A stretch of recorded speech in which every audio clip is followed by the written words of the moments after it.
Alright, welcome guys. How's it going? That should be the end of the first ad.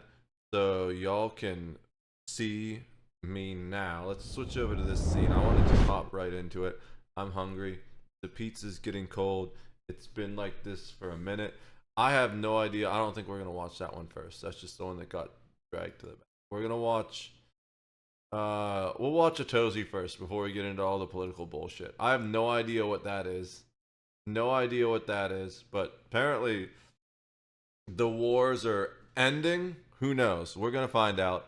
Or maybe it's just clickbait. It is YouTube after all. But I'm hungry, so I'm gonna drink this Coke and eat this pizza.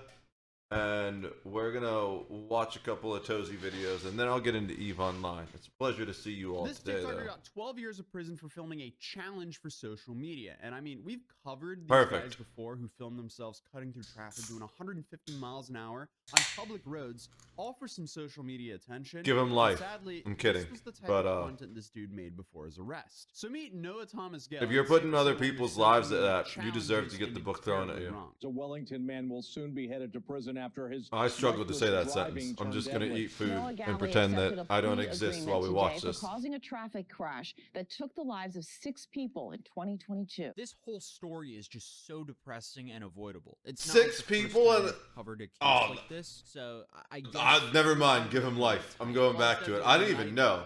I thought he was just caught breaking rules or something, like a Jack Doherty thing. But no, if he actually killed that many people, holy shit. Everyone else on the road, because he decided that he was going to live stream, look at chat, and drive all at the same time. Thankfully, Jack wasn't driving 150 miles an hour, though, because that's a clear difference between the two. But Jack realized what he was doing was stupid, because right before it happened, he even predicted it. Literally, guys, you can't see shit. I'm most likely going to crash this car. No, I'm kidding. Hopefully not. No! And even prior to Jack, we've so also dumb. covered the case of Squeeze Benz, whose entire online content revolves around speeding through the city streets, getting the police to chase them, and then trying to outrun the cops just for the thrill of it. And I need to trim the mustache. It's getting in the way. But I don't. My mustache stuff was one of the things that didn't get brought up here. I was told it was packed in a box that someone else was packing, and it wasn't there. And then I asked someone to bring it up from Pittsburgh when they visited me, and they didn't bring it up. If you want something done, you got to do it yourself, I guess, right? even though these cases could have always been considered a straight path to Darwinism, the behavior is extremely selfish by them, as they put random families that unfortunately have to share the road with them at risk. And sadly, the worst possible case scenario happened here. So here I've just been using a pair of regular full-size scissors to keep it trimmed back. But it's hard to do that. have Noah, a 20-year-old former Instagram and TikTok influencer who got 12 years in prison after ending the lives of 6 people in Delray Beach. But in order to fully understand this story, we need to go back 3 years in time to where the real incident actually happened. Because this absolute disaster happened in January of 2022, where at the time, Noah was only 17, and this was the age he started to build a following on social media, specifically on Instagram. I can't, there's like one particular hair that's all curled up and curling into my lip. I can't deal with it. Give me a second, I'll be right back.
Okay, I'm back.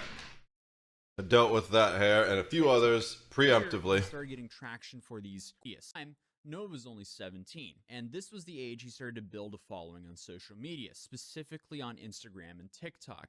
Here, he started getting traction for these quiz challenge contests, which doesn't sound too bad to begin with, but then you realize they're just straight up Darwinism. But the premise is kind of innocent, where, you know, his audience, they guess a question to his quiz, and if they answer correctly, he sends them $25 on Cash App. Now, if that was a normal quiz, there wouldn't really be too much to worry about. Just another teenager having fun on social media and interacting with his audience, until these quizzes were based on him flying down the road at an unknown speed. We don't have the footage to show the extent of menace this dude would be most of the That's time, insane. but according to WESH2, one of the deputies who later worked on this case assured that one video posted to social media shows Gale driving 181 miles an hour on Interstate 95 past the Gateway Boulevard overpass. That's So you may be asking, insane. what does this have to do with a quiz challenge? Well, as he was driving 150 plus miles an hour down the road,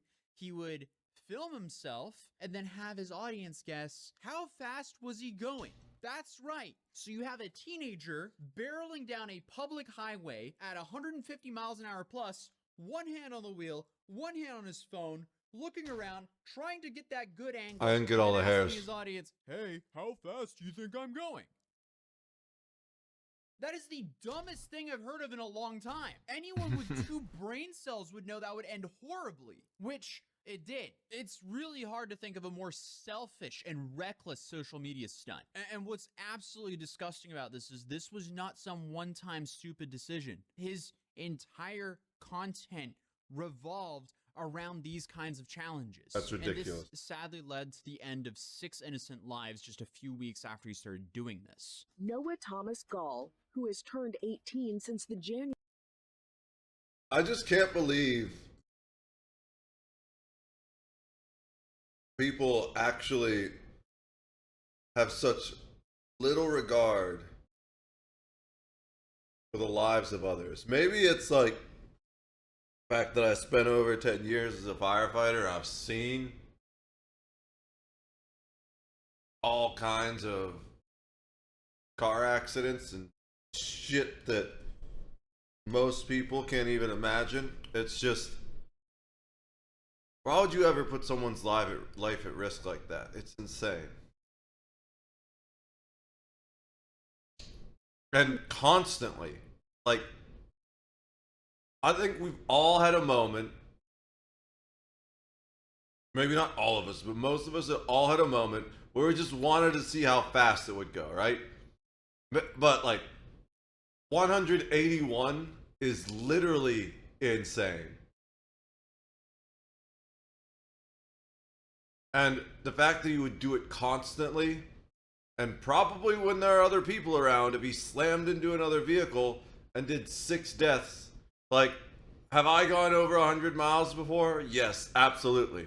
But I can promise you, it was in the middle of a night on an absolutely deserted highway. What he did is not right now, Charlie. I'm eating. Hey, bro. Hope all's well. How's the pizza? The pizza's great. How are you, Bigglesworth? I've got we're eating the $8 pizza we were talking about yesterday. It's so good. Charlie's trying to get in my lap while I'm eating.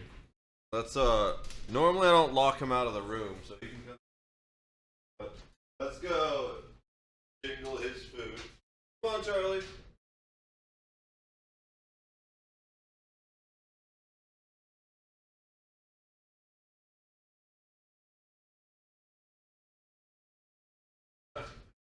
Alright. We'll let him back in when I'm done eating. It's kind of hard to eat with a cat in your lap. And he doesn't...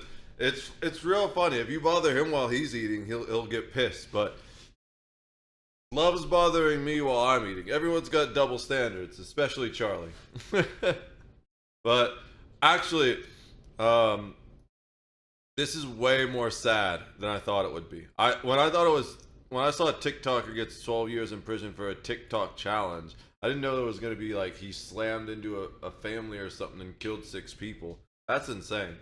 January 2022 accident. How are was you the doing, highlight Bigglesworth? reel of the BMW when the 6 women were killed leaving work, according to police. So, again, on January 27, 2022, Noah was driving a BMW M5 down the road in Palm Beach County, recording himself posting pictures like he normally does. But if he ever challenged his audience to guess his speed, the person who would get $25 would be the one who replied 151 miles an hour. Yes, That's he was insane. going 151 miles an hour. Hanging in there, blood, And brother. who did he Glad hit? to hear it. Well, he hit 6 Glad to hear farm it. workers who were heading home after a Oh long my shift. God. They were all inside of one SUV together, and they couldn't have seen it coming because the dude hit them at 150 miles an hour from behind. Officers involved. There's like not even noticed a anything you smell can of do alcohol to coming avoid from Noah, that. But investigators say they ran tests and nothing was found in his system.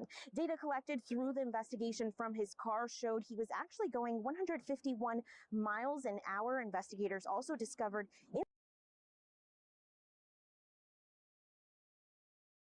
Hit them at 150 miles an hour from behind. officers involved noticed a smell of alcohol coming from Noah, but investigators. Okay. I'm not defending the kid, but this is what I'm going to say. Officers always notice a smell of alcohol. It doesn't matter. Like, literally, I've watched so many body cam videos, and every single time they pull someone over, or even the boating, Fish and Wildlife Commission, they will go up to a literal priest. There's a video of them pulling like a pastor out of a boat and being like, "We smell alcohol on you." The dude does all their sobriety tests, pass them. They say he fails. They take him to the station. He blows zeros, and they ruin his whole weekend just because they're fucking walking around ruining people's lives. Now, this is different. This kid went and he ruined someone's life. But the fact that they smelled alcohol on his breath and then there was absolutely no alcohol found, that shit pisses me off. Say they ran tests and nothing was found in his system. Data collected through the investigation from his car showed he was actually going 151 miles an hour. Investigators also discovered. Why do you need to make shit like that up? When you can pull the records from his car's computer and see he was doing that. That's bullshit. Instagram. The reason nobody trusts cops anymore is because they're always fucking lying and they abuse their power and they kill innocent people. Posts from his profile showing him driving at what they describe as extremely high rates of speed weeks before the crash happened. But today, at his first appearance, his defense team said those videos, however, never show his face, so there's no way to say for sure that it was him. And as you would expect, this is a nightmare of a scene. 3 people were actually Bullshit. ejected out of the car. And all while, of course, the social media influencer Noah here, he walked away from that incident virtually unharmed. And sadly, the same could not be said. why even deny it once you did something like this? How fucking evil do you have to be to try and get your way out of it by saying, "Oh, well, you don't have proof that it's me because my face isn't in the videos"? Like, how evil and selfish and fucked up are you to even say something like that? For the 6 other victims. 5 of the victims passed away right on the scene, and the last one passed away at the hospital. Bro, this is one of those stories that just... Yeah. Like, I've read this story like 20 plus times now, and it's still... It's so bad. It's hard not to be frustrated with people like this. The BMW struck a gray Nissan Rogue. It was occupied by 6 people, as we mentioned. 5 of them were deceased on scene, and 1 later was pronounced dead at the hospital. 6 people are gone because a teenager couldn't help himself from recklessly engagement farming on social media. Are you serious? And at first, Noah Gale was facing 90 years in prison, but Noah's father is Craig Gale, a very prominent local attorney in Florida. But Craig was actually not a part of his son's defense team. The defense attorney That's how you get to be that evil. That's all I'm gonna say. claimed that their client had been on psychiatric medicine since he was about 12, suggesting that this might have contributed to the accident. but What? they never specified what he was actually being. Okay, first of all, that's the most bullshit defense I've ever heard. Maybe not the most bullshit, but it's pretty bullshit. Second of all, how fucked up is your life that you're putting your kid on psych meds at 12?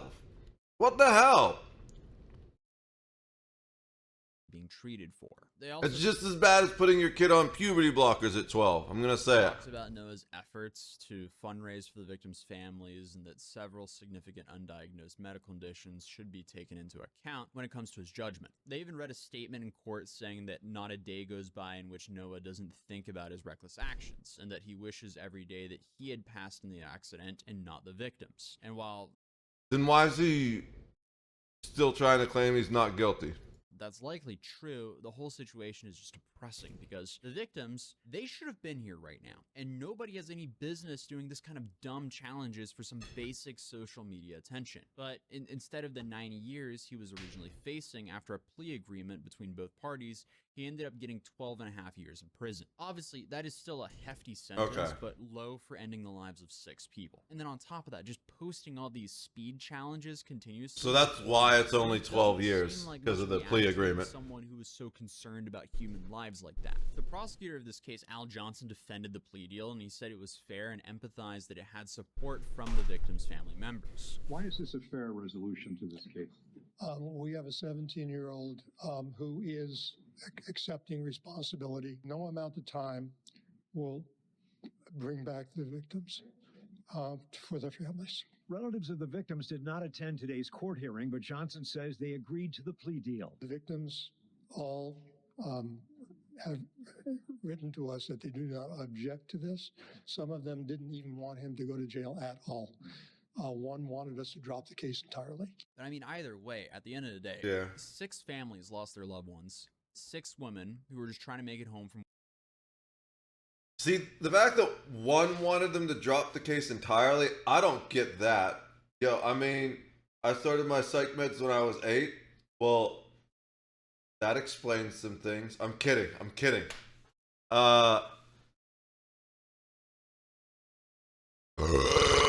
Excuse me. I don't know if you can even see me during the ad, so I'll wait until the ad's over. That's something I forgot to do. So I need to write that down. I didn't even check the list today. I did add the thing Winter asked. Okay, that's still on the list. Bot ad warning. I don't know how to do that. I have turbo. I don't get ads, man. Cool, you heard it then. I would love to get turbo. I actually highly suggest everyone gets turbo. If you don't have turbo, you should get turbo before you subscribe to my channel, because of course the people that needed to hear that didn't hear that until now. So if you don't have turbo, you should get turbo before you subscribe to my channel, because that blocks all ads on Twitch instead of just on one channel. It's more bang for your buck. Turbo supports the stream while you are watching. That's true, yeah. There's like a little turbo trickle that happens too. So having turbo still helps, even if you're not subbing to the channel. So like it helps you most of all, because it's the most bang for your buck. You don't have to see ads on any Twitch channel. Like, the first subscription I'm getting once I have the money again is going to be my Restream subscription back, so I can multi-stream. And then after that, it's a toss-up between Twitch Turbo and maybe Elder Scrolls Online, because I really miss that game. But even though it's easier to play that game without a sub than Eve, it's really annoying, especially since I'm trying to do crafting stuff, and with doing crafting stuff without the crafting bag is insane. And Eve, in my opinion, I know we got the ultimate Eve Giga Chad here in chat, but in my opinion, just isn't economically worth it anymore. I'm doing Eve content right now because I had to Plex for a war deck, but the war deck is over, and I've got 2 active accounts at the moment, but I don't have the ability to Plex again. So I'm just farming ISK as my content until I either have the ability to Plex again, or I run out of game time, or I get bored with it. Eve, as I've made clear many times when I played it, Eve is not the game that I fell in love with. The past few times I came back to it and tried to stream it, I didn't enjoy it at all. But this time it's been a little bit different. I think having a 2 or 3 year break probably helped, but it's definitely not endgame for me. I very much enjoy other games more at this point because it's just, I don't know, there's just so many ways that I feel like it's still moving in the wrong direction for me. I'm just gonna make a better version of Eve eventually once I have enough money. But yeah, let's finish the rest of this video. I'm gonna finish my pizza. From work never made it. 6 lives ended because someone thought social media clout was more important than basic human decency. And now, these families have to live with the knowledge of the person responsible will probably be out of prison before they turn 35. Was the social media attention really worth it for this $25 challenge? Yeah, I wonder if the guy even got 25 viewers. Like, it was TikTok, so I'm sure he probably got like 200 to 500 viewers, because TikTok, it's actually kind of insane how many views there are on that platform. And I think part of it is just the way that the app keeps you stuck in it, kind of addicted. Pretty much every video I upload to TikTok gets 100 views. And it's just like, okay, I'm not even doing anything. Those same videos on YouTube get like 10. So it's not monetized at all. And oh, I kind of want to see this one. So I posted a thing. I watched Villa DeFranco off stream because I don't like doing those videos on stream, because I feel like that's probably stealing views from him, since it's one of those things where a lot of people watch that anyways. But if I watch it on stream, there's a good chance you probably won't watch it again. So I don't watch the Phil DeFranco videos on stream. I watch those in the morning when I eat my breakfast. And I prefer to watch things like that are either more niche, like a Tozy. Well, though he's 1.7, so he's getting up there now. He's not as niche as he used to be when I started watching him. Or they're like random deep dives, like, or current events or stuff like that.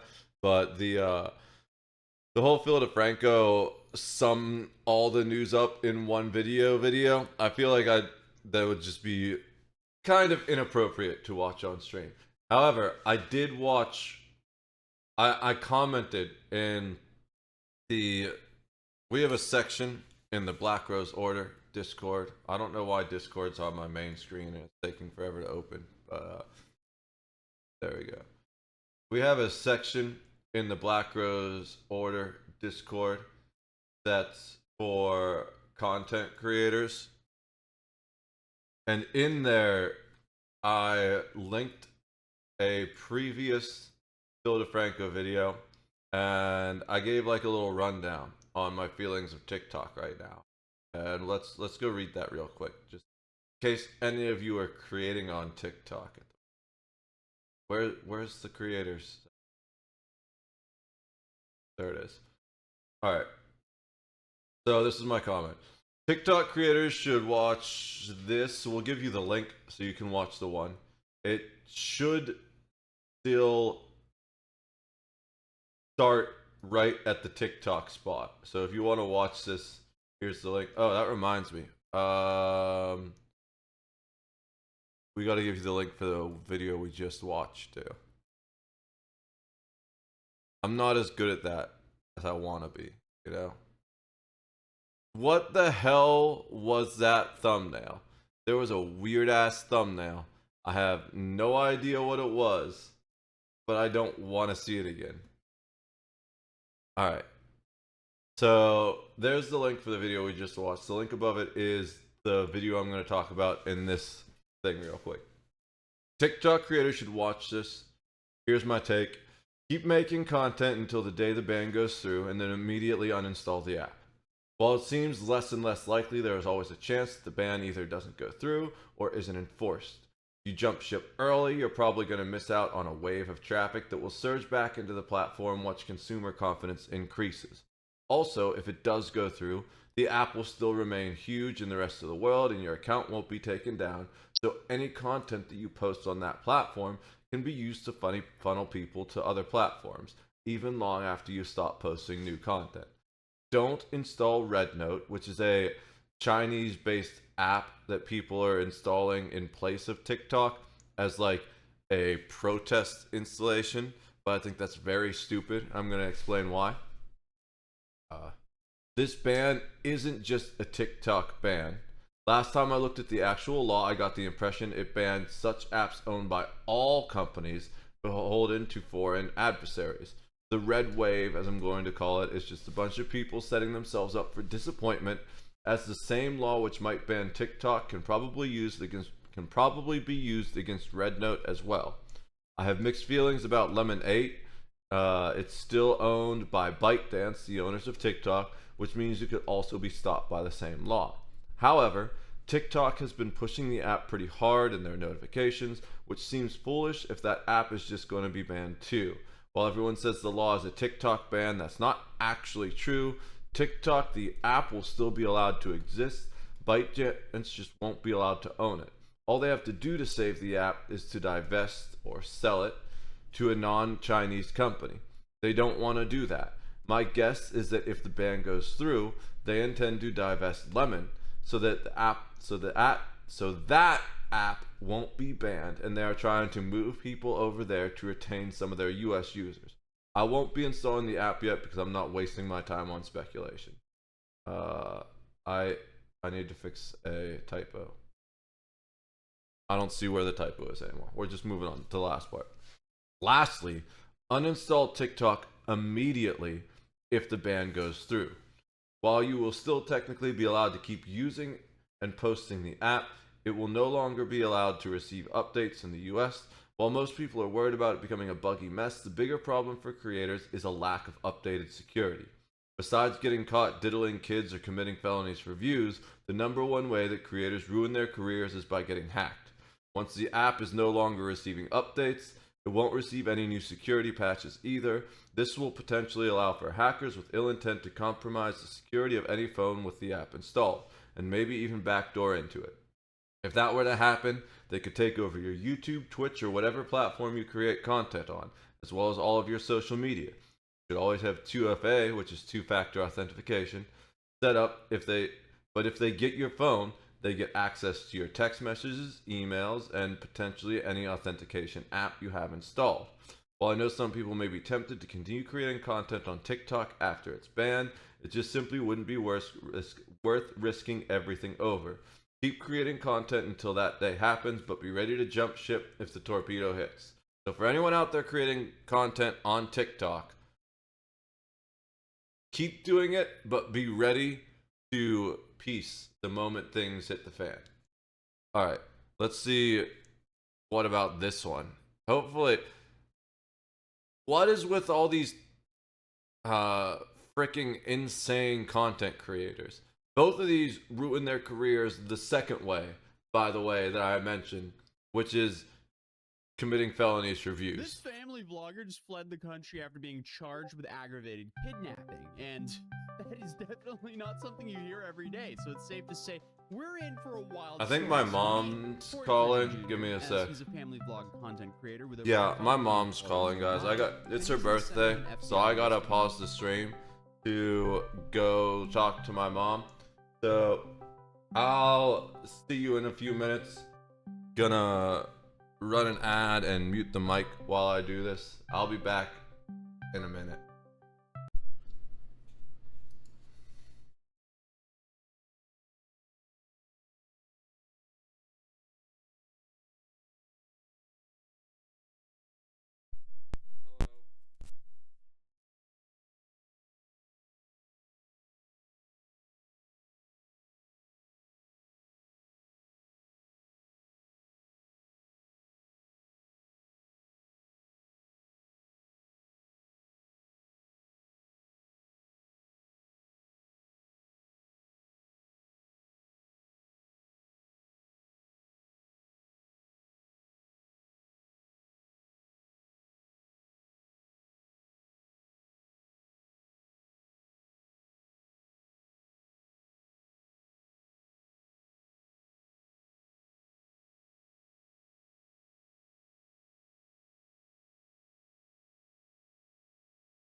So I shouldn't have run the whole 3-minute ad because it only took like a minute and 30 seconds. But we did.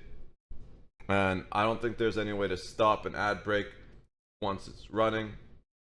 I wanted to give my mom as much time for her birthday as she wanted, but I did let her know that I was streaming. So we're gonna talk Saturday is the plan right now.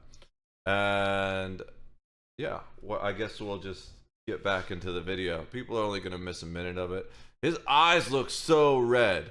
Did he get Where he's allegedly I don't even remember what I was gonna say. Before threatening to kill them. A popular Damn. YouTuber once known for his family vlogging is now accused of kidnapping 2 women. But the story doesn't end there. Authorities say the Texas-based content creator fled the United States by booking a one-way ticket and hopping on a nearly 20-hour flight. On his 2 YouTube channels, he posts music videos, skits, and The dude just looks like a loser. Stuff with his wife and kids. I don't even know how to describe it. His wife, as he posted a video of them interrogating each other just a year ago, titled "She Cheated, I'm Done." So what the fuck you get on your phone for then? Because I'm trying to see what's going on. So when nothing going on your phone, oh, your whole texting on my bed. Yeah, I forgot. I forgot your hoes be texting. We can't even just talk. Why not? Because when I used to be sloppy, you used to take advantage of me. I took advantage. Yes, I don't even know how to describe it, but somehow his face just makes me feel like he can't be trusted. You know? You know what I'm saying? You ever get that feeling? His whole face. That face can't be trusted. I don't get it. I see that face and I'm like, nah, bro. Nothing you say can be trusted. So when nothing going on your phone, oh, your whole texting on my bed. Yeah, I forgot. I forgot your hoes be texting. We can't even just talk. Why not? Because when I used to be sloppy, you used to take advantage of me. I took advantage of you. Yes, you did. Yes, you did. You really want to say I took advantage? Yes, and I just said it, and I just said it again. You made me insecure. Are you serious? You made me crazy. You made me do all this other shit just. That's a common liar Because of you at the end of the day. Only family vloggers phrase. Are you serious? Break up like this. I just feel so bad for the kids. Like this is just a whole new level of disturbance. Yeah, that's messed up. Only existed for a few years, so I completely understand how you can go insane from making this kind of content. I think family channels are someone to go that insane from family vlog quite possibly like one of the most insane type of channels out there. That's insane even for family vlogger, but whether they're still together or not, they used to post content of them doing all sorts of family activities, you know, playing with toys with their kids, shopping, pranks, and even house hunting. Alright, CJ, they gonna be your room, boy. I'm just playing, dude. So, how did this guy go from a family vlogger to an on-the-run kidnapper? That's a pretty serious escalation. Talk about going from 0 to 100. But according to the 2 women involved in the situation, they exchanged numbers with Corey on November 22nd. He then had them meet up with them and his friends for a day that included working out, ATV riding, and bowling. Sounds like a great time. apparently not, because it ended up in a kidnapping situation, an alleged How? kidnapping situation. Nothing's been proven in court yet. But the women say things started to get weird at the bowling alley, where apparently Corey and his friends, they were not too happy with each other, so they started essentially fighting. The women then said, hey, can you guys leave? And I guess that worked. So they did leave, but then the women were stuck there stranded. So then Corey came back and said, oh, don't worry, I can drive you guys home. And this was necessary because the women apparently left some of their items in his car. So he came back, picked them up, and this is where the story starts to get pretty crazy. As during the drive, things apparently escalated quickly. Corey started to drive erratically, driving at high speeds, waving a gold-plated gun around, and making what was described as alarming statements. Corey then allegedly shot the gun out of the window a few times, and apparently he was driving down I-10 at over 100 miles an hour. And apparently this isn't the only time someone has alleged that he's pulled a gun on women like this, because remember his ex-Family Channel partner? Well, apparently she talked about how he pulled a gun on her just a few years ago. His closet was right here. If y'all remember the old videos and y'all seen our old house, that bathroom, you will know exactly what I'm talking about. His closet here, my room, my closet here, right?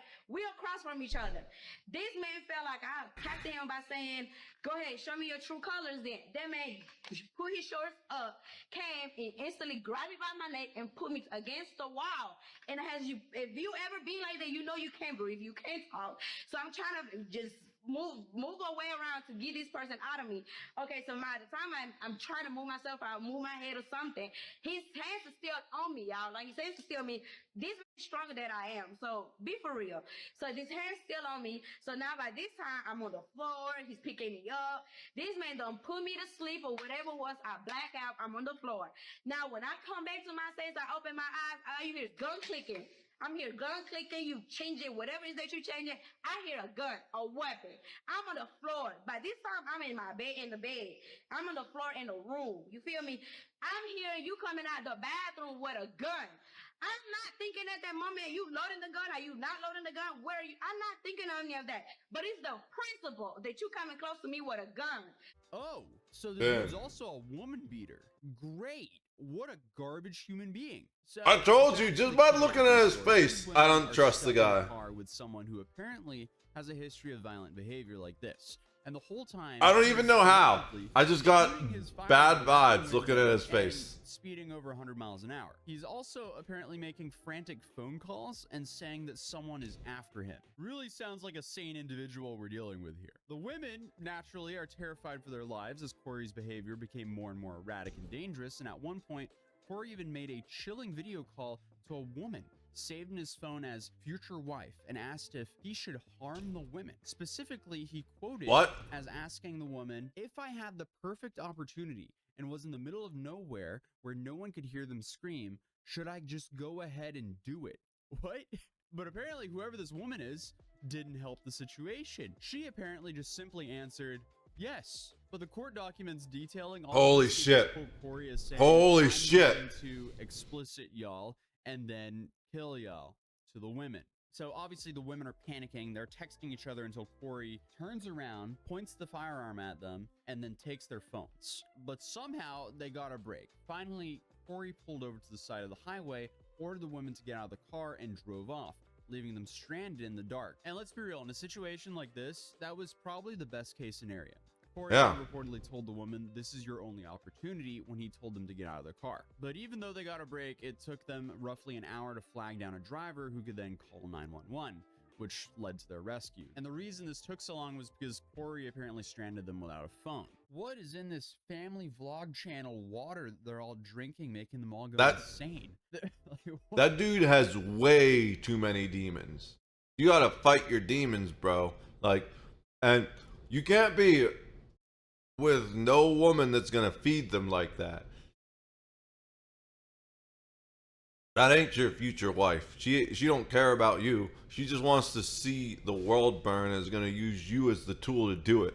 What is this? This is absolutely horrifying. Like, this is just an absolutely horrifying story. But apparently one of the women tried to grab for their phones on the way out, but they couldn't get it. But what makes this story a little bit more interesting is the women's GPS data from their Life 360 apps corroborated all of this. So at least the location summation of the story adds up. Now, all of the threats, the shooting out of the window, that's all still alleged. And then obviously it's still alleged if this is an actual kidnapping or not. And investigators also say that, GPS data from Life 360, which was an app that was on one of the women's phones, that GPS data from Life. It doesn't even matter which. Maybe they're choosing all the worst pictures on purpose, but it doesn't even matter which picture they show. I look at that face and I just don't trust it for some reason.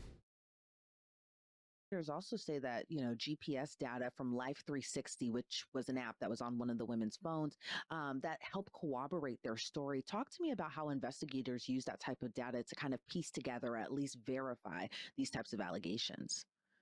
Well, in this case, It just looks like a snake. Law enforcement to track her because they did have the Life 360 app on there. Oh boy. Yeah, this seems like some pretty solid proof against Corey, but he didn't exactly stick around for them to find out what the police had against him, because Corey, who is now a fugitive, managed to escape to Qatar by booking a one-way ticket and taking an 18-hour flight. Something tells me that's an you don't interesting do a choice. 18-hour flight unless you really want to get away from something. So law enforcement are now working on bringing him back to face some serious charges for aggravated kidnapping. What do you make of just kind of that Jekyll and Hyde situation that we're kind of seeing all unfold? Well, that's from where I started with this, that because of his social media presence, law enforcement is going to have to kind of dig in and kind of determine what the motive behind this was. Maybe he had no intent of harming these women. He was just doing this for the classic clicks, or like I said, I'll take care of that plate later. In his life that made him panic. But it seems like there's such in society now, there's such a intense pressure to get quote unquote clicks that we see these social media people doing some amazingly stupid and abhorrent things, and frankly I think law enforcement and the society as a whole is really kind of getting tired of it, and the hammer is starting to fall on these people for their behaviors. Please tell me that's not true. If this was some kidnapping prank, he's even dumber than if he actually kidnapped them. There's no words if that's actually the case. That would be really insane. I think the dude has just absolutely lost his mind. No, it sounds like he was literally tripping out. Right before he fled the country. They do know I'm a YouTuber, right? Man, I'm finna have a field day with this on social media and in court. This is a win-win, and not to mention when I'm done with Danny S, stream my album, Reborn Motion, out now. Did this guy kill 2 women and threaten to end their lives to promote an album? Totally normal, insane behavior. But at least he seems excited for court, so maybe that means he'll actually show up for it. Either way, this case is going to be extremely interesting. And then yeah, we're gonna find out. He's kind of like eating up online right now, as he's posting a lot on his X account. Here he's claiming that he was already planning to move to Dubai and that it's unrelated to the kidnapping charges, but instead of posting on X, he should be returning to the US and lawyering up, because it's safe to say the dude really needs a lawyer. Dude literally pulled an HS. Why do they all end up going? Yeah, I was gonna.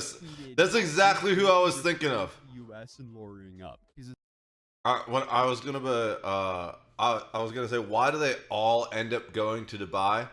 I was thinking of this guy Atoz is going to show right now. It's safe to say the dude really needs a lawyer. Dude literally pulled an HS Tiki-Taki and fled to Dubai. But HS Tiki-Taki. I didn't know his name. But that guy, excuse me, his whole story was he basically had a Jack Doherty moment where he was driving a supercar fast and recklessly for views.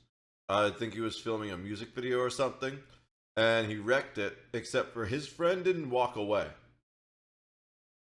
His friend was really fucked up, lying there on the ground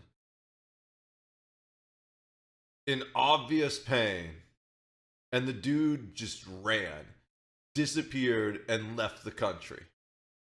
Insane. I'll kidnap my kids that I haven't been able to see since last year before I kidnapped 2 white girls that were trying to set me up and get me killed. That almost seems like a threat, dude. And that really does not make you look as innocent as what you think it does, I guess. And good luck getting visitation or custody after that tweet. Your mama got my number, your sister got my number, your uncle got my number, your brothers got my number, all your homeboys got my number. You want to see a kid?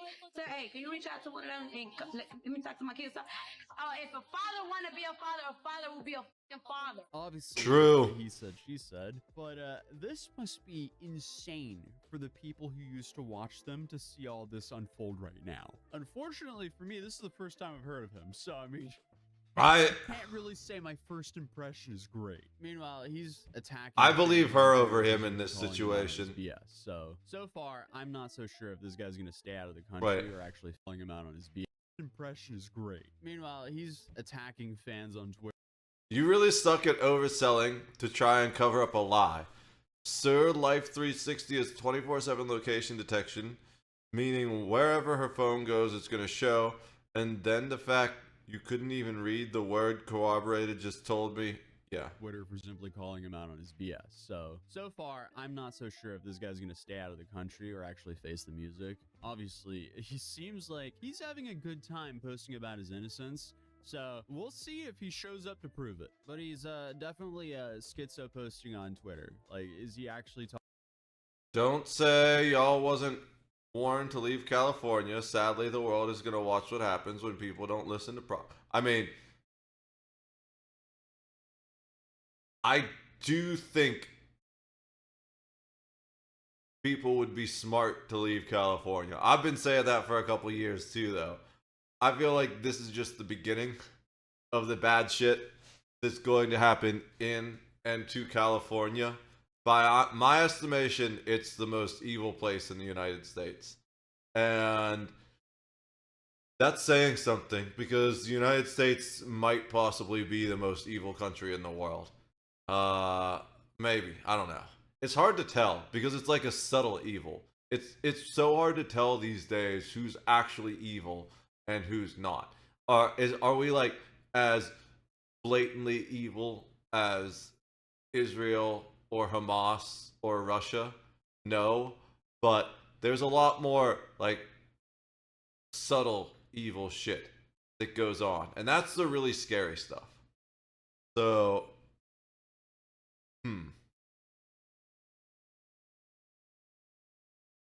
it's really concerning. I think the worst of it's all gonna happen in California. California is like the Sodom and Gomorrah of the United States. Talking about the LA fires here. You are wanted for a kidnapping. Get off Twitter. Return home and prove your innocence if you're innocent. But either way, stay safe out there, guys. Watch out for these family vloggers, because apparently some of them are allegedly turning into kidnappers. But other than that, YouTube thinks you'll enjoy this video. So I think you would enjoy this video as well. But other than that, if you're new here, feel free to drop a subscribe. Welcome to my channel. I appreciated you making that video, but I didn't enjoy it, Tozy. That video was way sadder than this video. Alright, I'm going to put the rest of the pizza away upstairs. Currently sitting out on the stove. I only ate half of it, and I don't want it to sit there too long, because if I forget to put it away, it will literally be there until I end stream, which could be 10 hours, so, knowing me. So we're going to go ahead, put that away. I'm not going to stream too late today, because I am supposed to collaborate with someone on Marvel Rivals tomorrow. So it's probably not going to be more than like a 6 or 8 hour stream. But still, that's way too long to leave the pizza just sitting there on the stove. So I'm going to go put it in the fridge. I'll be right back. I'm going to take a short ad break while I do that. And when I come back, we'll either watch more videos or get into Eve. I'm not sure which one yet. I'm going to make coffee while I'm gone too.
Okay.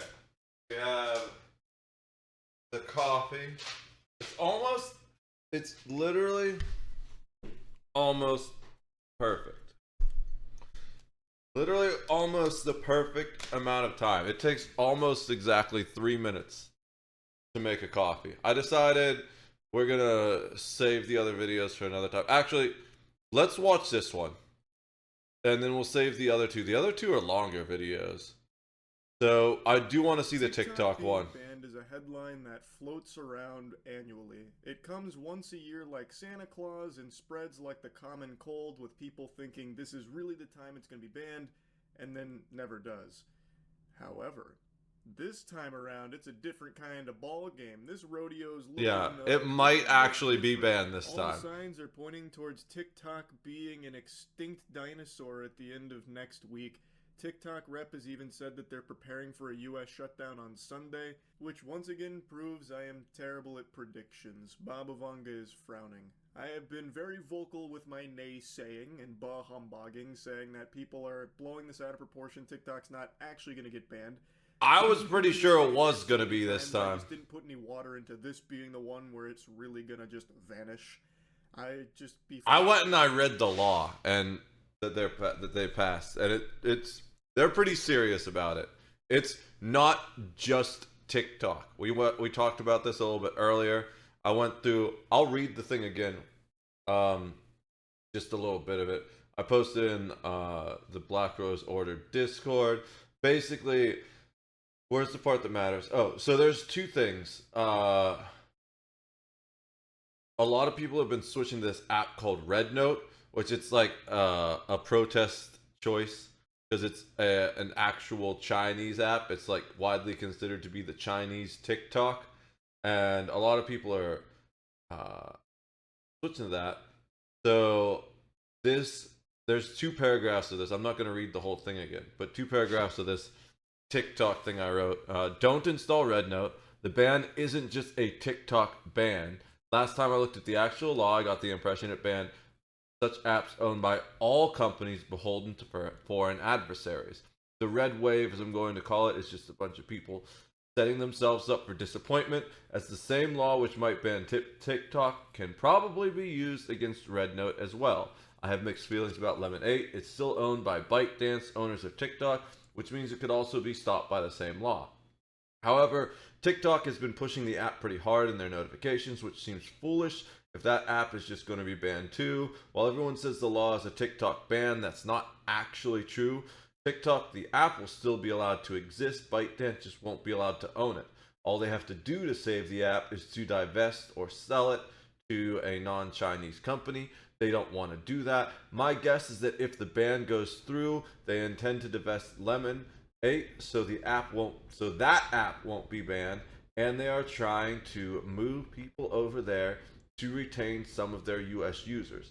I won't be installing the app, talking about Lemon 8 yet, because I'm not wasting time on speculation. And what I've meant by that is I've never seen a social media platform successfully make a second social media platform.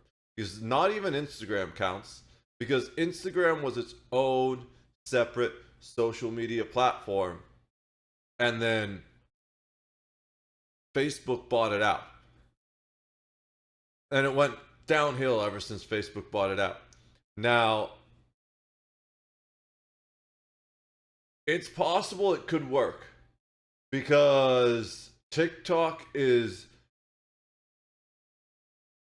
really popular. Excuse me, with the what was the term I used earlier when I was thinking about this?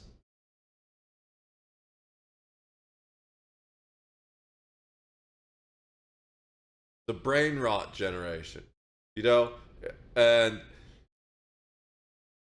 they kind of just they don't really think for themselves anymore. They just skibbity toilet everywhere. So it's simple content obsessed minds like that might just see Lemon 8, since TikTok is promoting it, as the next place to go. I'm sure a lot of them will go over to Red Note only to have that get banned too. And then they'll be like, well, I can't believe this happened. Even though it was obvious if you read the law that the law can probably ban that app too. So my plan, I still post on TikTok. I told people to keep posting on TikTok until the ban actually goes through, but then stop using it immediately, because then it will become a security hazard for anything that's on, because it won't get security updates. But if the ban does go through, I'm going to uninstall TikTok and wait to see the next social media site to pop up. And this time, I'm actually going to jump on it. I've had a long history of being a naysayer like Penguin Zero, where I used to talk shit on Twitch, I used to talk shit on TikTok, and then eventually it came to a point where I was like, man, kind of regret not getting it on the ground floor. And because of that, I actually did think of signing up for Lemonade. You know, maybe I will do it. I'll just make the account so that people can find me as they're abandoning TikTok. But I'm not going to worry about posting content there until I see which way the wind is blowing, so to speak. I don't think Lemonade is going to pop off. And one of the reasons is because the name kind of sucks. Facebook is a good name. Instagram's a good name. Twitter's a good name. TikTok's a great name. Lemonade. That's just, no. MySpace is a good name. Vine was a good name. I don't think Lemonade has brand power the way the other ones do. It's like Zanga, which was like MySpace before MySpace. But a lot of people didn't use that at all, especially once MySpace just had better branding. So I don't know what the next TikTok is going to be, but I am going to try and get involved with it when it happens, because I'm a full-time content creator at this point. Flopping my veiny cock on people's chins about it. What the shit? You gotta wake up, it's not happening, and then, well, January 19th at the latest. I was not prepared for his flopping veiny cock. What that looks like is anyone's best guess. There could be mangled corpses in the streets, buildings on fire as former TikTok stars start cranking JoJo Siwa dances and IHOPs and posting the videos desperately to Instagram Reels. Who knows? Oh my god. I'll tell you where I stand on this, and I stand pretty tall, 5'6". It's a topic that's been pretty tricky for me. I've been pretty conflicted on it. It's no secret I'm not a TikTok enthusiast. I think TikTok has been a net negative for its users, and I think there is data and evidence to suggest that it has had a very harmful effect on people's ability to focus. That being said, I think it has also been an invaluable tool for, small companies as well as individuals to make a career out of basically nothing. An example that I use from time to time is someone like Queso, who I think is probably one of my favorite content creators on the internet in general right now. And TikTok is what really helped elevate him and put him in the public sphere. Yeah. And having a tool that's able to do something like that is just really very cool. And a lot of businesses also attribute their success to being able to promote through TikTok. So there's a lot of good that is. I think what we need is an app that has like the discoverability and virality of TikTok, except without being so destructive to the users' lives, because TikTok really messes up a lot of people's lives. Come from it, as well as like getting information out about very important things going on in the world. So there is value there. Overall, though, I can't help but feel that on the whole, TikTok has not been a good thing. It hasn't really been a boon. It's been more of like a curse, giving people fucking TikTok brain, poisoning them. That being said, I am very much against censorship and very much in the camp that people should be able to make decisions for themselves without the government telling you what you can and cannot download on your fucking app store. I don't like Uncle Sam kicking down my door and uninstalling TikTok from my phone or whatever, even though I don't use it.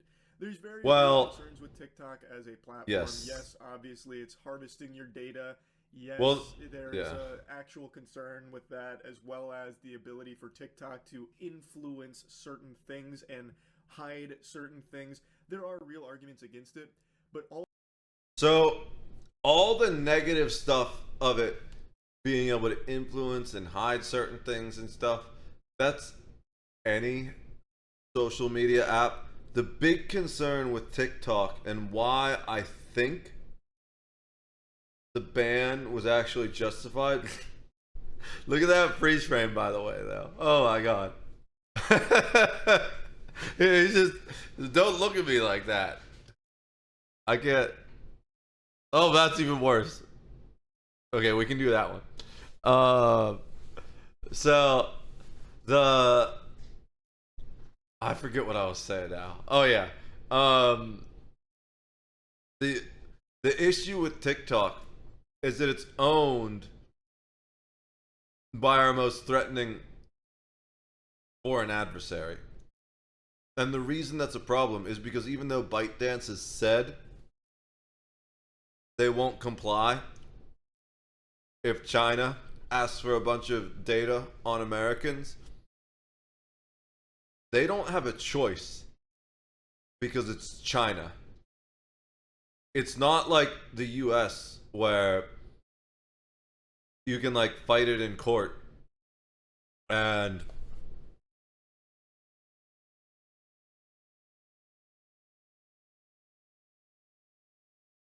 they need a legitimate reason to go for that data, and generally they can pretty much only access specific data.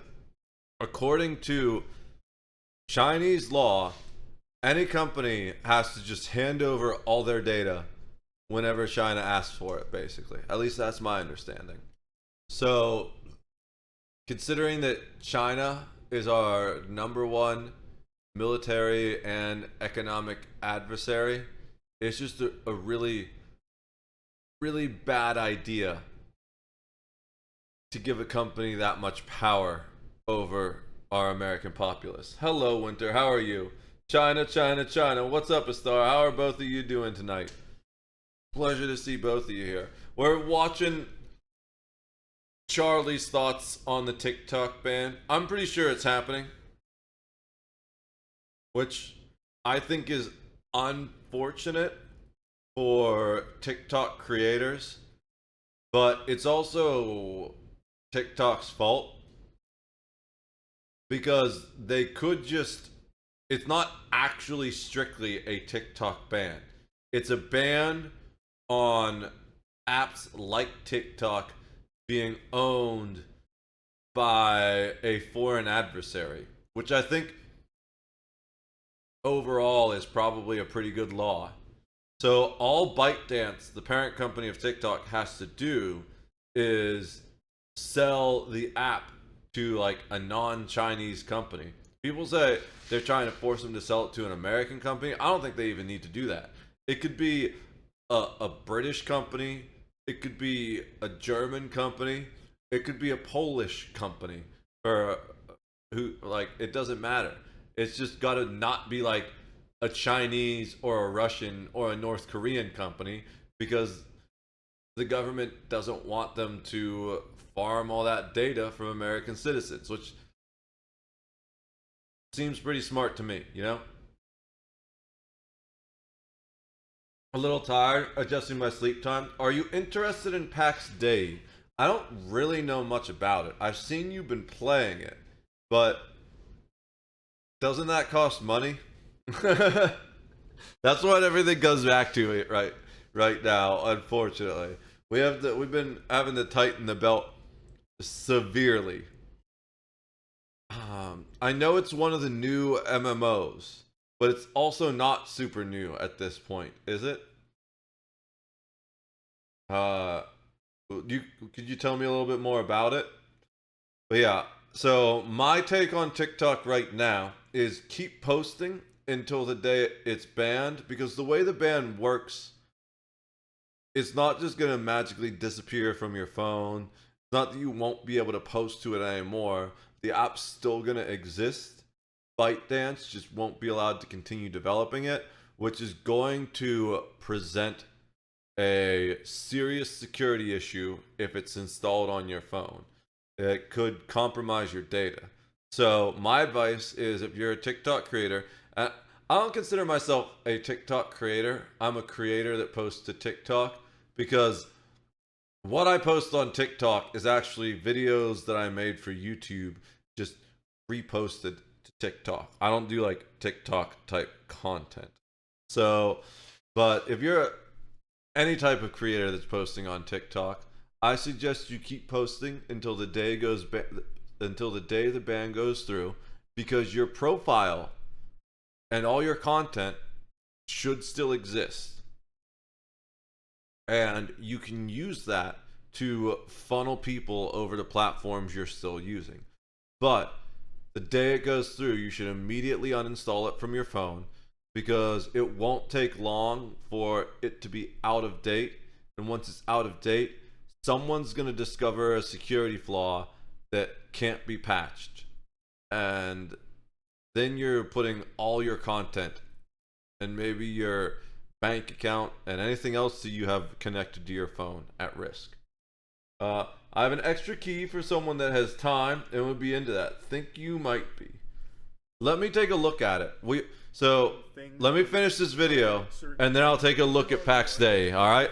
But all of those arguments against TikTok are also arguments that can be used against Meta, Google, everything, because No! They can't, because those aren't owned by Chinese companies. That's what I was just talking about. All of those platforms do the same shit. The difference with TikTok is an American company doesn't get to have that influence, and they don't get to have that that sweet data that they love to collect and sell to China. But that's not what it's about. It's about China could use that data for military purposes. Like, I agree that it's kind of a double standard to some extent, but there's also nuance here. Instead, through TikTok, it's still very in development. Lots of building and crafting, medieval, low fantasy world. Former Eve dev started. That actually sounds awesome, because earlier I was complaining about how Eve is not the game it used to be, even though I'm kind of planning on playing it later. And maybe Pax Dei has the things that are missing from Eve. TikTok, China just gets it off rip. And that's really, to me, the core of why the TikTok ban is going through, because they want an American company to be able to capitalize off of your data, which is business as usual. It's not even so. Boy behemoths in the tech sector. There's probably some of that. I may even say most of it. It might be 70 or 80%. They want Americans to be able to profit off that data and not a foreign financial adversary. But the thing that really bugs me is two things. And we talked about these, and I'm just going to rehash them. One, that they're a foreign military adversary. Of all the countries in the world, China is the one that poses the largest threat to us. Even though Russia kind of is a threat with their nukes and stuff, they're kind of tied up with Ukraine right now. There's a lot of questions as to how well Russia's nuclear arsenal still works. They have a lot of them, but they're not really great about like maintenance and upgrading. Whereas like recently the United States has done a lot to overhaul our nuclear weapons, and we're in the process of starting a whole new overhaul of our land-based systems. But China, oh, I am sure they are putting... Did you see China's new carrier? So, I saw a video that was kind of shitting on China's new carrier, because they're like, oh my god, it's like 10 years or whatever. 10 years behind our tech. But what other country do you know of that can actually field brand new high-tech super carriers like this? So what? Ours has 3 elevators and theirs has 2. Ours has an additional 20,000 tons, which means it can carry 20,000 tons displacement, which means like ours are around 100,000 tons. Which means ours can handle inclement weather and has a larger combat load. It doesn't matter. One of these carriers can conquer an entire small country. I don't think people realize how much firepower is in this. This is an entire nation's army right there. Like, that is a floating city of destruction. China's pretty terrifying. Yeah, it's called the Fujian class. China's newest aircraft carrier. We're gonna read the AI thing. The Fujian has completed its maiden sea trials. The Fujian launched in 2022, set out from Shanghai Jinjiang shipyard for its first sea trials on May 1st, 2024, and successfully tested the reliability and stability of its propulsion and electrical systems. This third aircraft carrier is the largest and most advanced in China's fleet, marking a significant step in enhancing its naval capabilities. They're the only country that's a serious threat to us right now.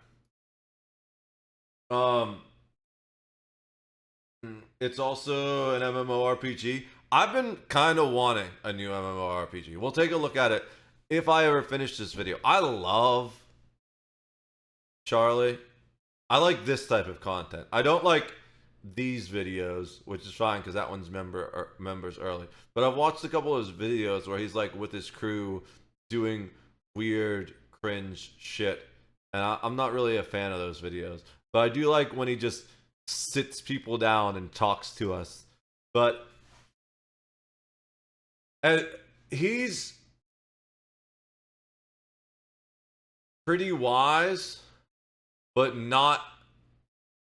I don't want to say he's dumb, but he's very short-sighted and... What's the other word I'm looking for? Simple-minded. You know, he's intelligent, but he doesn't really process things the whole way. And I feel like the thing that really woke me up to that was the whole Sneeko debate, where it was like pretty clear that he hadn't thought a lot of his positions through. And I think what Sneeko did to him is pretty shitty. You know, he didn't even know they were like live on stream or anything. He thought he was just having a conversation in the background, and he hadn't like thought through his positions, wasn't ready to defend himself, and wasn't expecting a full-on debate or anything like that. That's kind of shitty. So I definitely feel for the guy. But at the same time, even if someone did that to me, I would have no problem defending myself, because I've spent so much time paying attention to things. You know, I love Charlie for like his simple enjoying opening magic cards content and stuff like that, but he's not really a scholar or a philosopher, so to speak. So sometimes he starts talking about stuff like this and he just doesn't really know what he's talking about. Sector, like Meta, and Google. That's a core part of the shit they do, which is... And I will say, I'll give him that point. I wouldn't be surprised if it's 80 or 70%. They just want the money. But that 20% of, oh, China is the largest military threat in the entire world to us right now. They literally sent those weather balloons to spy on us. I don't know if you remember the whole China balloon thing that happened. A lot of people thought that the drones that were appearing over New Jersey might have come from China too, but I think that was actually our own government spying on us, if I'm being completely honest. Don't come arrest me, CSA, NSA. I shouldn't have said that, but I was joking. It's not true. The drones were just hobbyists that were playing around, flying their drones at night. I love Big Brother. He is my friend. So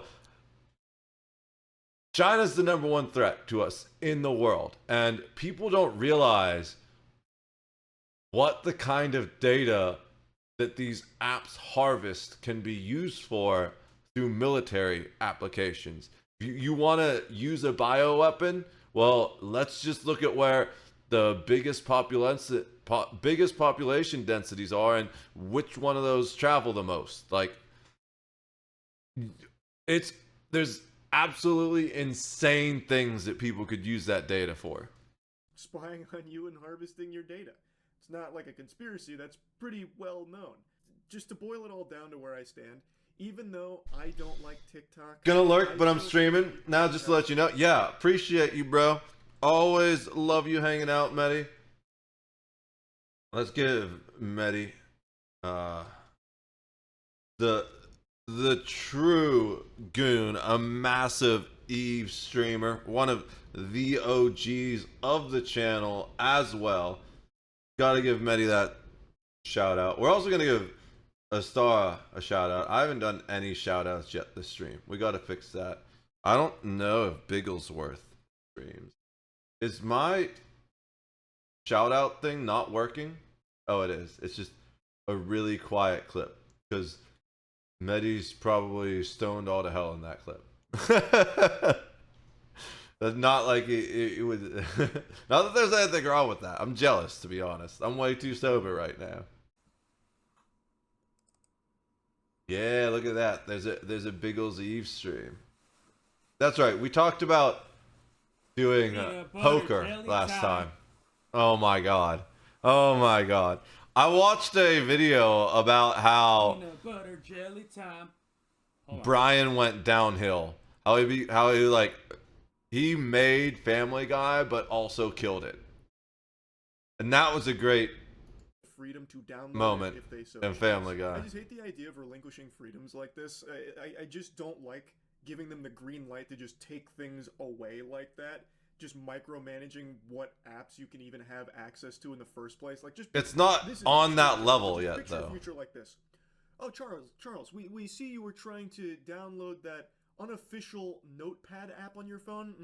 That's not owned by an American company. You need to use our pre-approved Patriot Pad. So we're gonna uninstall that previous one and get you set up here. I think that shit sucks. So what he's doing here is the slippery slope argument. It's a logical fallacy where you say if you let them I'm struggling to come up with an example right now. Well, no, we'll just use the example he's saying. Straight up, he's saying if you let them ban apps controlled by foreign adversaries, next they're gonna ban apps that aren't owned by Americans. And that's not really logical. So yes, it does happen with certain things, but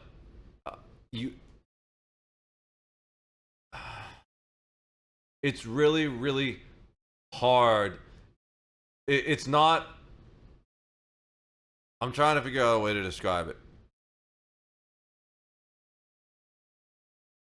Just because slippery slopes exist, don't mean that they're a valid logical argument against something, right? So, For example, most of you guys, especially those that have been around for a while, probably know that I'm very pro-gun. I've been shooting since I was 7 years old as a Boy Scout.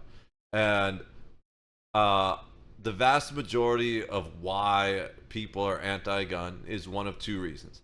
Either because they don't know anything about them, and people are afraid of what they lack knowledge of, and that's just everything. That's why people are racist too. Most people are racist. It's because they don't know any black or Asian people, and it's just all kinds of stuff like that. Same thing goes with guns. Most people that hate guns and fear them, it's because they've never actually held or learned anything about a gun in their life.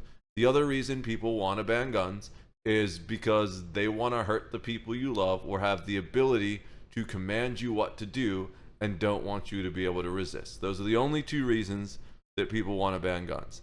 Now, the way people ban guns is through a slippery slope. First, they say, we're going to ban AR-15s. Then they say, we're going to ban semi-automatic pistols. And they say, we're going to ban all pistols. Then they say, we're going to ban shotguns. And we know they do this because it's happened multiple times throughout history. Now, is that a logical argument against banning certain firearms or weapons? No. And I say this as a supremely pro-gun person. And the primary reason is because there are actual logical reasons not to ban most firearms. Using these slippery slope arguments, just because a slippery slope exists, is not a valid argument. Come up with a better argument. But again, he's said many times he's not a debater, which it's funny that he makes these videos when he doesn't really know how to have these discussions. And I'm not a debater either. I prefer to have constructive discussions. I don't like debates because debates are a zero-sum game where someone wins and someone loses. And I was really good at debates in high school, and I thought about joining the debate team actually, but I didn't like the fact that it was a zero-sum game. Instead of having a constructive discussion where both people can win and learn something, it's literally just about making the other person look as stupid as possible, which doesn't benefit anyone except for your own damn ego. And I'm not about that. I want to learn and I want to teach people. So I do find it interesting that he makes these videos. Stop. The cat's attacking my headphone cord because I'm not paying attention to him. I'm paying attention to you guys. I do find it interesting that he makes these hot topic videos about these topics that people like to debate, and then when he gets called out, he's like, I don't want to have a debate. I know why he's doing it. Because line go up. Right? That's a lot of ad revenue right there. And oh, look. It's a sponsored video too. That's why he's doing it. I just find it funny that he does it. So overall, I'm not thrilled that TikTok's going to be banned, and also there's people. But I do want to say, I love that he always, I feel like Charlie always speaks from the heart, right? Why is he making this video? Because it makes him money. Do I think he has an ulterior motive to making this video? No. He's got to make content. This is relevant right now. So he's speaking his personal, true thoughts on the feeling, on the event. People that are just being a bit delusional about it, thinking that somehow this is going to heal society. All of a sudden, people's brain rot will be cured. No, goofball. They're just going to go to the numerous alternatives that are offered by American companies, like YouTube Shorts, like Instagram Reels. Well, Instagram Reels I keep hearing is a complete fucking cesspool, so maybe not Instagram Reels, but mainly YouTube Shorts. And I don't think it's going to be YouTube Shorts. Maybe. Are going to a different Chinese TikTok clone called Red Note. Yeah, which is just going to get banned. Play some of those clips. It's just going to get banned too. Tonight, if TikTok is actually getting banned next week. We'll see. We're gonna do some big time digging. Yeah, I was just learning about this new TikTok app called Red Note. So it's a Chinese. It's the dumbest thing. It's basically just TikTok. I talked about this in a moment, like a little bit, but English. I haven't done too much. It's looking like tons of people are flocking to it. Yeah, the 19th is when we're gonna know for sure if it's actually banned. But I want to go read the law again. Every year for like the last 4 years, they have this whole hoopla, time to ban TikTok. Unless TikTok gets bought out, it's banned. And then it comes time to play hardball, and it's like, that's fine. But next time it's really fucking getting it. We're putting the wood on it. I don't understand why they want to ban it because it's a Chinese company. We've talked about this a lot over the years because this happens like clockwork with the whole TikTok. Right, just to show. Here's the actual law. H.R. 7521 in the Senate of the United States, received, read twice, and referred to the Committee on Commerce, Science, and Transportation. The general prohibition of adversary-controlled applications. Prohibition of foreign adversary-controlled applications. It shall be unlawful for an entity to distribute, maintain, or update, or enable the distribution, maintenance, or updating of a foreign adversary-controlled application by carrying out within the land of maritime borders of the United States any of the following. And it's the list of everything these apps do, right? Providing services to distribute, maintain, or update such foreign adversary-controlled application, including any source code of such application by means of a marketplace, including an online mobile application store, through which users within the land or maritime borders of the United States may access, maintain, or update such an application. Providing internet hosting to services that enable the distribution, maintenance, or updating of such a foreign adversary-controlled application for users within the land or maritime borders of the United States. And subsection shall apply in the case of an application that satisfies the definition of a foreign adversary-controlled application pursuant to their subsection, beginning on the date that is 180 days after the date of enactment of this act, and in the case of an application that satisfies the definition of a foreign adversary-controlled application pursuant to subsection B, beginning on the date that is 180 days after the relevant determination of the president under such subsection. So apparently this, if I'm reading this correctly, it also gives the president power to decide an application won't apply, which is interesting because Trump has mentioned that he's going to look into TikTok, I think was his statement.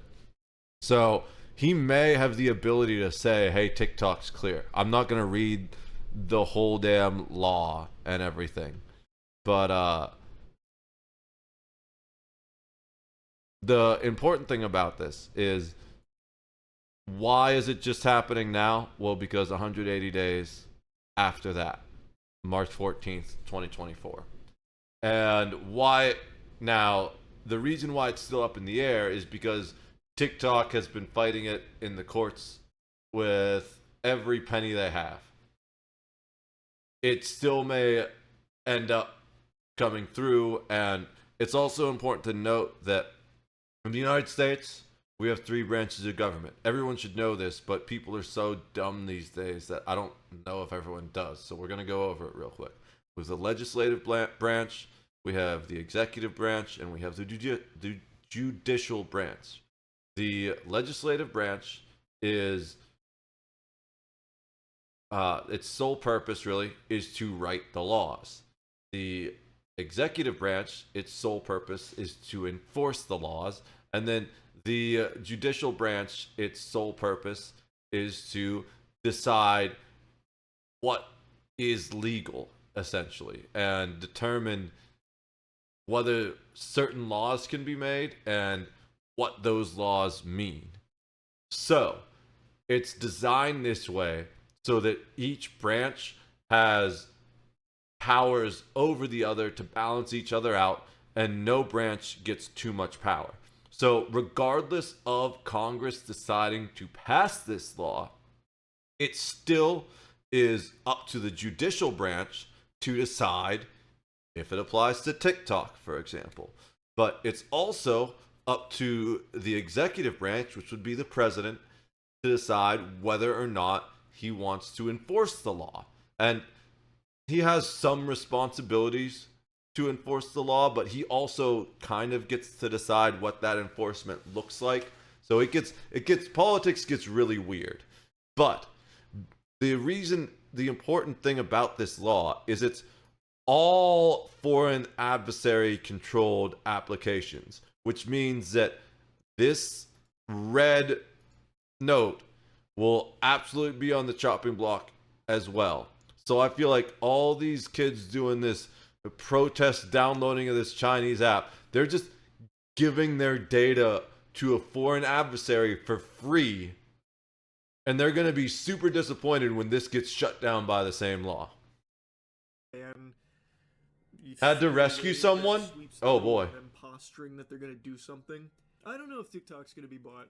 We can look into it. I know Elon was posturing that he's going to buy it. I know, I think it's Kevin O'Leary. How does he have the money? He spent all his money on Twitter. I would be shocked if it gets bought.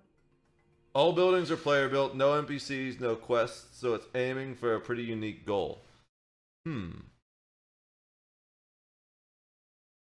That sounds interesting, but I also feel like it might be potentially a little empty. I love the idea, but Fallout 76 found out real quickly that it will get stale fast without NPCs.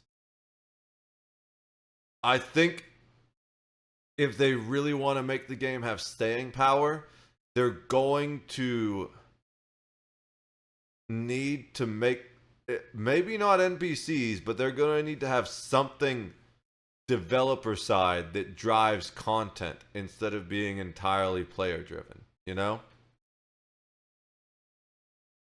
Yeah, they're still figuring it out. I'm wondering as well, yeah. But we can see if there's any, like, weight behind it. Spoiler alert, there wasn't. There's no shot Mr. Wonderful from Shark Tank is walking away with that handshake deal. The rumors of Elon Musk purchasing it were unfounded. I figured. One of the reps for TikTok said that they don't engage in that kind of fiction.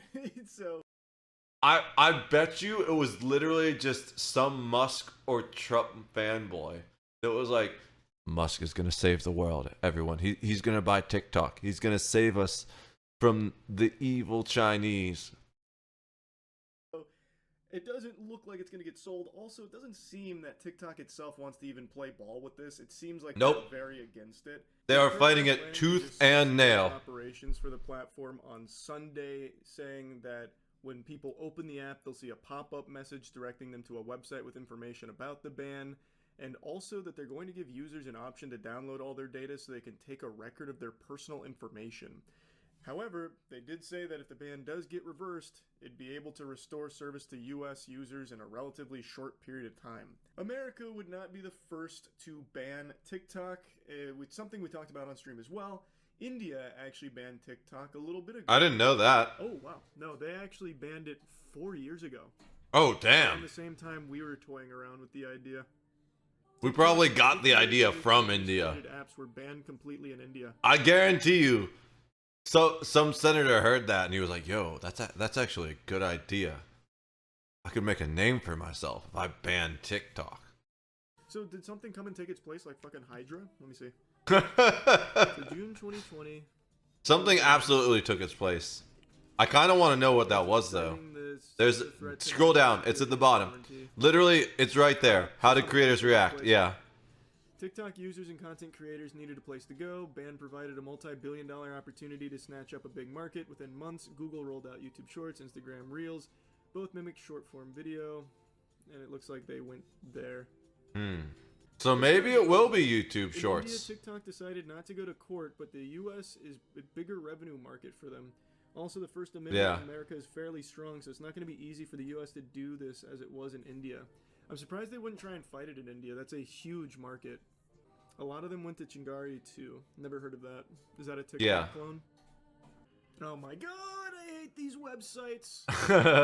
Someone needs to buy all of these mainstream journalist websites and just burn them to the fucking ground.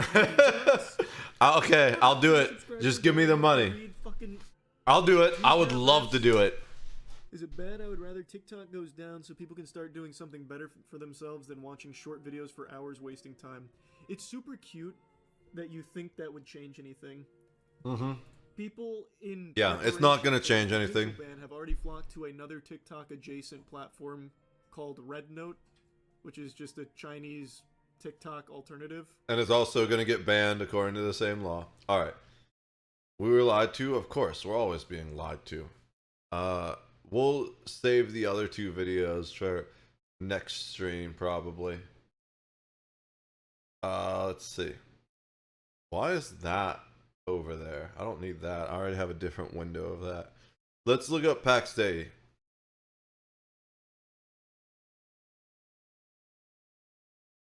There's their website. Pax Dei made me realize how healthy this game is. Yeah, we'll do a YouTube search as well. See if I feel like I've heard Asmund mention it, but I don't remember if he said anything. Dumbest person ever. Speaking of Asmund, there's a 2-minute Asmund Gold clip. This is the guy we're gonna look and see what his opinion of the video game is, if he's said anything about it. Was scammed out of 830,000 euros after believing she was in a relationship with Brad Pitt.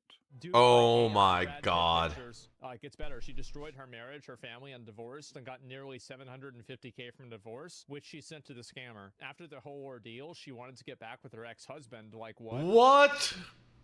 Oh my god. She wanted an interview and sounded really dumb for her age. No way. Oh my god.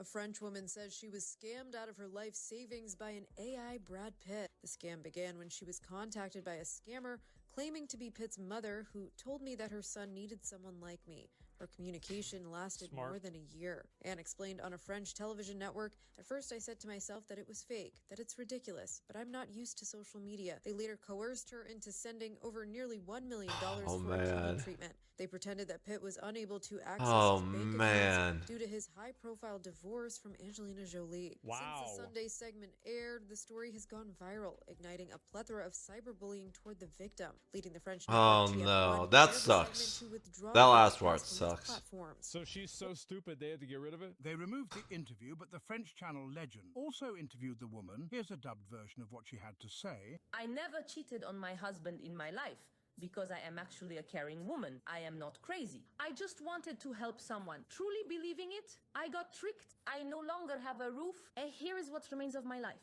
Somebody says, how can someone who believes this to be capable of acquiring 830,000 of anything? Well, she got it through a divorce. Yeah. Now she's filing You charges. wanted to help someone. Rajesh in India having... So yeah, it's some guy that like you divorced your husband best life, bro. Like some to guy get a in bunch of India, money China, whatever. and sent it to a complete stranger. This is pretty daunting. How does that help anyone but potentially yourself? So I wanna feel bad for her. And she definitely shouldn't be getting a bunch of hate on social media. That's just dumb. I don't understand why people do that. It's a waste of time. It's putting negative energy into the world. Don't like just mess with someone like that. But she absolutely deserved it. 100%. Oh, was this the duel? Did their duel happen? I kind of want to watch that, but we're gonna look up Pax Dei first, and then maybe we'll all right. Yeah. Okay. It's 3.5 hours. I'm not gonna watch that.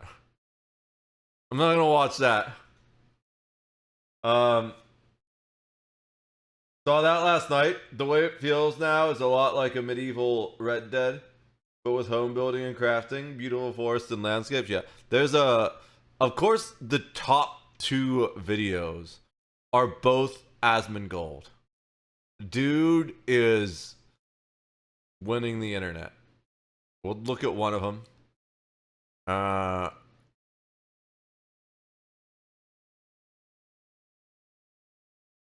That one feels like it's going to tell me more than I actually want to know.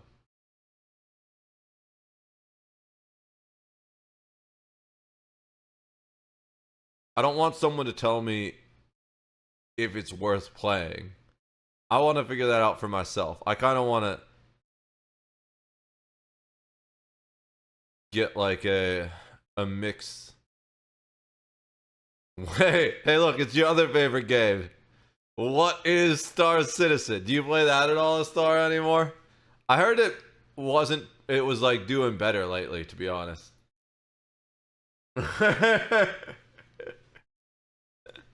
Alright. We'll hear the, well, wait, this one's shorter, right? Oh, no. Yeah, they're both about the same. We'll hear, let me look at their stuff first. We'll watch the reveal trailer. Let them say their side of the story first, and we'll get the reviews.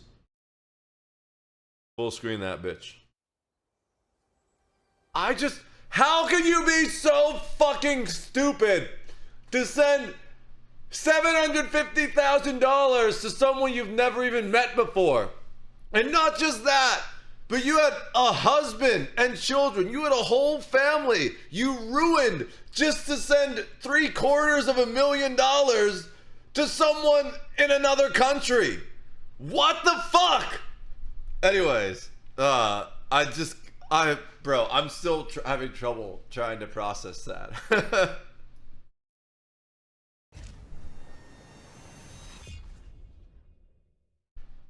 I'm gonna wake up tomorrow. I'm gonna wake up in a cold sweat in the middle of the night, having nightmares about that lady.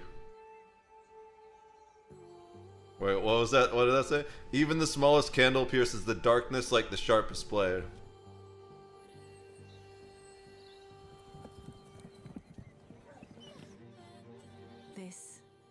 Well, it looks pretty so far. But so did New World.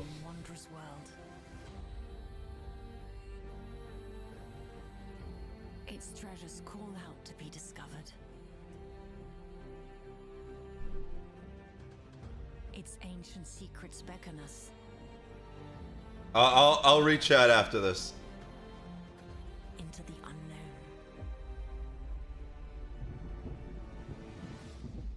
The further we journey from the safety of the light, the greater the rewards and the dangers.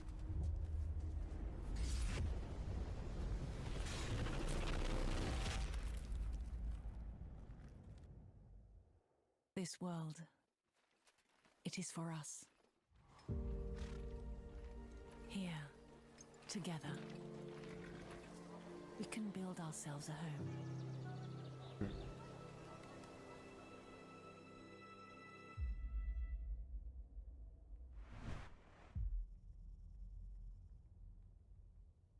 Alright. That's their thing. So let's see.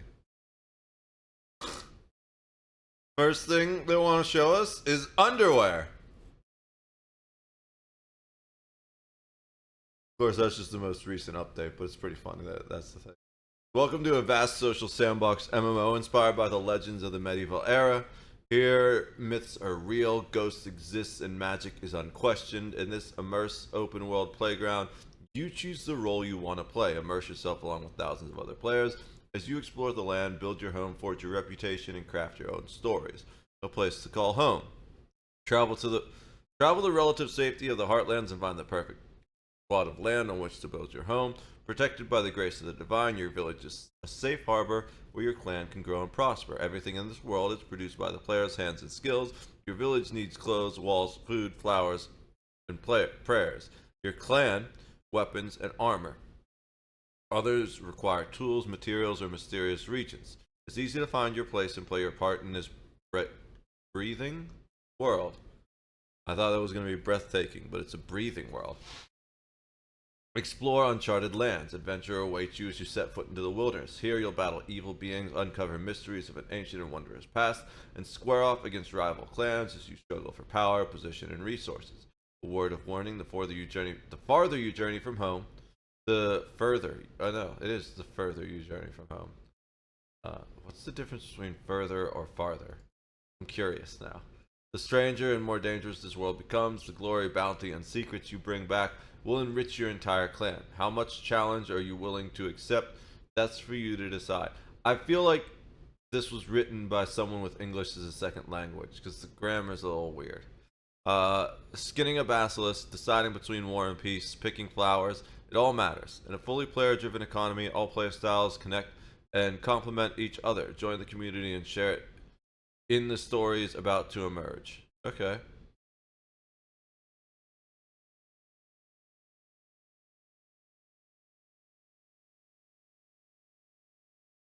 Oh.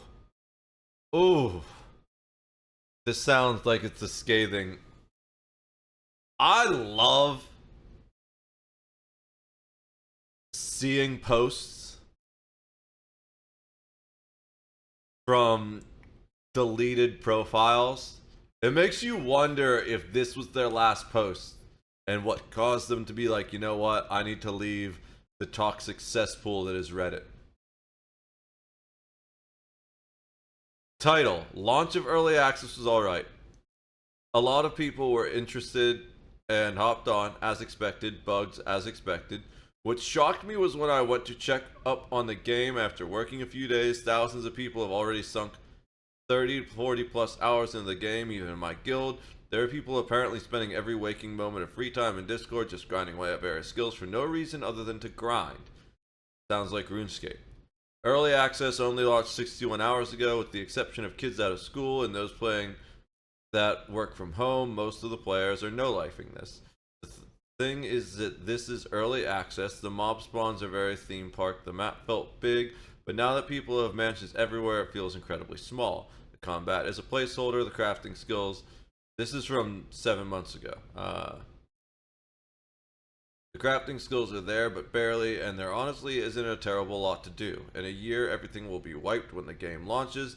Yeah, that's usually how early access goes. The vast majority of the potentially interesting skills aren't even in yet. That's also how early access goes. Despite that, people are already rushing through the content en masse.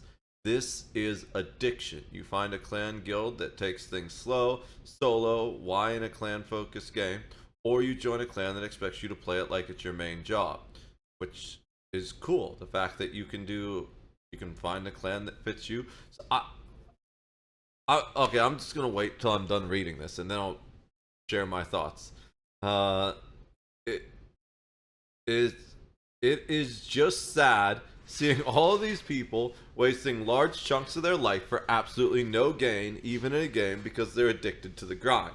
The original MMORPGs were Skinner boxes. What the fuck is a Skinner box?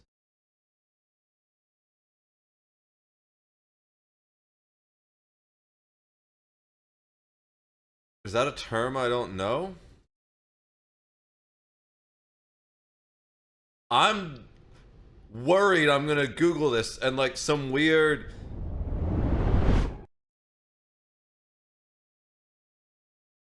thing is gonna come up. A Skinner box, also known... I just didn't want like weird pictures to come up that would get me banned. It's a laboratory apparatus used to study animal behavior. It was created by B.F. Skinner while he was a graduate student at Harvard University. This chamber can be used to study both operating conditions and classical conditioning. Operating conditioning chamber. This device contains lever or bars. Okay, I know exactly what they are now. I kind of disagree with the statement. That's really reductive for what MMOs are. I can get why he says that, but I disagree. But in a sandbox MMORPG, there aren't even actual goals to go for. It's early access, dude. You grind to get gear, to grind to get drops. Not even really in-game, though. There is some stuff just to get more gear. It's nuts. That's literally every MMORPG ever. All the way back to RuneScape and the original WoW and EverQuest and whatever the fuck was before that. I am grateful that Pax Dei made me realize why this genre is both dead and unhealthy. Truly, it feels like I left the game after playing with the boys and came back to a bunch of crack addicts. While this genre is terribly toxic for one's mental health, and you'd honestly be better off doing absolutely anything IRL, I do know someone would be down for my account. Is he offering to sell his account? From what I can tell, it's pretty easy to change the email. The monthly membership isn't going to start until roughly a year from now, confirmed by devs. And yeah, doesn't seem to be any way to unlink accounts yet, so it's linked to my Discord, but I never connected it to my Steam. If anyone wants it and the first person to respond to this thread saying they want it will get it. I'll change the email to theirs, give them the current password, and do any other tidbits if needed. It didn't log any payment info, and even if it did get paid with my credit card, so I'd just flag a fraudulent chart if anyone managed to get the best on me on that front. It's really just Valheim with more people, much more of a grind, very limited building area, and no content. Someone wants the offer is there though. Well, I think we know why his account got deleted. It's probably he probably got banned for trying to sell a game account outside of the EULA. Yeah, this is an inadvertent advertisement for the game. The only thing that seemed like a valid criticism is where was it?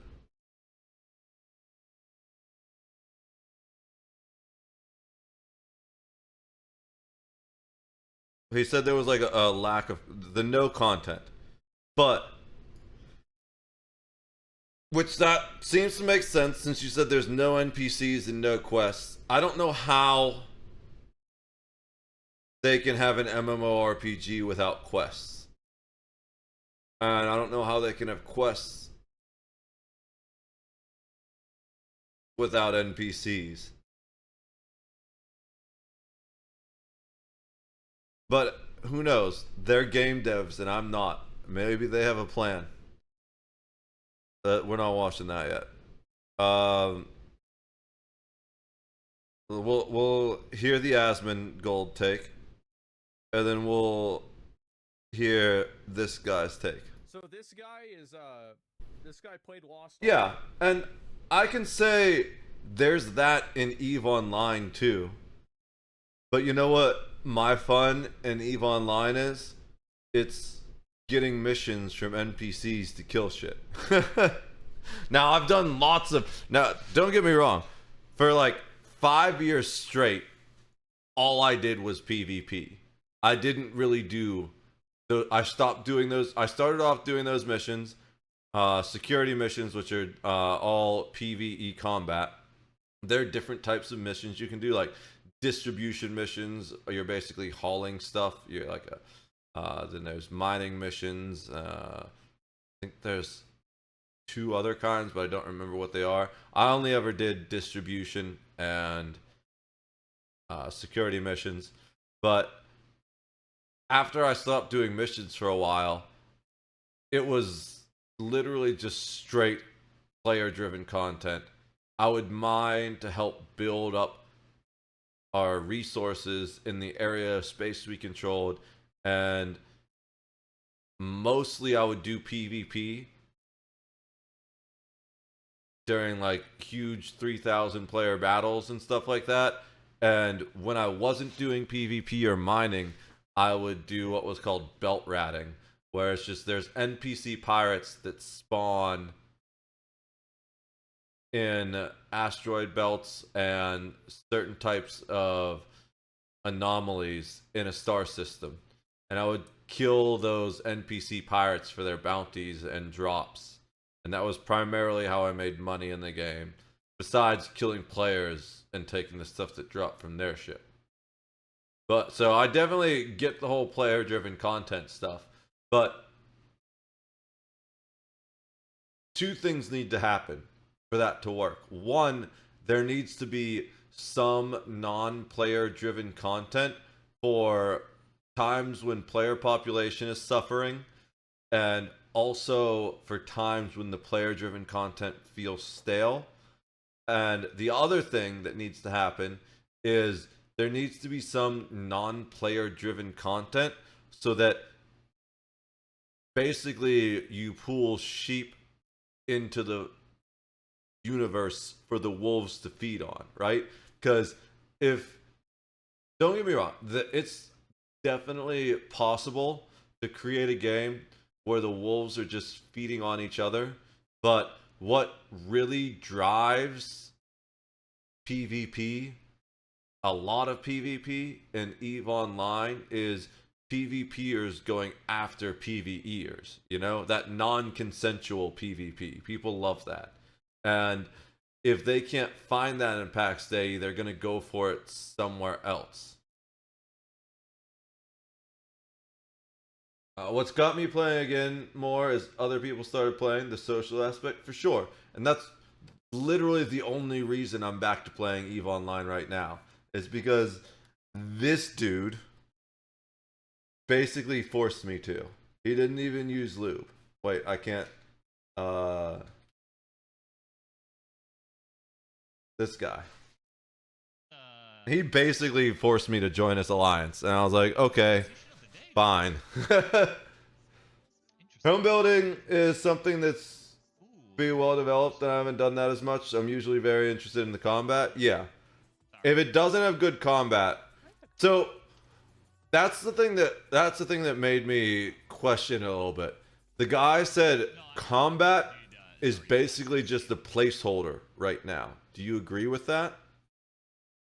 And while you answer that question, I'm gonna watch Asmon's take on this guy's take, I guess. It doesn't even look like it's an Asmon Gold video. It's Asmon reacting to someone else. So I'm reacting to Asmon reacting. Dark a lot. We'll see what Reacception. See what he thinks about Pax Day. Poof! Greetings, Internet. I hope you're doing well. Pax Day just finished its alpha test. Yep. And a lot of people are hyped about the game. I also watched unhealthy dose of internet. I also get hyped myself too. For waging war against bears and delving deep beneath the earth. This is Pax Day, everybody. I bet Nixium got super excited about this game, didn't he? I can easily see this being a game like, yeah, he's basically role-playing a Viking in real life, right? So if you can do it in a game too, yeah, he'd fucking love it. MMO that is going to shake the market to its core. To shake the market to its core. The only thing that was shaken is my head in disbelief how fucking shitty YouTube is. People hype this game into stratosphere. Okay, it has a nice graphic. It has some building options, but this game is nowhere near ready. The wizard has a point. He's right. Nowhere near. I think you cannot even review. Wait, for context, I want to see 1 year ago, 8 months ago. So this is after Asmon spent at least 3.5 hours playing it. So he played this game. This game because it is barren-bone dick that didn't grow. But also 8 months ago. I'm sure there's been updates since then. The Harriet. It's because it is barren-bone dick that didn't grow the Harriet. It's so early. It's like 1, 2, 3, 4, 5 years away from its prime time. Personally, I do not understand why they allowed player so early the development cycle. It should be high-profile game, not some indie basement project. Okay, so here's another thing, is that if you play the game solo, I remember Narc played the game solo whenever the first beta came out. Building is more designed and balanced around group play and group collaboration. Not that you can't build solo. Of course you can, but it will take a lot longer. So you let 10,000 Andes and Stoners in. Now what? Your email and Discord gonna get flooded with the wish list. Where are the cut gears? Where are the cut gears? Why I cannot build the castle in the shape of dick? You can. Smash. Then the second group genuinely gonna point the problem and the bugs with your mechanics and the systems. So you're gonna spend your time improving and fixing the building or some tool that not even gonna make into the final version of the game. Time is nice spent. And third group, vultures like me that we just gonna circle around and land on your game and shred it to pieces. Relax! Combat sucks!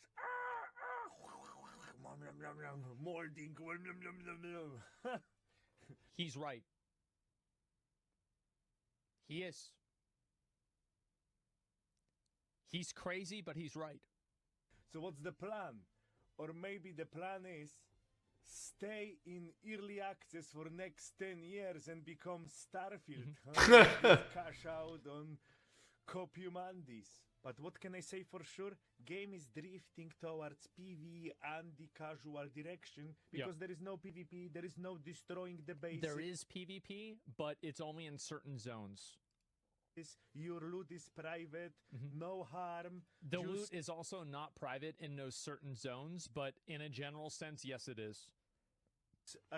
Fights against environment. You know? Yeah. It is what it is. If you want to farm for a week, build your huge ass castle that lags your computer and then show it to your mom, well, that's not a problem.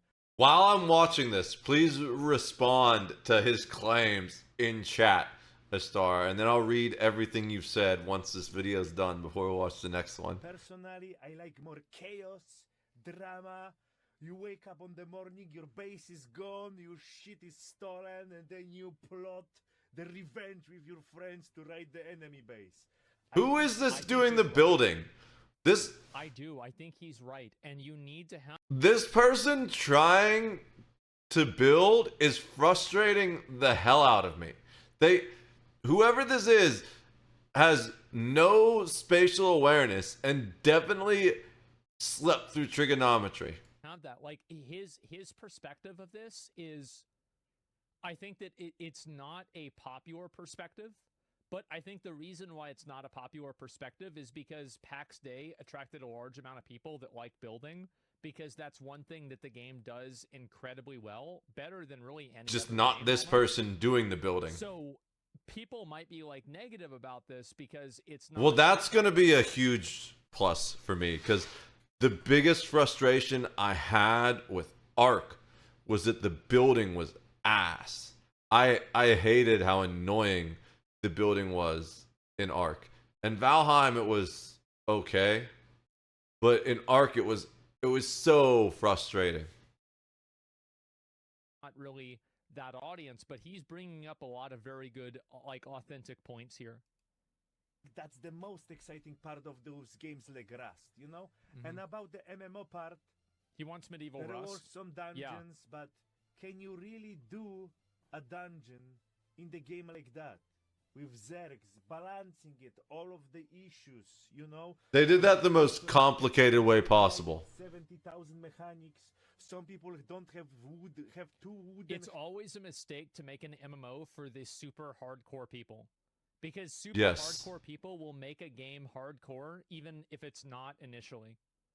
Look at WoW. WoW hardcore didn't even exist at first. People would just do it based on the honor system. And then they were like, okay, yeah, I guess we got to add that to the server. Same thing with old school RuneScape Iron Man. That was just a made up thing people did once they beat the game and they got bored of just being 99 everything. They made a new account. They're like, all right, I'm going to do it. And it's just, everything's going to be solo self-found. And now we have games that give you hardcore and solo self-found options from the beginning. They'll figure out speed runs. They'll figure out challenge runs. Like, look at Dark Souls, Yeah. for example. Speedruns, challenge runs too. That's something I didn't even think about. Fire, you know? I know we are all waiting for next big game that we're gonna waste 10 years or 20 years That's of exactly our right. life. Yes, we are. Let's go, big MMO, I'm gonna come. Yes. But Yes. ladies and gentlemen, stay sharp. With rapid advancements of the game engines and AI. He's I'm so glad I watched this video. It's really entertaining. I spent over 2 decades playing those shitty games. I should be world tier expert, and not long time ago, I got finessed by beautiful graphic and TT armors into believing that, wow, we got new MMO that we can be excited for. Quinfall? See by yourself. Night. Oh, wow. Oh, this looks nice. Oh, wow. Amazing. Let me guess, it's pay to win. Yeah. It's probably, with like the waifu vibes, it's almost certainly pay to win.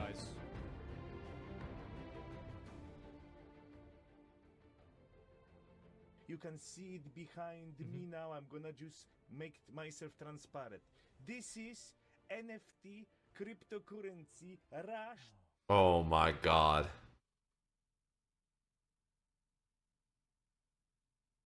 I do think there's a place for NFTs and crypto in video games. The problem is that everyone that does it builds it around those things, where it should be a secondary feature, not a main draw of the game, you know?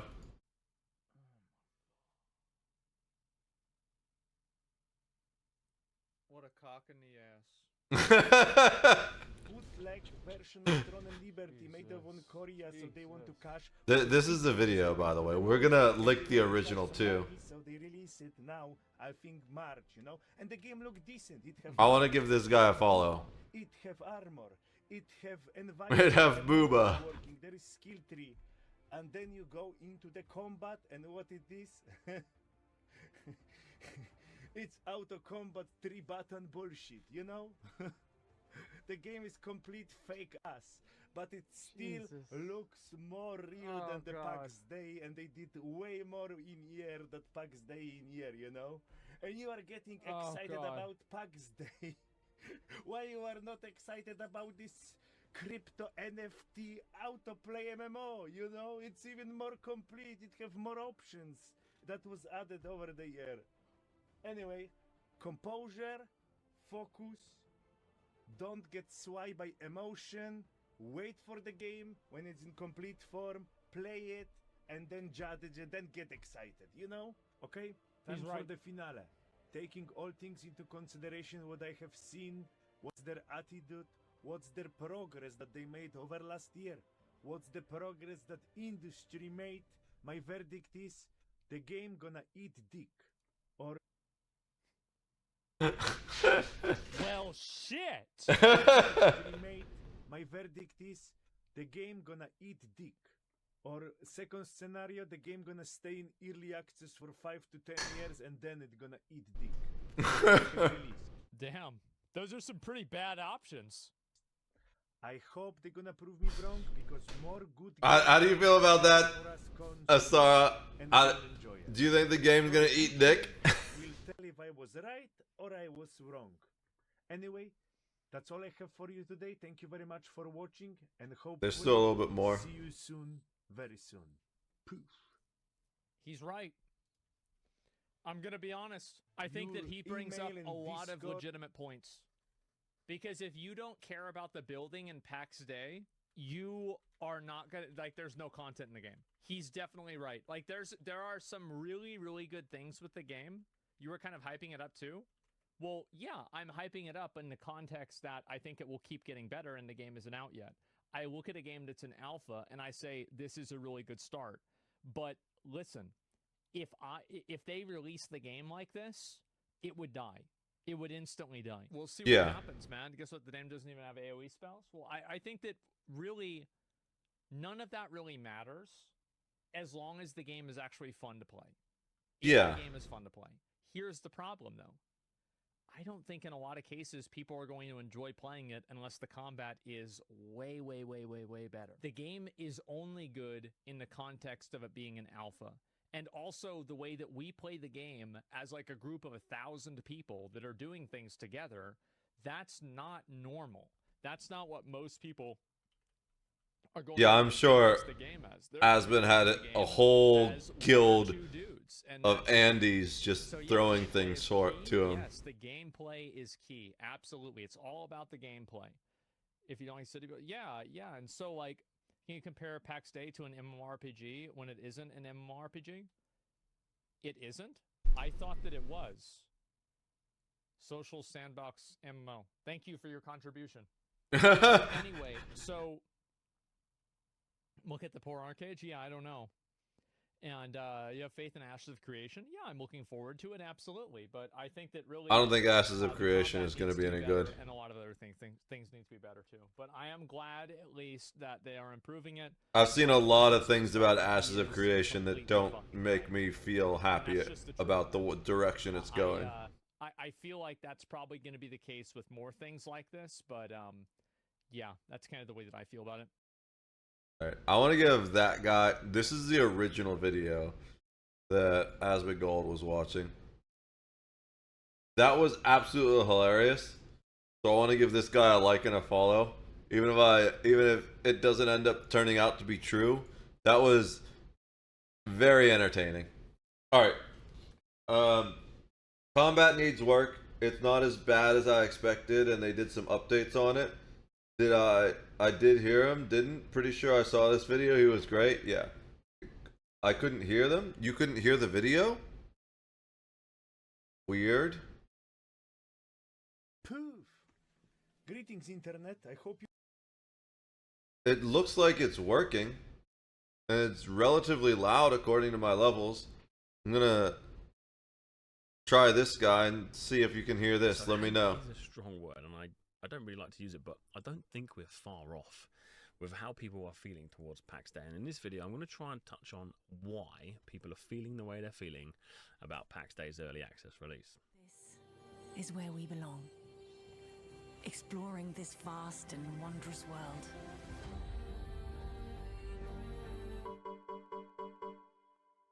So if we roll back all the way to when they first released their official reveal trailer, this trailer just... it gave you goosebumps. It gave you goosebumps. It was... yeah, the trailer was pretty good. I liked the trailer. The swords, the combat, the horses, the mounts, the cities. And then there was this one clip where you had this fellowship-like clip where they're like walking up the mountain. The mist was in the background. You're like, oh my god. Yes, finally, a decent MMO. And unfortunately, that's kind of where it's ended so far. That trailer has hit everybody the right way, and then as early access has come out, we haven't really got that same feeling, and this is why. So the building's brilliant, the crafting is very in-depth, the gathering feels fun, but everything else... what is that character? Work in progress. It still feels like there's scaffolding around the building, you know, it still feels like it hasn't been finished. And that's okay. But when you drop a game in early access in 2024, people expect the game to be somewhat finished. They expect the beginning. Yeah. They expect the middle. It should be like three quarters done by the time you go to early access. I'd say even like be able to go through the 8/10 done maybe. Things to be feeling good. Could probably hear it if yeah. And there's a bunch of people that are I think if I turn hooked to the game. Here, but we'll turn the don't feel good. The sound up a little bit, but I don't want it to drown me out. Good about PAX and why people are feeling the way they're feeling. I just want to touch on early access and the way early access is perceived these days. Now, I've spoken to hundreds, potentially thousands of you guys now at this point about the idea behind early access.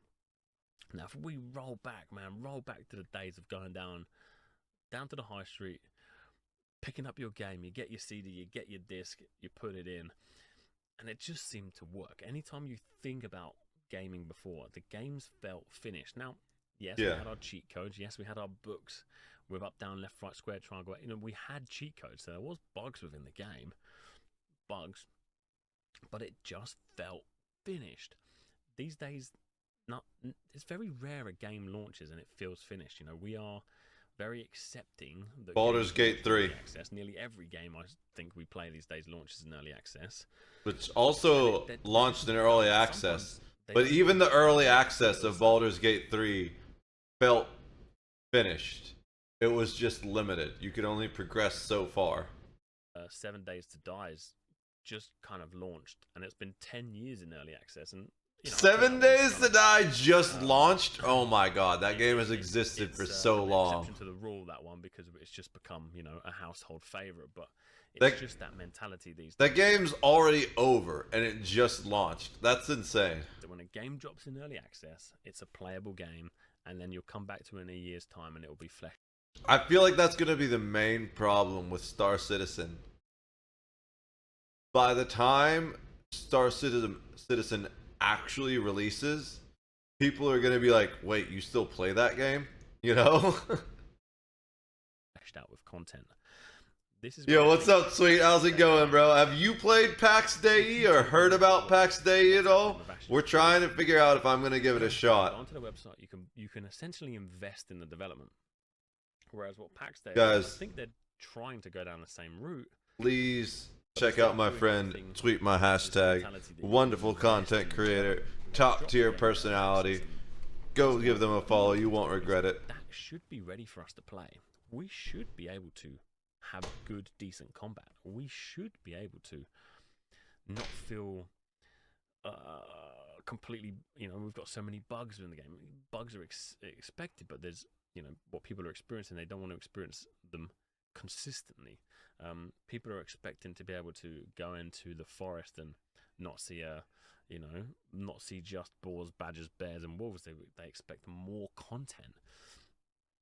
This is what I think people are expecting when you drop an early access game. And as I say, Pax Dei haven't done that.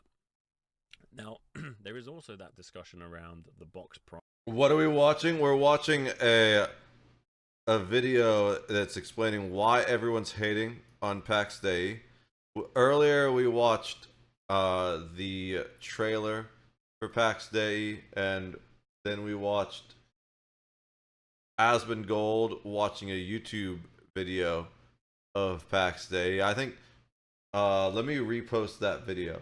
The video is absolutely hilarious. This is not the Asmongold version. This is the original. Actually, we'll post the Asmongold version. I think this is the Asmongold version. Let me check. It should still be in chat. Yeah. So this has both videos. You can watch the Asmon version, or you can watch the version that he was watching, which is hilarious. But Asmongold also played this game for like 3.5 hours. At least that's how long the stream was that was uploaded to the video that was uploaded to YouTube. Knowing him, he probably played it for like 30.5 hours in 2 days. But it was interesting to have his commentary on top of the other commentary. So are people hating Pax Dei? Yeah, like kind of. A lot of it is just like complaining that it feels like an early access game in early access. And I have mixed feelings about that type of stuff. I said a lot of stuff about people getting mad about them fixing bugs and changing balances in Path of Exile 2. It's like you're playing an early access game. And it's not like a 3-day pre-release because you paid to get 3 days to play it early Lost Ark type of thing. It's like you're paying early access for a game that's not supposed to come out for like 6 or 8 months or something like that. That's a whole other story, It does feel like an early access game. Okay. The subscription model, and then there was a discussion at some point about premium currency. Yeah, I kind of wanted to hear a bit about there was those. Also that discussion around the box price, the subscription model, and then there was a discussion at some point about premium currency. Now, all of these added, not frustrations, but dark clouds that overhang like the game also kind of put people off. Now, what I think we all expect, tell me in the comments if I'm wrong, is why did BattleNet open? What we would like and what we would Did I expect misclick is a game and hit drops at a BattleNet? box price, and then they either choose like a battle pass route or a subscription model. Kind of the same thing, but you go down that route, and then you have your cosmetics. I already have enough things running in the background. An MMO, whether it's an RPG, a sandbox, whatever. That's what we want, right? more and more games are increasingly adding premium currency, little bits of money here. You know, they see how much money mobile games make, and I get it, it's a business, but man, you just want to log into a game and not be, you know, forced to pay to do X, Y, Z or whatever. But the issue with PAX is you have a box price, which is quite a steep price, which is where I think the investment comes. So that's the thing that annoys me the most about certain games. I don't mind when games have monetization, but when games either force you to have the monetization to have the full experience, or keep blasting in your face that you haven't paid for it. Like a good example of that second one would be Star Wars: The Old Republic. The bones of that game are really good. I really enjoy Star Wars: The Old Republic. But I don't play it except on May the 4th sometimes. And it's been like 2 or 3 years since I did that. And the primary reason is because it's just constantly reminding you that you haven't sent them money. It's like, bro, I don't need a million pop-ups telling me to go to the store. It's just absolutely ruining the immersion of the game.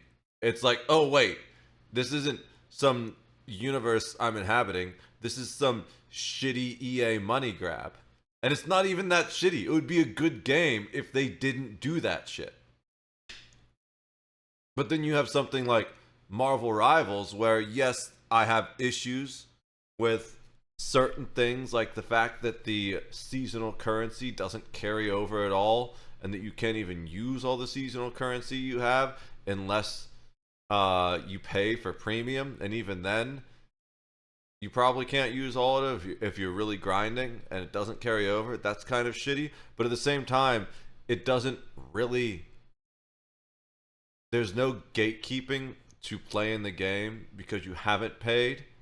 And it doesn't force you or really remind you that you haven't paid either. You know, it's there on the side and it never goes away. But it doesn't have like the constant pop-ups and shit that Star Wars: The Old Republic did. That was just so frustrating. It's not Star Citizen falling through the floor all the time. That's good.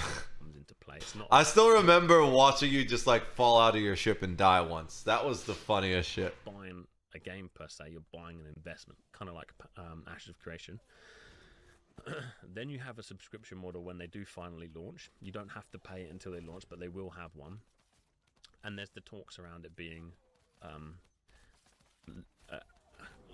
sort of allocated to your plot. So the more plots you have, the more subscription you pay. So for a lot of people, that can kind of come down the pay-to-win route. The more land you have, the more... Yeah, I don't like that you can put down at all, start smelting, to be honest. More, getting more armor, speeding things up. So I don't think it's pay to win, but it comes under that territory. And then there's the discussion of a potential premium currency. So there's a lot of kind of, not confusion, but there's a lot of like, the game has to be bloody good for us to warrant paying this price. And this is where I think all the negativity and borderline hate has come in, because what I've heard people say is greed. From speaking to them myself, I think it's far from greed. I just think it's marketed slightly in a... I don't think it's really greed either. Would have been accepted on. I think if they had gone down the route of, hey, we are... I think it's a lack of being in touch with your audience. To kind of keep going for the next couple of years. If you would like to invest in the project, you can play the game persistently, do the building, do this, do that. You know, it's going to cost you X, Y, Z. Here's a box price. And when the game launches, we'll then release the submodel. Talking about the submodel now, talking about the premium currency now is very honest with them, and this is why I like it, because yeah, that's true. Same with the Ashes route. Transparency and honesty goes a long way in my books, but I also think for the masses that's quite a negative thing. Yeah, I'm kind of over subscription games. I saw what felt like borderline 100 reviews of people that had played less than 10 minutes were like, this is shit, that shit, and that shit. They do, in this day and age, need to hold people's hand for the first half an hour, potentially hour. Let me put it in a different way. I'm over subscription games where you need to pay the subscription to be able to actually play it. So the biggest on that list would be WoW, right? You like can't even log in without a subscription. Next on that list would kind of be EVE Online, where you can definitely log in, but if you're an old character, you can't sit in any of your ships. And even the ships you can sit in, you have only half your skills, meaning that like all the time you've put into the game is absolutely useless unless you keep giving them money. And the model of subscription games that I am okay with is the way Elder Scrolls Online does it, where the subscription doesn't really actively change the gameplay much. There's 3 primary things it does. One, there's a 10% XP boost, which it's not even noticeable, to be honest. It's so negligible, it's not even noticeable. Also, I guess we'll say you get discounts in the Crown Store, which is their premium currency, and you get like a free statue every month or every week or something like that if you're subbed that you can use in your player house. So, but it's not everything is discounted in the Crown Store. It's only certain things that are on sale. So that's like minor stuff that I would say by itself isn't even really worth paying for. What's worth paying for the subscription in Elder Scrolls Online? I'd say the absolute number one thing is the crafting bag, and with that, the double bank storage. That's primarily the reason. It's 50-50. The other reason is that it gives you access to all of the DLC. And there's so much DLC in that game that using the $15 a month is a pretty solid deal to get access to all of the DLC compared to how much it would cost you to just straight up buy all the DLC. And the really nice advantage of it is when you have the subscription, you get a certain number of crowns per month. So you can end up using those crowns to buy the DLCs you really like. So if you ever end up in a situation where you are like right now with me, where you don't have the sub, you can still play those DLCs you like because you basically got them for free. Because what you were really paying for was the bank space and the ability to enter any DLC while you have the sub up. And and also a thing that I like that they really do is while the sub won't get you the newest expansion, when a new expansion comes out, that old previous new expansion becomes DLC that you then get usually for free unless they change that. So I think Elder Scrolls Online, of all the subscription model games I've ever seen, has the best, because old school RuneScape basically has the same model that EVE Online does in a lot of ways. Let's see. It's not the Star Citizen info. Which part? Which part of what? I don't mind a game like Lord of the Rings Online with an optional sub. Yeah, it seems like ESO's sub. Throne has season passes, one free and one paid. I don't mind. Yeah, I don't mind that at all either. Lord of the Rings has a similar model and it's fantastic. Yeah, that sounds really good. What am I thinking that has a paid and a free season pass.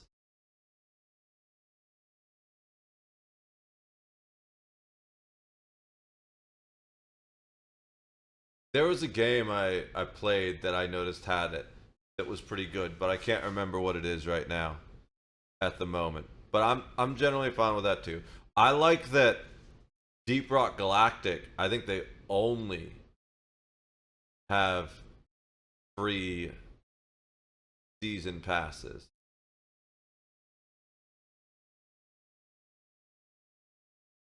What really annoys me is two things with season passes that annoy me. When a season pass is like paid, but there's only one thing, per every 10 levels that's free. And it's just like the shittiest thing that you're never gonna need. And it's just like, or that like you can't really use effectively without the paid stuff. And it's like, come on. This is just really lame. The other thing that annoys me is time limits on season passes. I feel like that's just a highway robbery. Because like what happens if a family emergency comes up, or you have like finals you need to study for or something, and you buy a season pass and you only get halfway through it? Well, then you got robbed of half your money, basically. So the only time I've ever... Oh, you know who had pretty good season passes? I hate to say this, because I hate to give them any kind of accolades. Destiny 2.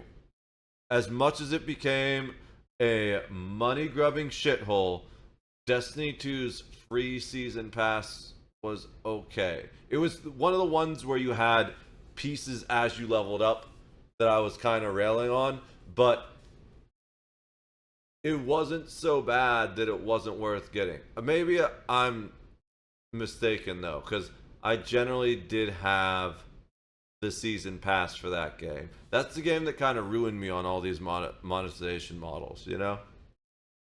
New World has one too. No.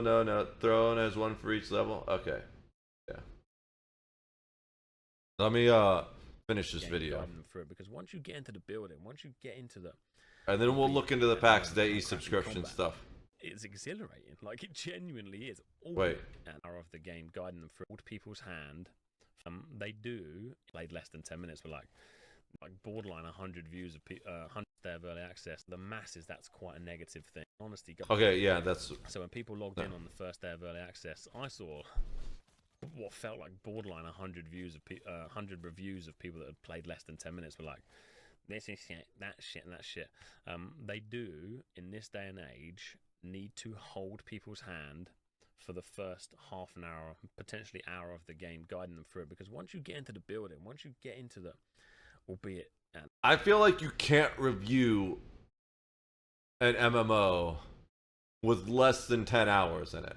You know? There's no way you can review an MMO with less than 10 hours. And really, I don't think you can actually review an MMO until you've beaten the main campaign, which is usually anywhere from 30 to 60 hours.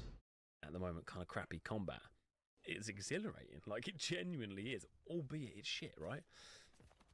So when people kind of get that kind of bug for it, it's actually a good game. It's got a very good baseline, very good core, and the fact that they're sort of discussing mounts, horse and carts, small Viking boats, fishing, gardening, farming, the content, the good combat, the PvP, the kingdoms versus kingdoms. It ticks all the boxes to be a super successful game. But for that to happen, then they need the players, right? And people at the moment have had a pretty rocky first impressions of the game. At this point, I'm kind of waffling on a bit, but I just wanted to kind of finish. I'm still playing Pax Dei. Our community is still playing it. But for YouTube, I kind of wanted to finish up my feelings on the game, let you guys know where I'm at. We are playing Pax Dei. I'm going to be supporting the early access. I mean, we've got an account. I'll be playing it from time to time. The community is involved. Power Gaming's involved. They're building away. I'm very keen to check it when they bring in the kingdoms, the marketplaces. I'm keen to follow the development. But for now, this will probably be my last YouTube video on PAX Day until they bring out some updates, and we'll keep you guys updated on the updates. But I wanted to let you know how I thought about it, how you can think about it. If you're thinking about buying PAX Day, think of it like you're investing in the developers. You're essentially saying, here you go, boys and girls, here's £100. Go and develop a game that I have of good, that I believe in the vision for. Not, hey, here's £100, give me a game. It's just not that. It's just not like that. So, yeah, I wanted to kind of bring that out. A lot of people said it's something that they mirrored the opinion of. Others also, I also completely agree the fact that it's not probably ready for early access. It's very needy right now. Feel about early access. Anyway, if you've made it this far, listen to me waffle. I appreciate you appreciating my opinion. I gotta get on, record a van life video. Van life has been very fun so far, very enjoyable, completely different way of life. It's very hard to stream, create, run my business, spend time with the family. It's been bloody challenging, I'll tell you that. So sorry for a potential lack of quality YouTube video, but I hope you've enjoyed it. Next up for us is Once Human. We are going to be trying Once Human as a community. I do want to try that at some point. But for now, I want to see this because so far we've had a bunch of negative reviews, and this one sounds like a positive review. If it's the last game you'll ever play, unless he's saying that it's so bad it's making him quit video games for all time. But first I want to look into its subscription model. We'll see what Pax Dei says himself. Why early access? What is the current state of the game? How long will the game remain in early access? June 2025, so at least a little while longer. What do you mean by wiping the game? How often will that happen? Throughout early access, as we expand the game both in terms of content and systems, we anticipate major updates that will require us to reset the game entirely and start over. That's normal. That being said, we will do our best to keep such wipes as few and far between as possible. Ideally, we also try to do them only partially. Major changes on the terrain and home valleys could lead to reset of all the plots, but not to your characters. Some deep changes in the skill systems of the crafting progression could lead to a reset of the characters, but not the plots. At least one complete wipe will reset occur just before the full release, and it should be the last one, as we don't plan to wipe once the game is no longer in early access once it is fully released. Players coming from different platforms will be able to play together. Yes, players using Steam or the Pax Dei launcher will have access to a common list of shards. It doesn't say anything about consoles. Plots allows a player to earmark a limited in-game area for their own usage where everything they build can be seen, and if they so choose, shared with other players. Multiple plots can be grouped together to allow more space for bigger structures, or placed separately to enjoy several homes in different locations or game worlds. Plots are managed at the account level, so players with multiple plots can choose to allocate them to a single character or split them across alts. How long is a given plot valid? Plots included in a Founders Pack will last the full duration of early access, meaning whatever gets built in those spaces will be permanently maintained, except for the occasional reset due to major updates requiring wiping the game and starting over. Business model and pricing of Pax Dei after early access are not defined yet.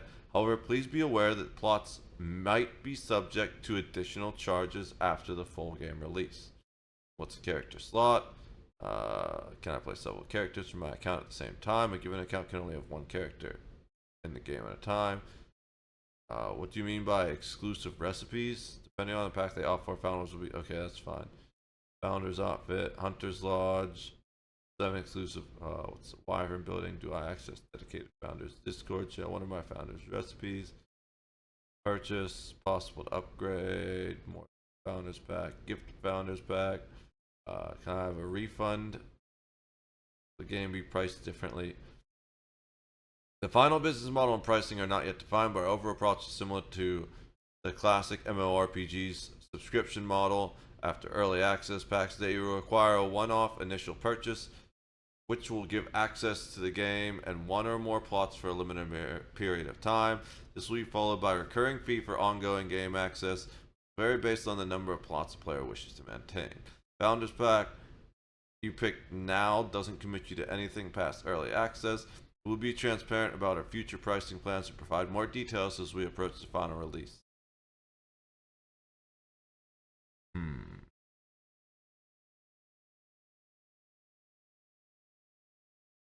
Okay. Let me see what Reddit has to say about the pricing.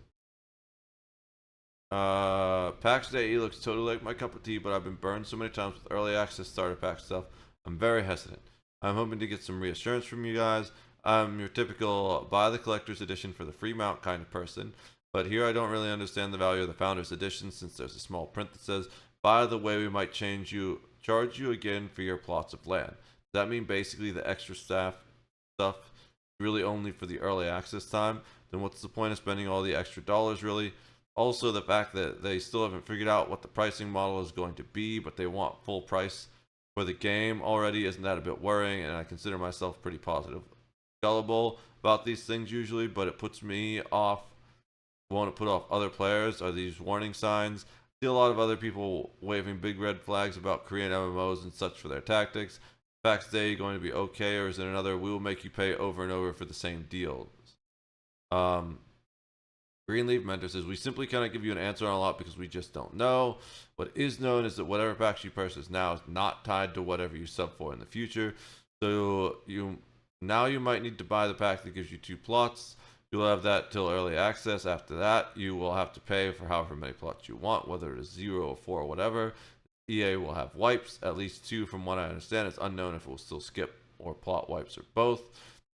Is it a smart way to spend your money if you want to play in a group, build stuff, roleplay, and do dungeons? Maybe yes. Crafting has definite progression problems where you spam crafting junk to progress. PvP is super bare bones to the extent it's not worth paying for or engaging at the moment. I am personally having fun, but I love medieval junk MMOs and social clan oriented play. I do not think I wasted my money. I'm with you, it has lots of issues and it's kind of bare bones, but definitely got my money's worth already. Also agree. Alpha E, as this is right now, I'm having more fun in Pax Dei than I've had in Nightingale, which I was super hyped for. The community has been great so far. The devs are super transparent and share things with us no other devs have in the past. I want these guys to win. As for the possibility of future subs, that doesn't really trouble me too much. I've been playing MMORPGs for decades, so I'm used to 15 to 20 a month. If I want to rent a server from Conan Exiles or Minecraft, I also have to pay, but that's different. That's a whole other thing. That's a different type of subscription I didn't think of. But renting a whole server, that's a whole other thing, and I don't consider it part of the traditional sub pay mode. Doesn't bother me because I'm not going to be playing this a year from now. Think of all the games. Okay. Hey dude, the pricing is definitely the most contentious part of the game. It's entered early access in a rough alpha phase of gameplay with so much planned but months away. The game will remain at EA at least until June 2025, a year that could be double that depending on popularity. I'm playing today, you're playing to support the devs and show them interesting game. You will not be getting a complete game, you are getting bugs, systems will be overhauled. Until that launch date, we might know anything. The game could shut down in EA. I don't think that's going to be the case.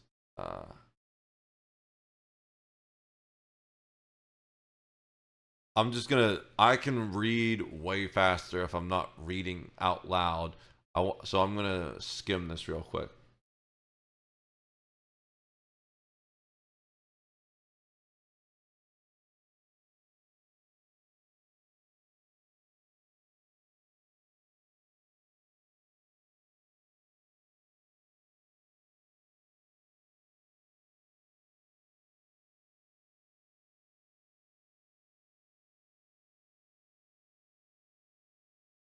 I'd much rather have microtransactions over subs, personally.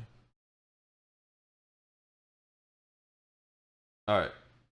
The first thing that attracted me was parallels to Ultima Online back in the day, which no other MMO has. What parallels specifically? I'm still hopeful for that potential. So, my concern is 100% the subscription model. And it sounds like you won't really be able to play it without the subscription model. And if you do, you won't have a plot, which seems kind of necessary to do in anything unless you're just going to farm off of someone else's plot entirely, which could be reasonable. I need to drag this over to the other window so I can watch it tomorrow. I do want to see that. But What's this? Why is that? Oh, okay, let's just go each of these points and see why everyone's watching this stuff. So the building did look pretty good compared to other games I've seen that are builders. Like, it's not as good as Space Engineers, but that is a building game. That's primarily Minecraft in space. So. Or is he part of our group? Oh no, you're good, bro. You're good. No, you're not a loser. That's a bigger discussion. Okay. The building part is pretty great. Well, if you've got time, tell me what you're looking forward to about the stream, about the game. And then, so they have these foundations set up,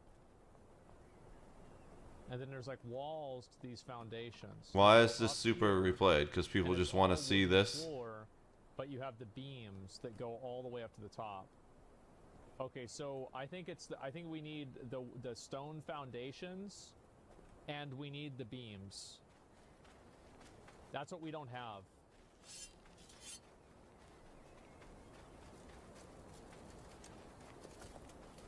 That's well made. Yeah, it's really nice. Like, they did such a great job. Like, we have a lot of resources. Like, we can outwork and outproduce anybody, but we don't know what the fuck we're doing. Like, we need an actual foreman here, like an architect, to like help us figure this shit out.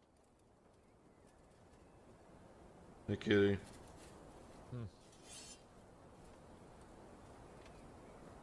The fast one is wood. Yeah, bro, can I get an invite? Yeah. Just a second.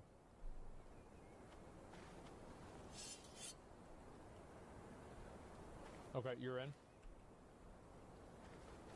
Yeah, you guys are in. Zuckerberg, bro, what are you doing?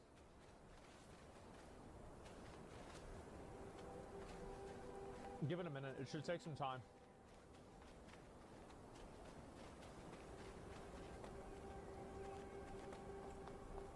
What the fuck is this? Oh, shit.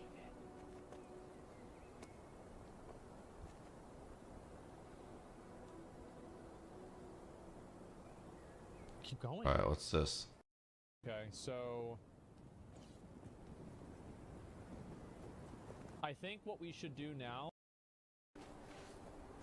It's really focused on the building almost entirely. In the same area doing. Not that I have a problem with that. What happened? Alright. The building is pretty good. I can later. I'm in the game in a Discord call. Alright, wait.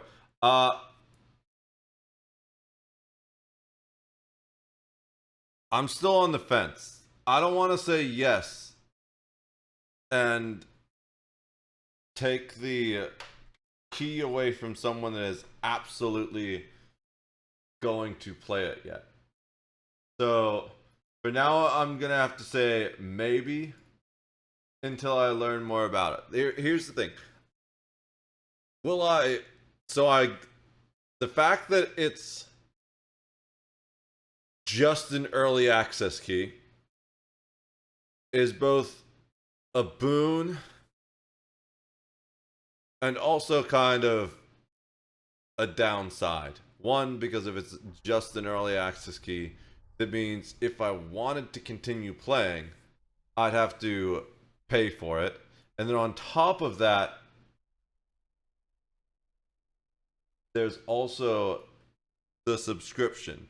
And that matches what I said is the worst model of all, which is WoW's model, which you pay for the game.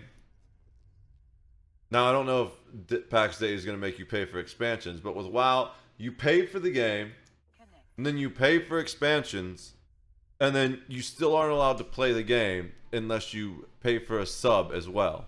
And that's just, in my opinion, absolutely the worst possible model you can have for a game. Especially, I forgot to change the settings because we were chilling earlier, and I really wish you could save presets. So we do shadow, low. I think level of detail was medium. Ambient occlusion, low. Reflections, low. Depth of field, off.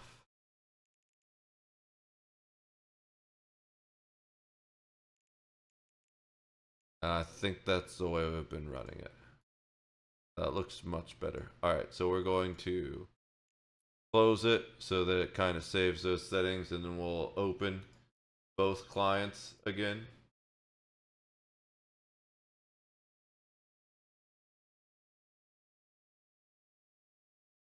Okay. Who said you have to pay? It's a Pioneer experience now. So what it looked like from what I've seen so far is that the base game is going to be about $40, and then you're going to need to pay a, what was the word? A subscription.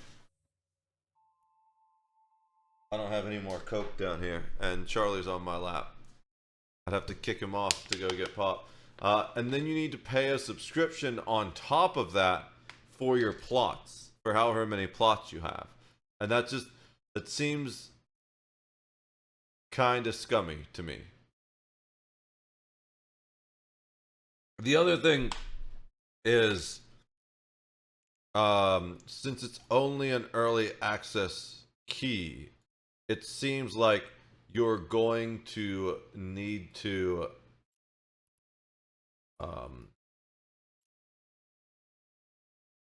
this is only an early access key. It seems like you're going to need to buy the game again once the game actually comes out. They haven't said that. They absolutely said that, though. They did. They were pretty. They inferred it pretty heavily. We'll even go back to the website. Pax Dei, it was on their FAQ. Their own FAQ.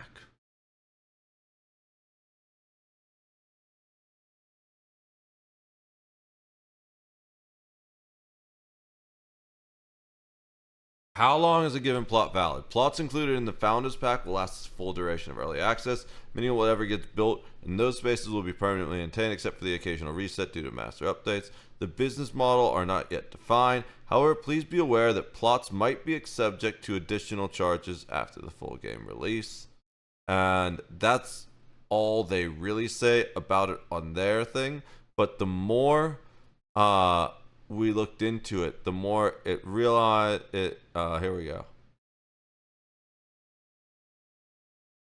Will the game be priced differently during and after early access? The final business are not defined yet, but it says it will, after early access, Pax Dei will require a one-off initial purchase, which will give access to the game and one or more plot for a limited period of time. This will be followed by a recurring fee for ongoing game access, which will vary based on the number of plots a player wishes to maintain. So they literally came up and said, when we release the game, we're going to make you buy it. And then we're also going to make you sub to keep playing it. And that seems kind of scummy to me. So they literally said that. Just in a more roundabout way.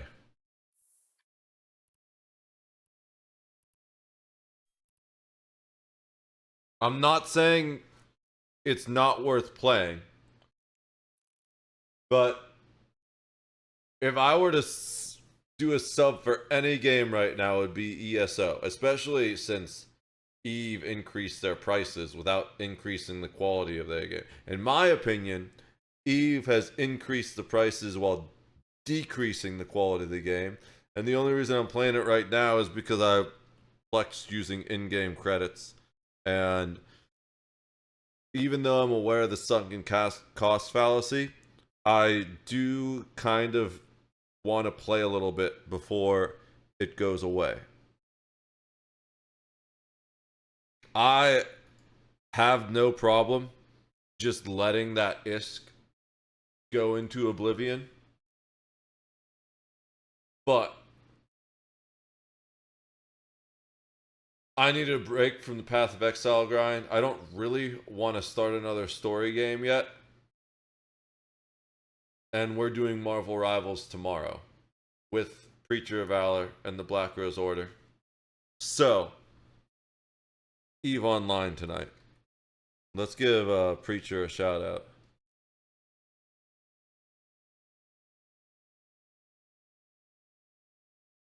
And here is... Oops, that's not it. The Black Rose Order Discord. What time for Rivals? That depends entirely on Preacher of Valor as far as when we group up. Normally, I think he starts around 8:30, 9 p.m. Eastern. But I'll probably be in the game as soon as I start streaming, which generally is around 5 or 6 p.m. I'm trying to be a little bit earlier than that, but also I'm doing all the back end work where I'm just constantly uploading to YouTube and I gotta edit all those YouTube videos. DaVinci Resolve is currently my most used program on my PC, but I have an old PC, so it's like I can only run DaVinci Resolve and pretty much nothing else. That's why the Eve settings were so low, because I had one Eve client up while DaVinci Resolve was running, and it was like almost crashing my system just doing that. But yeah, probably all night. Normally when I play Marvel Rivals, I go for like 10 hours. So we're going to wake up, do some uploads to YouTube, maybe shovel snow. I don't know how I feel about shoveling snow. I know how I feel about shoveling snow. I hate shoveling snow, but I might need to shovel snow just so it doesn't get ahead of me. We're supposed to get more lake effects though. But beyond that, I want to get an earlier start tomorrow. So I probably actually won't be going too late tonight.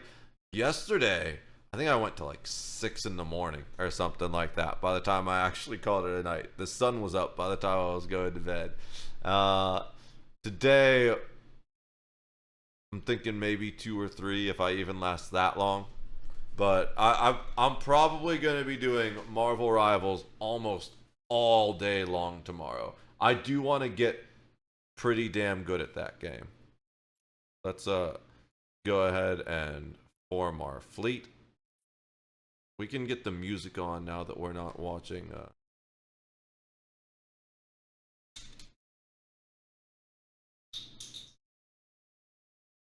He just is constantly wanting to play with things, but he doesn't realize that if I don't make content, I won't be able to buy him toys.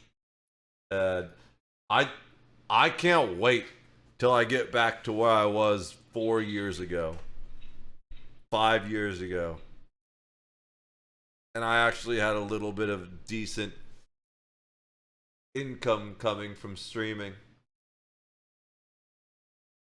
And if I monetized the YouTube channel, that would be huge, because then that would be passive income, and I'd be able to not only drastically increase the quality of content I make once I have some money flowing in, but I'd also be able to just enjoy life for once. I've been in survival mode for 15 years. I don't know if you guys can imagine what it's like to be in survival mode for 15 years. Vacation is a foreign word to me. I would love to take a vacation. I don't even know what those things are. All right.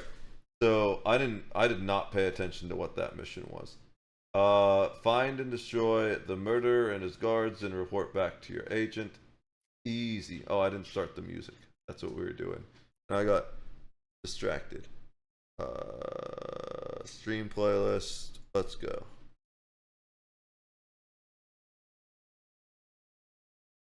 I need to make more songs.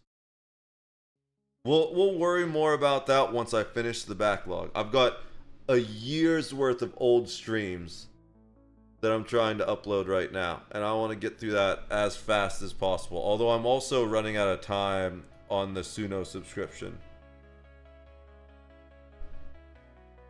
I may play tomorrow. Tell me about EVE Online. Nice. So I have plans to, like, a planned collaboration with people tomorrow, but I'd be down to play with just about anyone before that.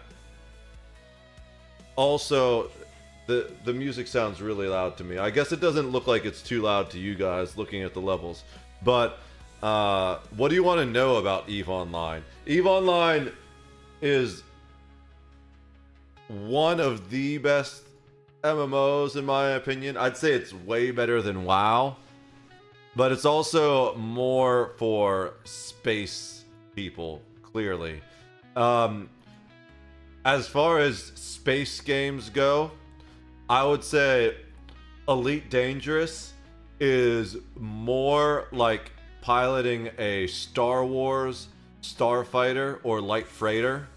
Like, Elite Dangerous is like flying an X-Wing or flying the Millennium Falcon. If you get into some of the bigger ships, and there are slightly bigger ships than that, but EVE Online is more like commanding a Star Trek cruiser.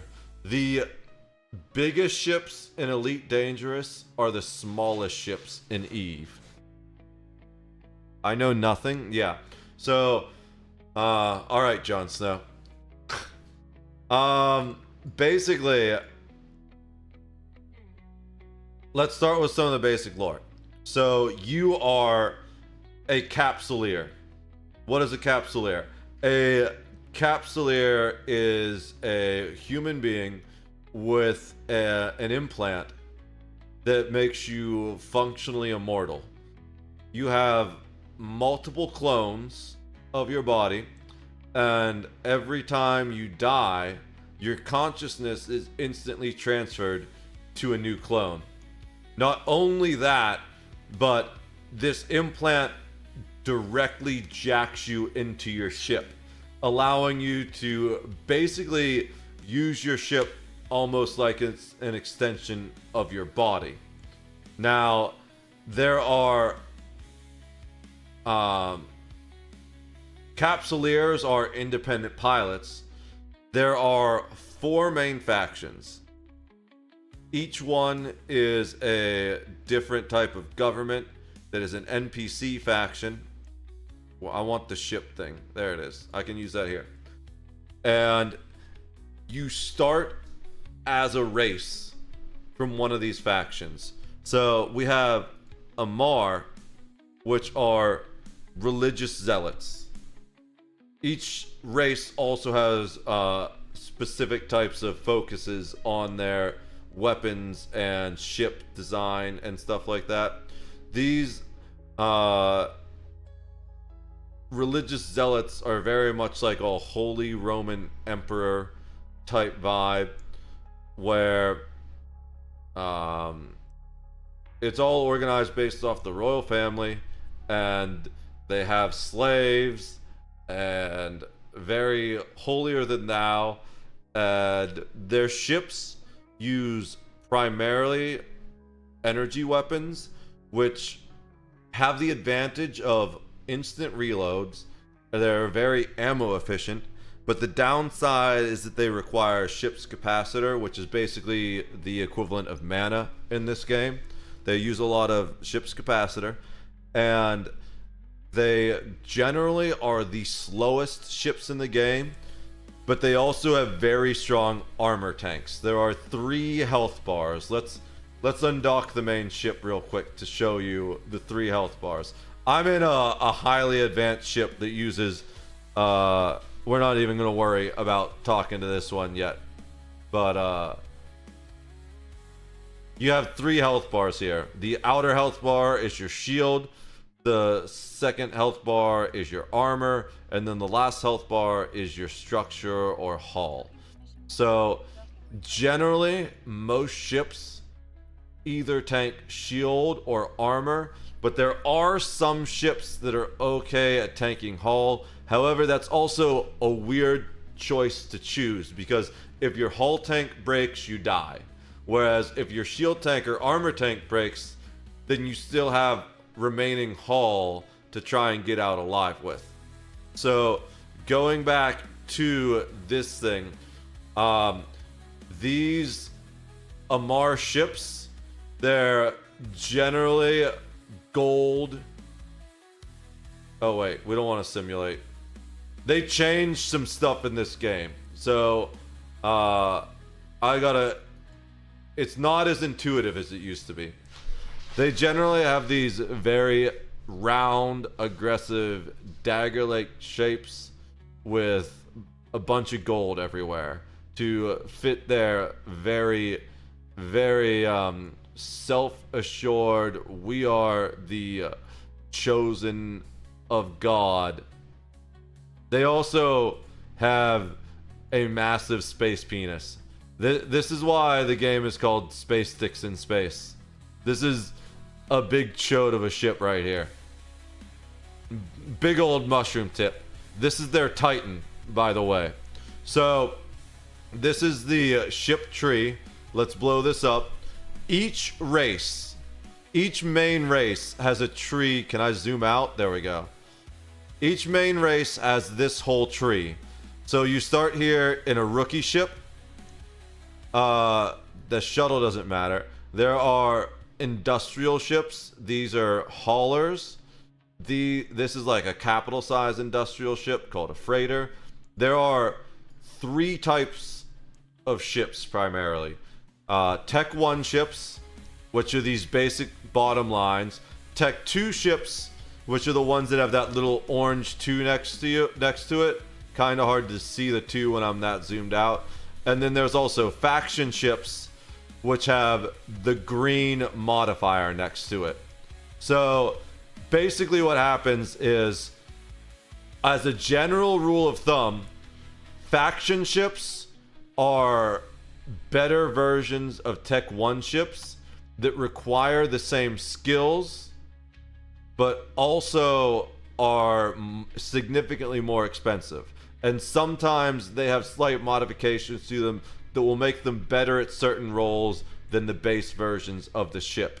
And generally, you will see a Tech 1 ship is going to have multiple versions of that same hull. So here we have the Omen, which is actually a ship that we've been using to run missions. It's a very generalized, very strong laser beam ship. It's one of the faster ships that Amar has, and it can be used for either PvE or PvP combat. It's very good at both, but it's not very tanky, but it does a lot of damage.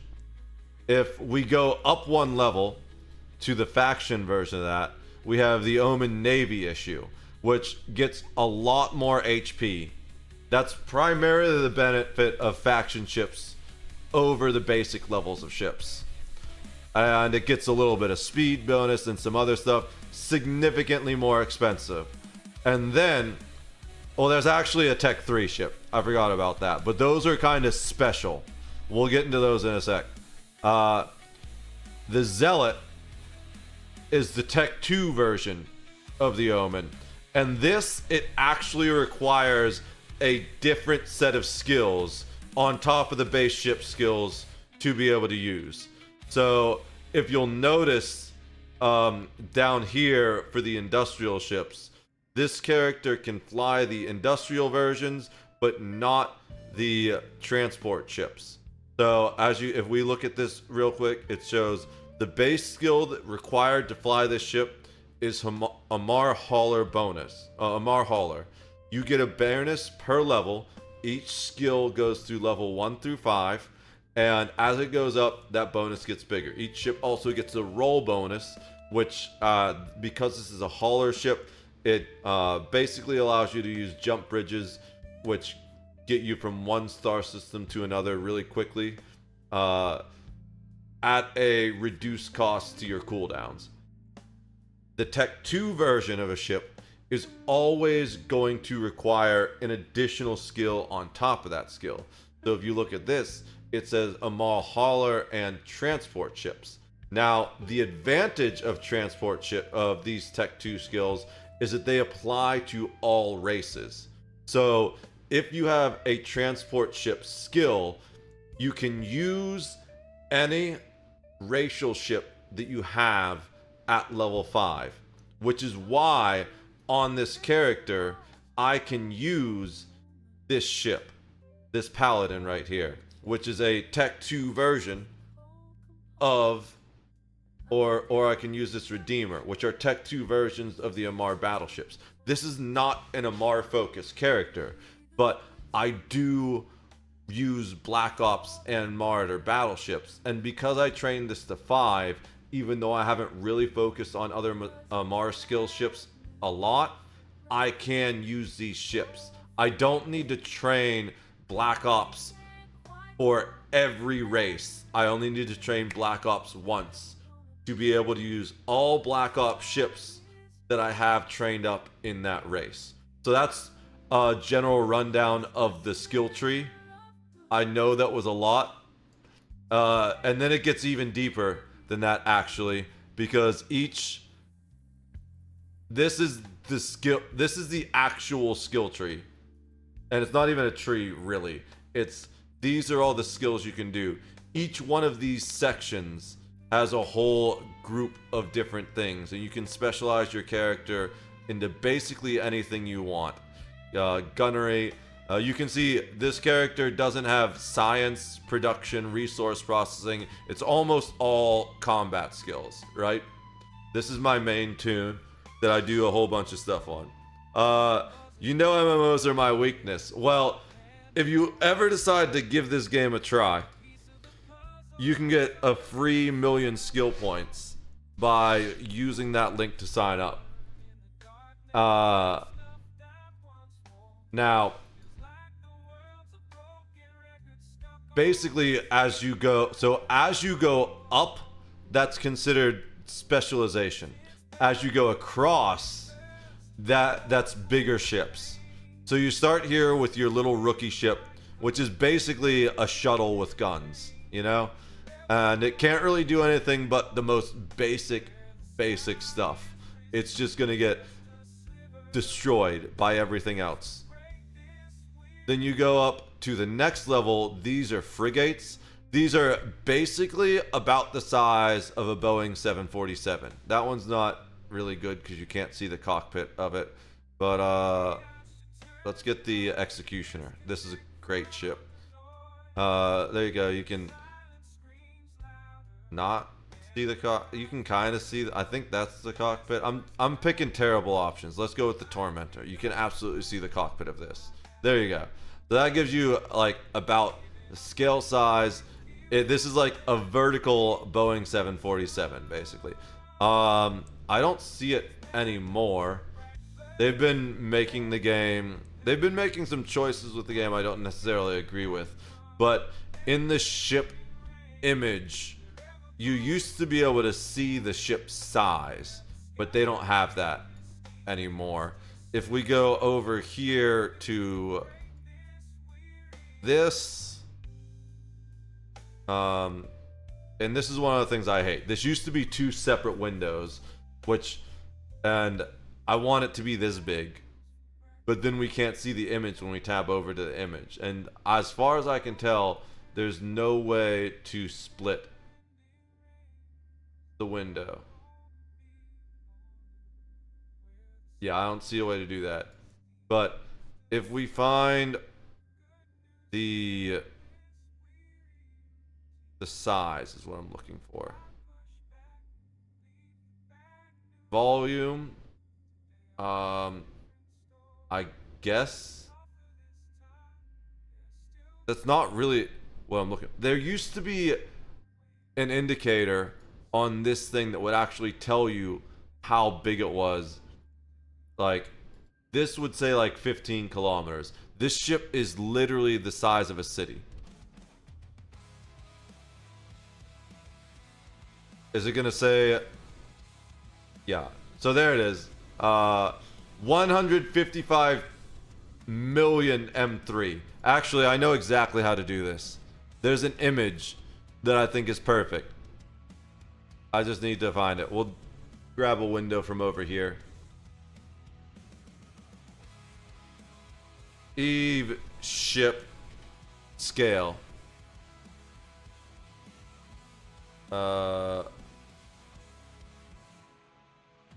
That's not what I wanted. Images.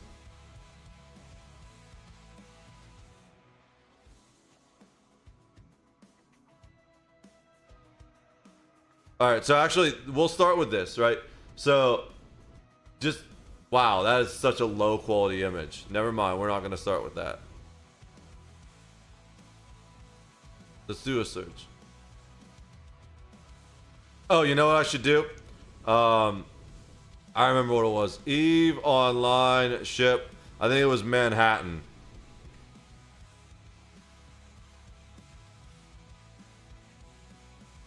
Okay, the image doesn't exist anymore. Or at least I don't, or just do New York.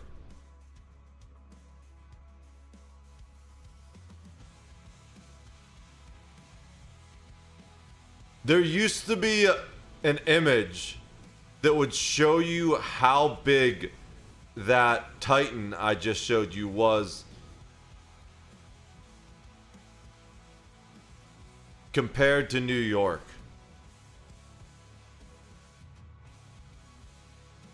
But I don't see it anymore.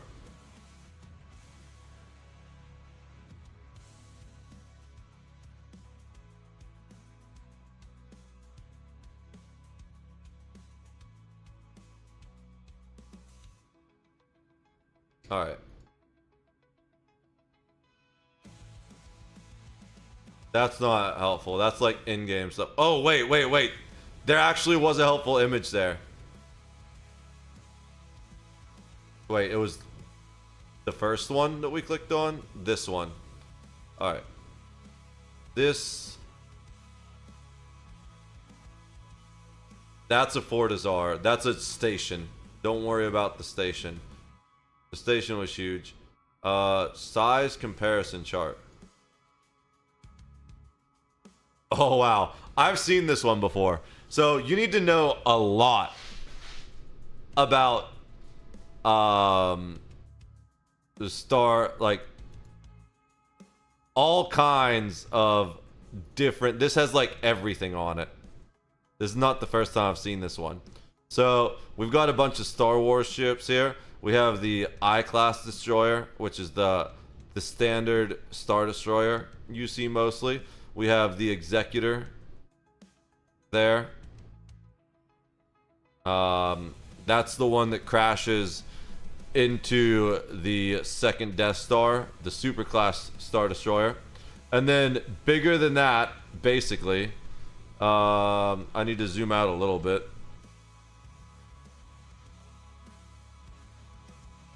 We have the Titan that I just showed you. There's a Dreadnought. There's a battleship in Eve, and I don't know if they're going to show you anything smaller than that. That's one of the industrial haulers from Eve. And it doesn't look like I see any of the really, really small ships. But those are the size of... These are all Eve ships right here. That's the Minotaur Titan. We'll show you that in a second. That's the Star Trek ship. So basically, these ships, these Titans, that's also an Eve Titan, are the size of an entire city. And like legitimately an entire city. And the small ships, that is the mining frigate, which is basically the same size as the ship we were looking at, except for this is long, whereas the other one was vertical. We'll show you that mining frigate in a little bit. So the smallest ships in the game that are usable and not just the rookie ship are about the size of a Boeing 747. The scale is nearly incomprehensible to me. Oh, I'm sure. What's up, Water Saint? How's it going, bro? Good to see you. I saw you lurking the other day, but I don't like to call people out unless they talk in chat. I hope everything's going well for you. Guys, if you haven't done so, please follow my dude, Water Saint. They're an absolutely top tier person. Appreciate it. Yeah, no worries. So how are things going with life? How you doing? I'm doing better. Things were really rough for a while, but I think things are starting to look up. I still got to get to a point where I can actually make money off all this. But the fact that we're just on the grind again now, I've been uploading the videos to YouTube, old streams from like over a year ago, and some of them are doing kind of good. We've got over 100 hours watched on the YouTube channel already, and I haven't even really been doing this for like a month consistently, maybe about a month consistently, and that's only going to keep growing. I need to get to 3,000 hours watch before I can monetize the channel, but the fact that we broke 100 watched hours is insane, to be honest. The YouTube's doing better than I thought it would be. I thought it was going to take like a year to monetize the YouTube, but maybe at this rate we do it in 3 months. So, but yeah, so we start with these small ships. And as I said, you can either go, if you go this way, the ships get bigger, but if you go that way, the ships get specialized. And either way, it starts to end up taking a lot of skill points to get to these. But these ships take less time than these ships generally, or about the same amount of time. But these ships take way longer than these ships. And we'll get into all that eventually. But so let's take a look at how the progression works, and then I'll show you the different races about what each one does. So each ship race has a ship that specializes in certain things. This is basically the interceptor for this race. Every race has an interceptor. It makes sense because it looks fast, right? So this is the fastest ship that they have. Generally not super tanky. Sometimes they deal okay damage, but they're really good at being fast. So it's good for kiting players. Now, if you go and look up, this is basically the faction version of that ship. It has more damage, more tank, and more speed. Again, faction hulls are basically the same thing as the base hull, just with better stats all around usually. The exception can be made to certain faction ships, but we're not worried about exceptions right now. Then when you go to these Tech 2 ships, these are called specializations, where they actually sort of change the function of the ship a little bit, and that's based on their specific class. So this is the same ship that we're doing down there, but this is the actual interceptor version of the ship. It's literally an interceptor class ship, and these are the fastest ships in the game, and specifically the Malediction is known to be one of the best interceptors. Now there's two different types of interceptors, but we're not going to worry about that right now. Then what do we have here? All right, so each ship also has a kind of tanky frigate. This is the tanky frigate for this. It's got really good armor resistances. It's called the Punisher. It's got decent weapon damage, but what these ships are really known for is for being able to take a lot of punishment. When you go to the Assault Frigate, which is what these are, these basically have the ability to put out the damage and tank as a ship 2 sizes bigger than them. So these advanced frigates up here, these assault frigates, are about as tanky and do as about much damage as a Tech 1 cruiser. Of course, that all depends on your build and your skill level, but that's just a good rule of thumb. Then you also have covert op ships, which use cloaks. Specifically, each race has an exploration ship. This is the exploration ship for this race. They generally have pretty good cargo holds, which allow them to carry loot and stuff. And they also have bonuses that allow them to use scanner probes and things like that. This is the upgraded Tech 2 version of that ship, which can fit a cloak, which allows it to warp around while cloaked.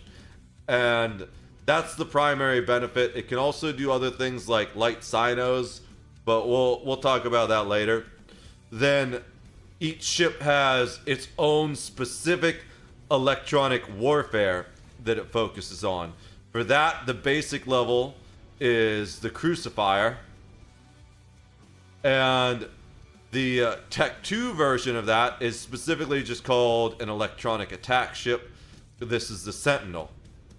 And we'll get into the specifics of each race, what they do once I get to that. And then the last thing is each race also has a Logi ship, which is basically like your Space Monk, your Space Priest. They repair other ships. This is the base version of it, the Inquisitor.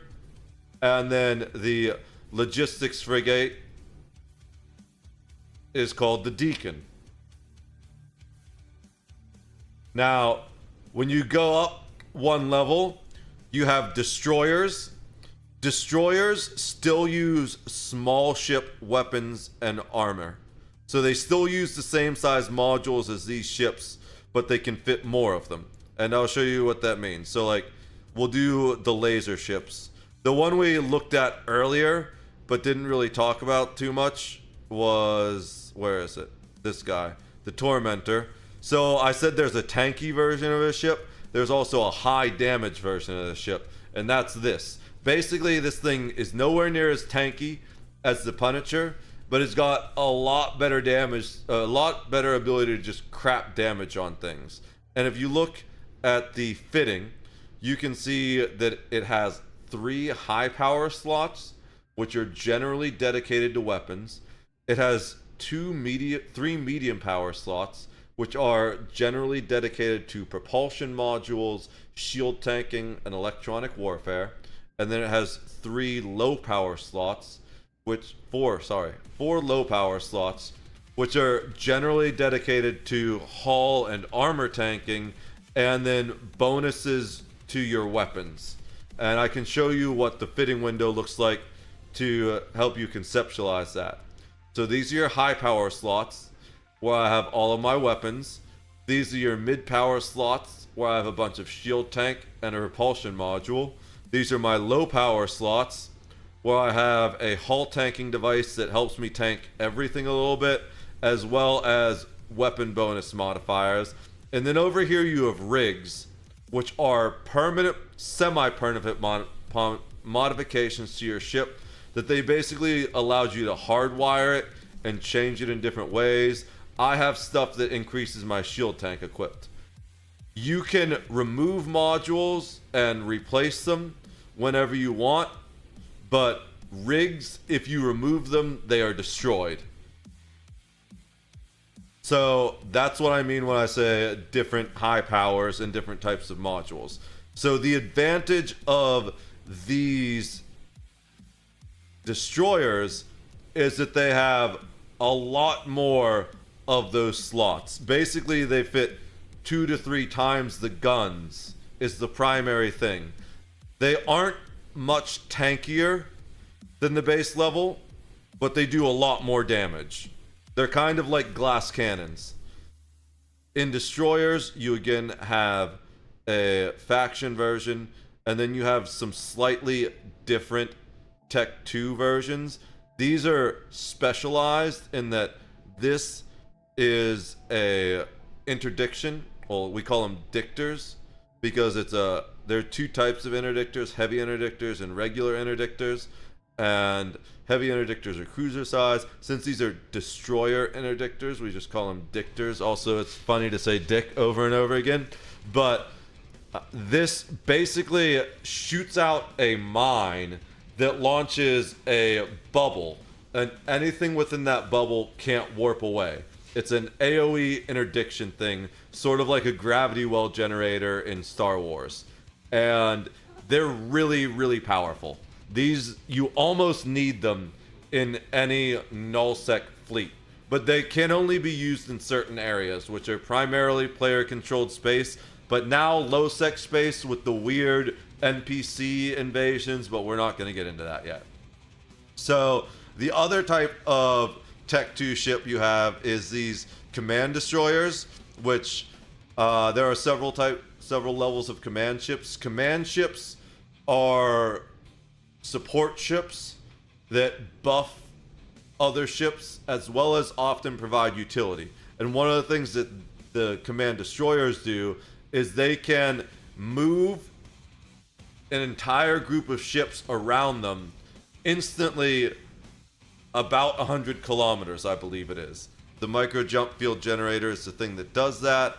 Yeah, it moves them 100 kilometers within up to 24 nearby ships, along with all drones, fighters, probes, and bombs, 100 kilometers forward. So these are pretty cool. Now, here we have Tech 3 ships. I said I'd discuss them a little bit later, but they're entirely different from regular ships. Whereas regular ships all build upon base hulls, these are entirely unique hulls. And there's two types of Tech 3 ships: Tech 3 destroyers and Tech 3 cruisers. The Tech 3 destroyers are basically what's the word I'm looking for?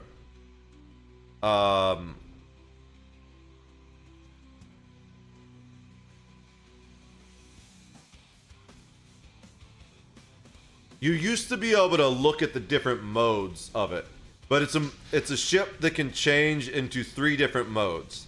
It has a propulsion mode, a defense mode, and an attack mode, I believe. I haven't used one in a really long time. And the primary thing they do is the Tech 3 ships are all based on sleeper technology.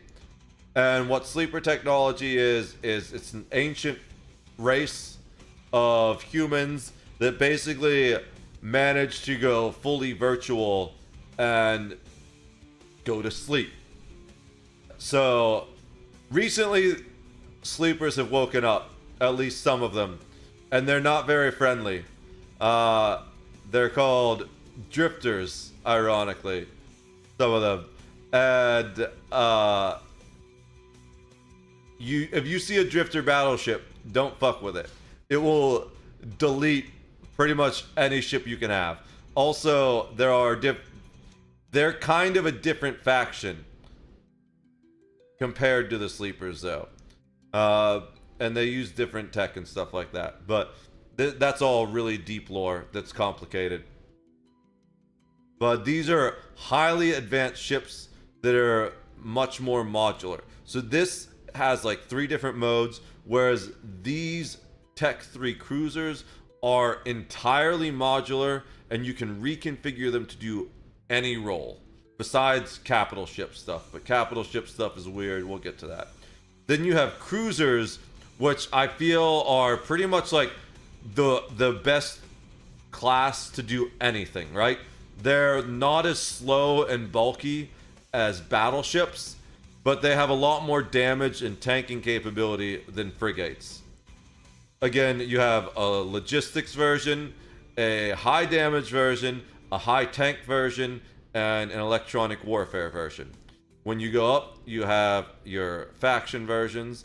Then you have your recon ships, which your recon ships they combine electronic warfare and covert op ships into one. So they cloak or they don't show up in directional scan, and we'll talk about that later. Or they and they also have electronic warfare capabilities. Then you have your heavy assault cruisers, which are the same thing as heavy assault frigates. Basically, they're kind of like scaled up 2 levels.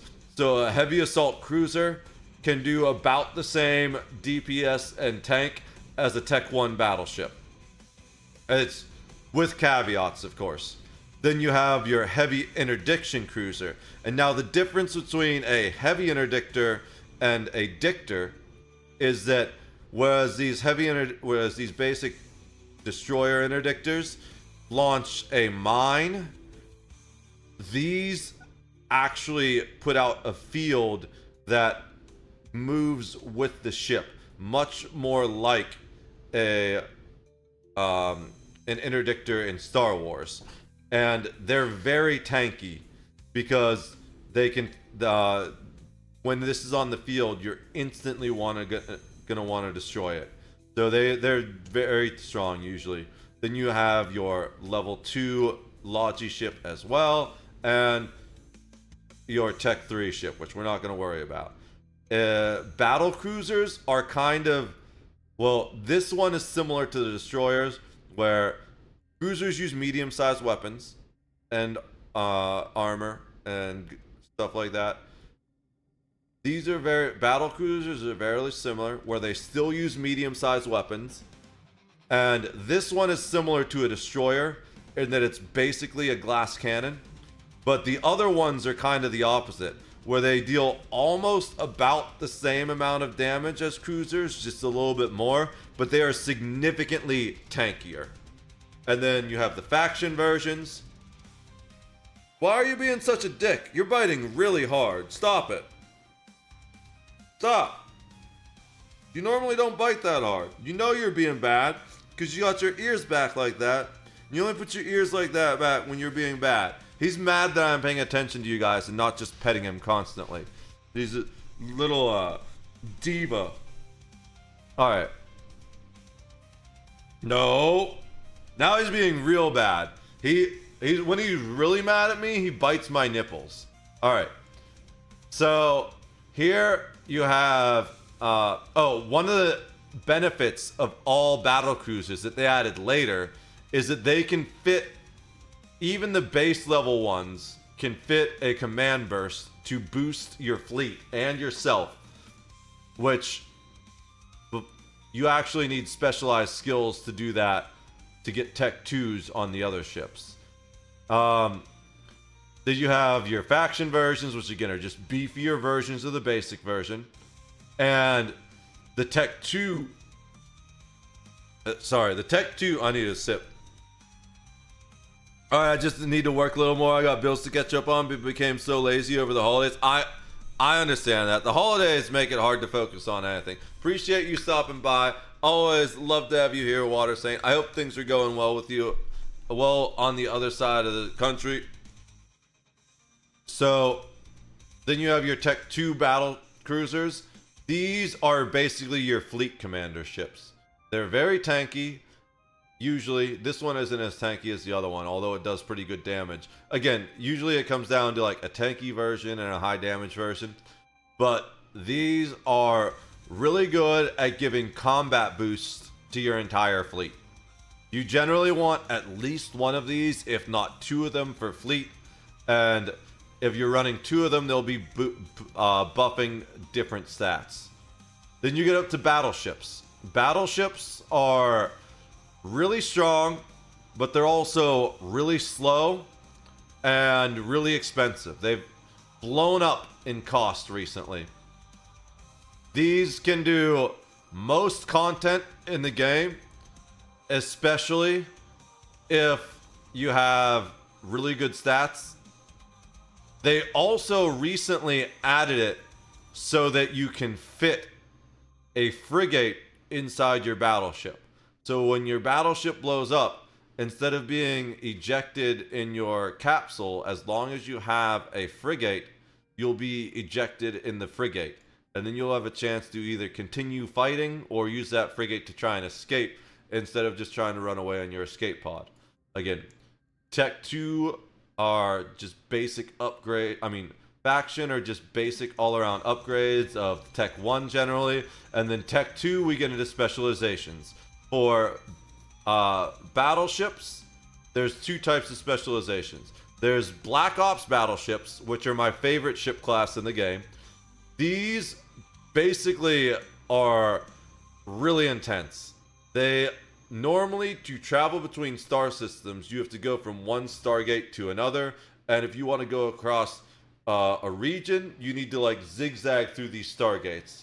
Well, Black Ops battleships allow you to open a portal from one star system to another, but you need a ship in the other star system to light the beacon for that portal, which is one of the things that these covert ops ships can do. It needs to be able to fit that covert sinusoidal field generator, which is what the beacon is called. One of these ships can light a beacon, and then this ship will open a portal. It can jump a whole fleet, or it can choose to jump itself to that location. There's an ad break. We're going to wait till the ad break is done.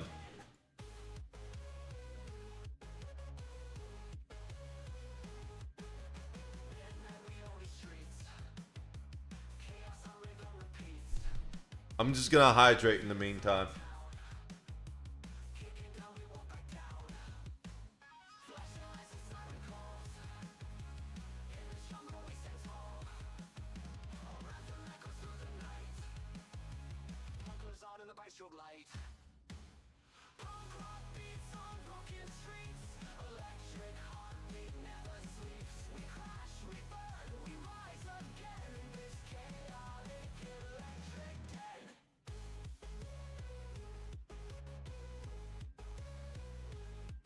You need to get cat friends here, so you have someone to play with, rough with. It's not me.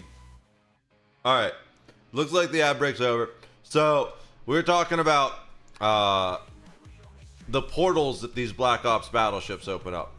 Now, you can either bridge an entire fleet of these covert ops ships, anything that can fit a cloak, basically. So recons can come with it too. There's two types of covert ops ships, actually. There's the Explorer version and the Stealth Bomber version, which can fit battleship-sized weapons, which are torpedoes. And they do really good damage against larger targets. They can, like, hit any of this stuff or up. Okay at that, depending on what the setup is. But they're not gonna, torpedoes aren't gonna hit any of this stuff down here. And battleships use large size modules and weapons. So these two are small, these two are medium, this one is large. Capital ships have their own stuff. I have a capital ship pilot, but I don't train any capital ships on this character. So what these guys do is they open this portal across multiple star systems within a very wide range. You can go across entire regions or even through multiple regions, and you can portal a whole fleet of stealth bombers or recons, or even jump in the battleship itself on top of someone from an entirely different star system. They're really fun. Then you have the Marauders, which are super tanky, super high DPS versions of battleships that can go into a siege mode called using a Bastion module, where they can't move anymore, but they basically get massive bonuses to their ability to tank and deal damage. These are probably these are like the top tier mission running ships, basically, for PvE content. Now, above that, you have capital ships. There's essentially 4 types of capital ships. You have dreadnoughts, which Marauders are basically miniature dreadnoughts. They do the same thing. They go into siege mode. They do a lot of damage and tank a lot of incoming damage as well. They're really good at burning down structures or killing other capital ships. Then you have different types of carriers. So essentially, the main carriers here are, you have a small carrier, and then you have a large carrier, which is called a super carrier. They basically do the same thing, just the super carrier is bigger and stronger and has a few extra modules it can use and way more expensive. But these launch fighters, which you can... Fighters are a lot more complicated than they used to be, but it's basically what it sounds like. They're good at killing other, especially super carriers, are good at killing other capital ships, but they're also much better than dreads at killing small ships. Carriers have a very wide range engagement profile in that they can fight almost anything, but they're also very high value targets and aren't anywhere near as good as a dreadnought at tanking incoming damage, unless they change that. Then, but you also have this specialized carrier here, which is called a fax, what's it called? I forget what they actually call them. Force auxiliary ships. That's what they were called. So you have these force auxiliary ships. These are basically the capital ship size logistics or cleric. You know, the primary thing they do is they just put out a lot of remote reps and repair other ships in the middle of combat. And then you have the Titans. These are like 15 kilometers in size. They dwarf other ships. They are entire cities. They're basically a dreadnought without the ability to go into the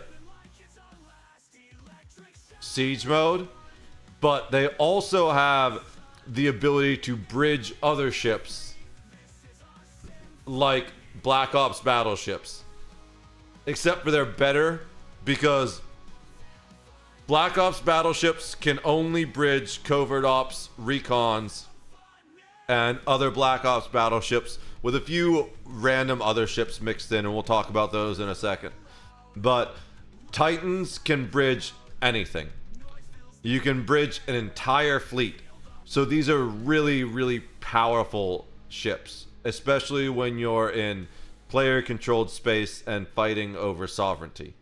Now, there is one little section we didn't go over, and there's a subclass of ships, or a different class of ships that have their own section we didn't talk about. We have the transport ships down here. You have Tech 1 transport ships. You have Tech 2 transport ships. There's a tanky version and a cloaky version. Then you have a Tech 1 transport capital ship. And then you have a Tech 2 transport capital ship, which gets the ability to use jump drives. Now, I talked about portals. These two ships can portal, but also any capital size ship that's not the base level freighter can jump itself to one of those beacons, but it just can't portal other ships. Only Titans and Black Ops battleships can portal other ships. So now, as far as the races go, we already talked about the Amar a little bit. These are the religious zealots. You saw a lot of examples of their ships already. Very aggressive looking, very shiny, very gold, and they have a focus on dealing energy weapons, which are high damage, but are locked into certain damage types. There's 4 damage types in the game: thermal, kinetic, explosive, and EM.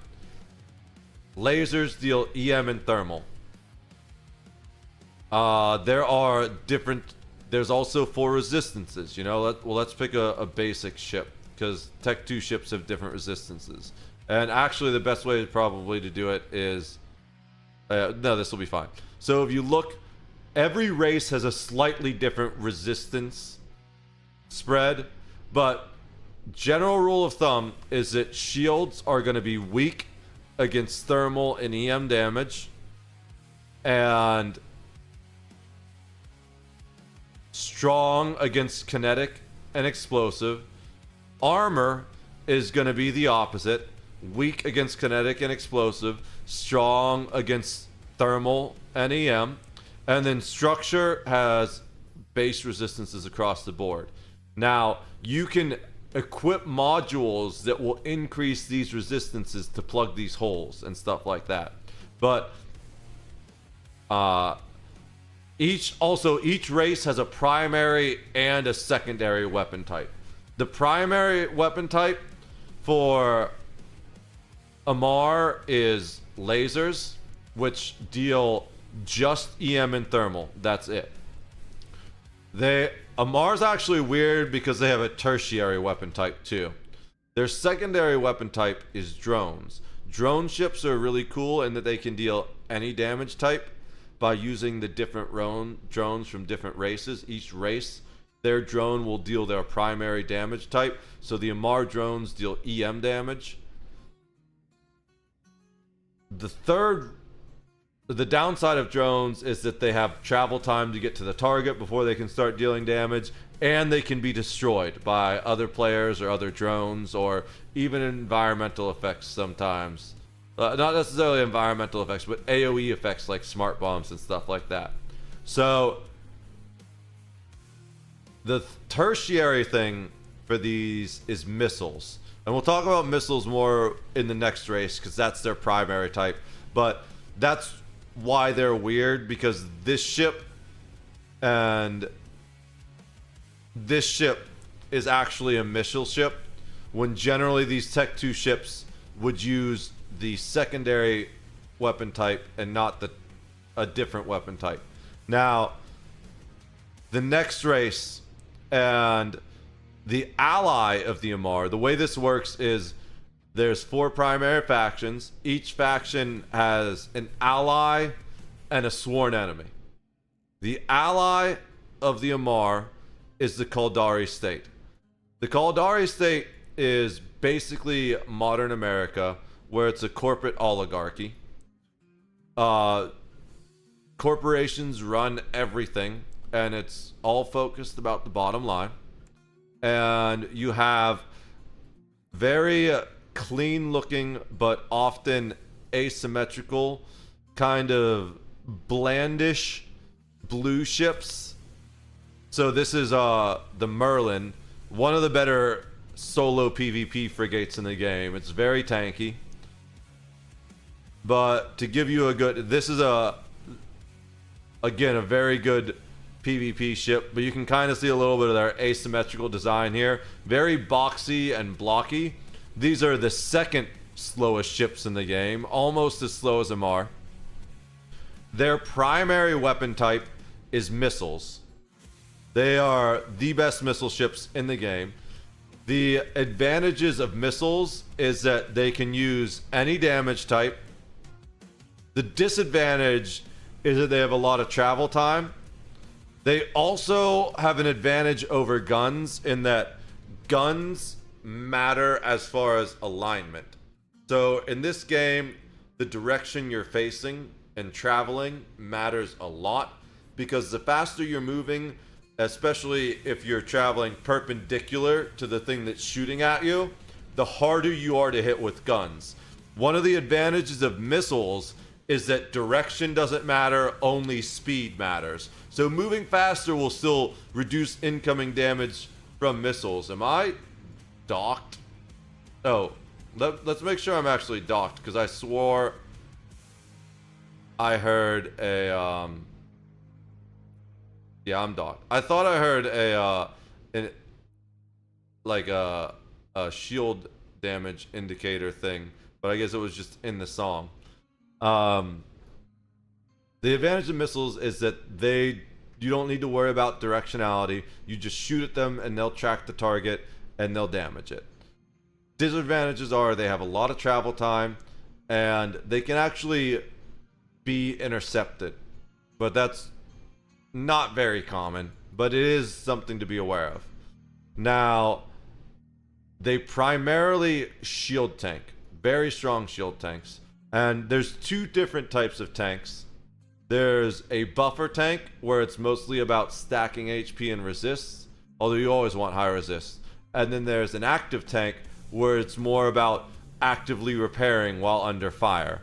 The Amarr buffer tanks armor, the Kaldari buffer tank shields, And that's not to mean you have to do it that way. That's just what they're best at. So, and then if we want to look at some of the battleships here, again, we have a big old blocky dildo right here. Again, there's a reason why they call it space sticks in space. Quite many of these ships look quite phallus-like. This is the Caldari Titan. The secondary weapon type for Caldari ships is hybrid weapons, and we'll talk about those a little bit next because they're the main weapon type of the next race. The next race is the best race, Galente race. It's what my first character started as, and these are probably by far the most versatile ships in the game. So they are basically old school United States, where they're primarily focused on freedom and open trade, capitalism, which is very different from corporatism, which is something most people don't understand. America is now a post-capitalist country, which is hard to explain. We're not going to get into that right now. But this is like old school, original America, all about self-expression, freedom, open markets, and stuff like that. Of all the races, I think these have like the least restrictions on illegal goods, which don't really matter much. But these guys, super anti-slavery, all that stuff. It is very, they are the sworn enemies of the Caldari. The capitalists hate the corporatists more than they hate anyone. They have very artsy looking ships. Sometimes a little bit of asymmetric, but not very much. They have these green, and it's like kind of shiny, but definitely not gold shiny like the Amar. They like pretty things, but they aren't super full of themselves. This is like an asymmetrical Galente ship, but as you can see, cool smooth lines. We'll show you a battleship. This is one of my favorite ship models. We got the Hyperion up here. And then to show you their Titan, this is the big bad boy, the Erebus. So, the primary weapon type of Galente is hybrid weapons, which is basically you take a projectile and encase it in energy and fire it at the target. And they have the most DPS of any weapon in the game. However,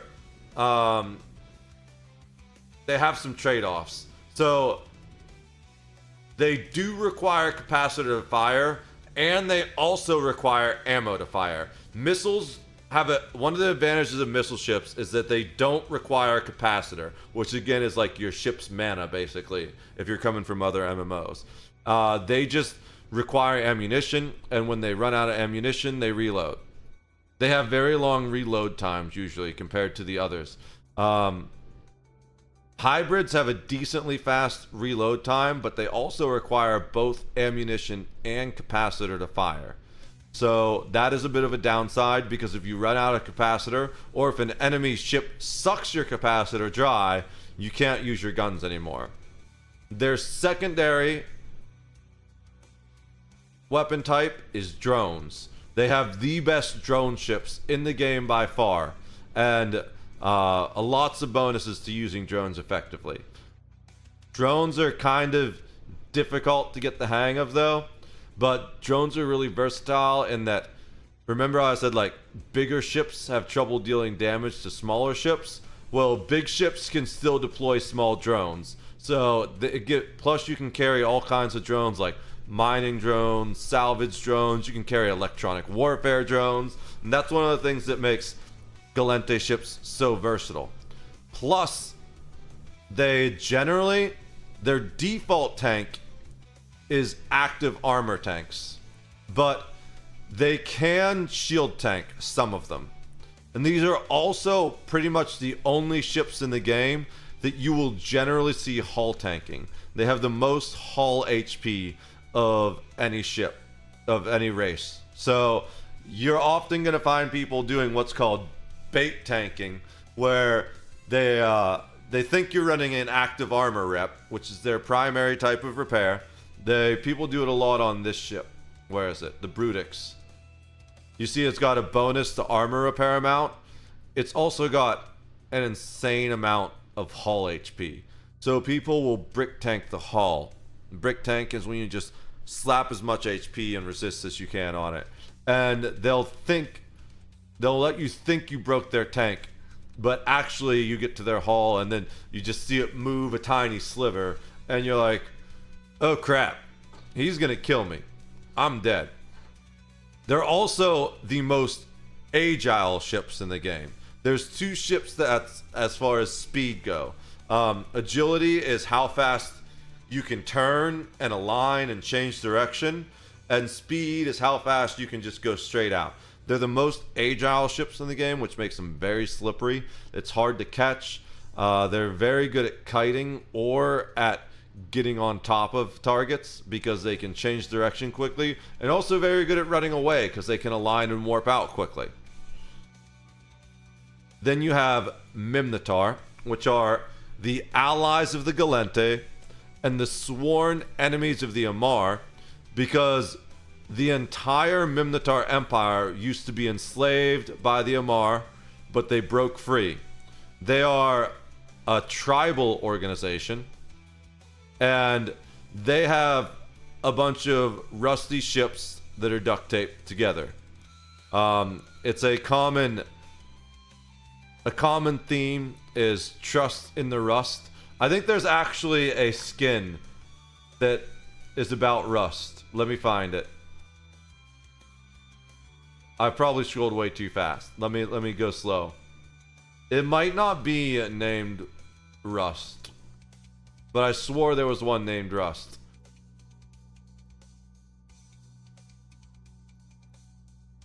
Or something like that. Okay. Let's see if we can find the Rusty version.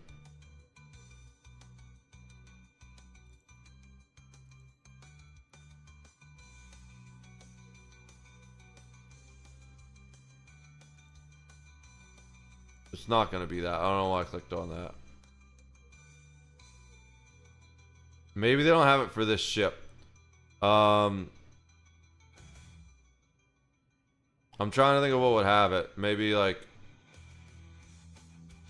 a Typhoon. This is a battleship for them. Oh, I forgot. Yeah, I did show you 3 levels.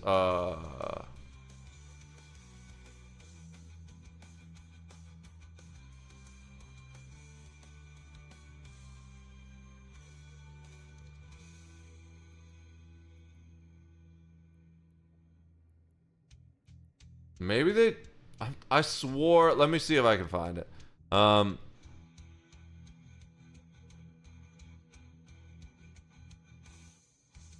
Eve Online Rust skin. In Rust We Trust skins now available. I told you there were some. Alright, let's see. Okay. So they do have it. For the Typhoon, I guess... Oh, no, that's not the Typhoon. That's that's their character. Oh! I was gonna say, I thought the Rifter had him. But it's not the Rifter, it's the Tech 2 versions of the Rifter that have him. So, let's go. It's the same ship. It's just the Tech 2 version of it. In Rust We Trust. Where is it? Alright. So, they have just all rusted out versions. The idea, there's a saying that Mimnatar ships are held together with duct tape and a dream. Basically, these guys rebelled against the Amar Empire and then cobbled whatever they could to make their own technology and formed a tribal empire. Their ships, active shield tank, and they're the fastest ships in the game. However, much like Galente ships, they're pretty versatile in that they can use armor tanks pretty well too. Whereas Galente ships primarily armor tank, and some of them can shield tank a little, but a lot of them can hull tank. These, almost any Minotaur ship can armor tank or shield tank, and some of them will do both at the same time. You generally don't want a dual tank, but that is something you occasionally see a breacher pilot doing. I've seen a number of breachers doing dual tanks. Oh, they also, Minotaur also love their solar panels here. So we'll show you a battleship. This is the Maelstrom, one of my favorite ship designs. And then their Titan is the Ragnarok. Now, in addition to being the fastest ships and using both types of tanks, their primary weapon is projectile weapons, which just straight up guns. Everything's low tech with the Minotaur. However, projectile weapons, in my opinion, are probably one of the best, if not the best, overall weapon types in the game, because they can use any type of ammunition. They can deal any type of damage with their ammunition. Unlike missiles, they hit instantly. They also have really good fall off range. So with weapons, there's three primary stats. There is tracking speed, which is how fast it'll go back and forth, and the faster it goes back and forth, the better it is at hitting fast or small targets. There's fall off range. There's optimal range, which is up to optimal range, you will deal your maximum amount of damage. Now, one of the biggest downsides of railguns, even though they have the highest DPS potential, I forgot to mention that they're locked to kinetic and thermal.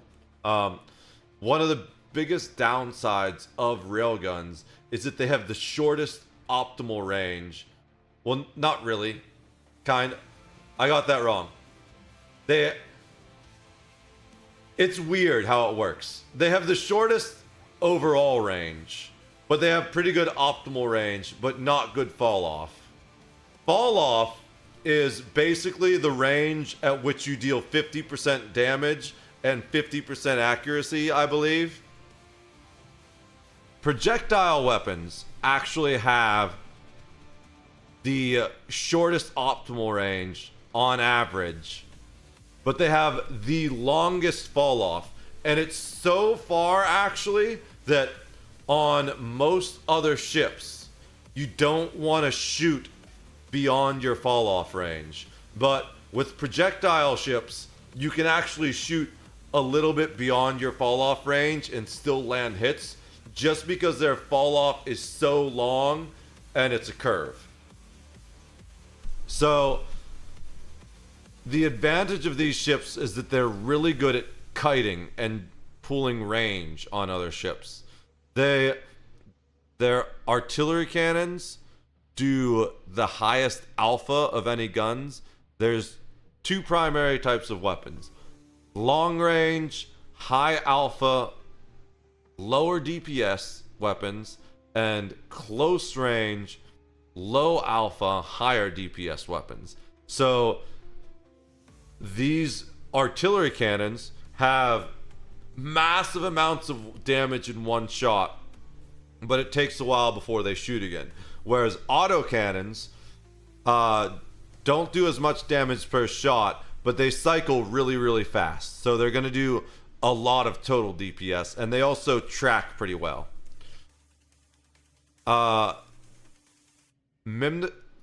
Hybrid weapons have mid-range fall off and mid-range optimal, but the close range are blasters, which are the shortest range weapon in the game. The long range are railguns, which are almost as long range as artillery guns, but not quite. Missiles, rockets are really, really short. sometimes shorter than blasters, but also sometimes a little bit longer depending on ship bonuses. Do lots of damage. And as they get up, it's like torpedoes and heavy assault missiles, but we're just going to call them rockets. And then they have long range missiles, which are actually often hit out longer than artilleries, depending on the ship bonuses, but they have an immense amount of travel time. So it's one of those things where you can see someone start shooting missiles at you and warp out before you even take any damage from them if they're firing from that long of range and you aren't pinned down. And then energy weapons have the longest optimal range, but the shortest fall off. So they're going to do really good damage and then like no damage at all. And beam are like weird in that they can often get really good range and really good DPS. Generally, they do more DPS than railguns, but have less range. But again, it especially once you get into max level, it really depends on hulls, which hull you're running. So that's just a general rule of thumb. And that may even have changed with balancing recently. I could be wrong with those little specific tweaks, but that's a general overview of all the races and their primary things. Then in addition, we have ore ships, and these are your mining vessels. You start with your little mining frigate. You have a ore hauler and an ore freighter. You have mining barges, and then your Tech 2 versions of the frigates. There's one that's basically just a they get the covert ops cloaking device. They get the ability to be sneaky, and they get mining buffs. And then you have the mining barge, Tech 2. They mine more ore, and they get more tank. In addition to that, you have mining capital ships. And basically what they do is they have big ore holds, and they will buff your mining fleet. They actually function like the support ships, and the large one will actually compress ore and do other things like that too to make the ore easier to ship. Now, each race has a pirate race, and some of them have a couple now that is their sworn enemy. Basically, usually like ex-military went to go form pirate. Now, the cool thing about these pirate vessels... What's up, Allhaven? Good to see you. OBS just disconnected. I don't know why. I think we should be back. I don't know if we lost anything. But, how are you doing, Allhaven Games? Connection to the server was lost. Okay.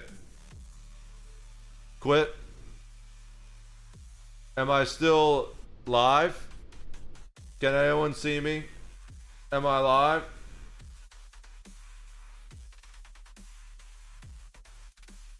I don't know what's going on. It looks like... Okay. I had a weird internet blip. I don't know what caused it. But I think we're back. It crashed Eve. It crashed the stream.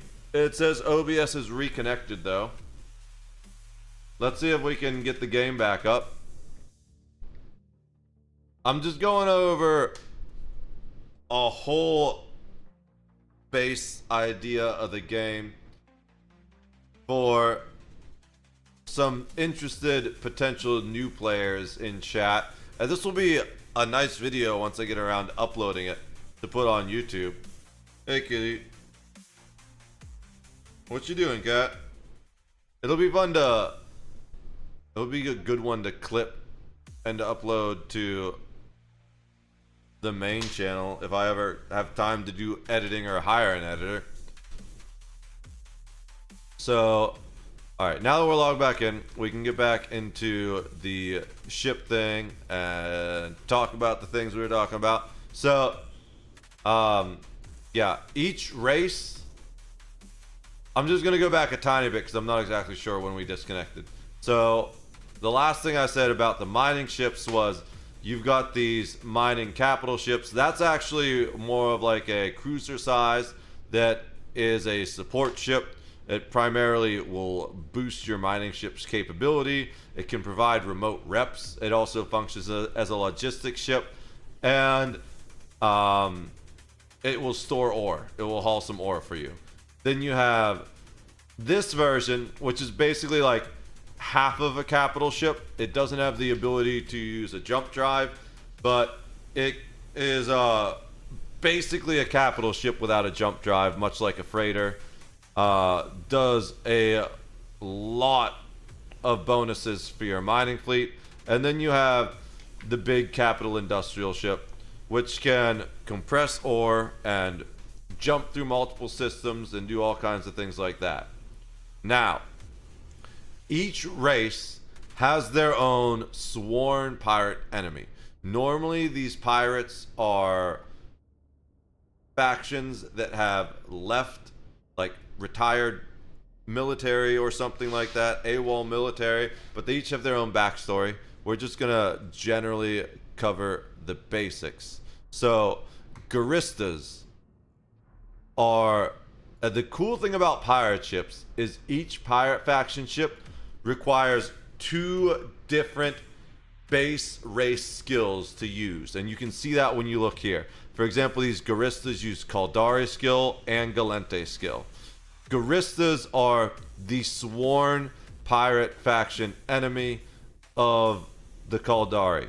You can see how all their ships are Caldari ships, like this is the Merlin, just repainted, often with some crazy little additions here and there that make them look scarier. I think the Gila has some extra fins on it and stuff. I don't remember. It's been a long time since I looked at these ships this closely. Normally I'm way zoomed out in a tactical mode. These are really strong in both PvP and PvE. They get missile and drone bonuses, making them quite nasty to fight. So then you have Sancho's Nation, which they're a separate. They're not. We'll do the main ones first. Then you have the Blood Raiders Covenant. The Blood Raiders Covenant are the sworn enemies of the Amar. So they use the. They actually have some unique models, but they again, each pirate kind of follows its base race's ideals, just warped. So you have these guys, which I think they're basically retired military that went pirate as a general, like, corporate raiders type thing. You have the Blood Raider Covenant, which are religious zealots obsessed with blood. Here's an Amar ship that instead of being covered in shiny gold is covered in blood. This is one of the best ships in the game for PvP, by the way. This is a Balgorn. We didn't go over EWAR, but each race is a primary type of electronic warfare, and actually the Amar have 2. They do weapon disruptors and energy neutralizers, but this is one of the best energy neutralizing ships in the game. It will suck you dry so hard. Then we have Serpentis. What's that one? Oh, well, let's do Angel next. We have Angel, which are the sworn enemies of the Minotaur.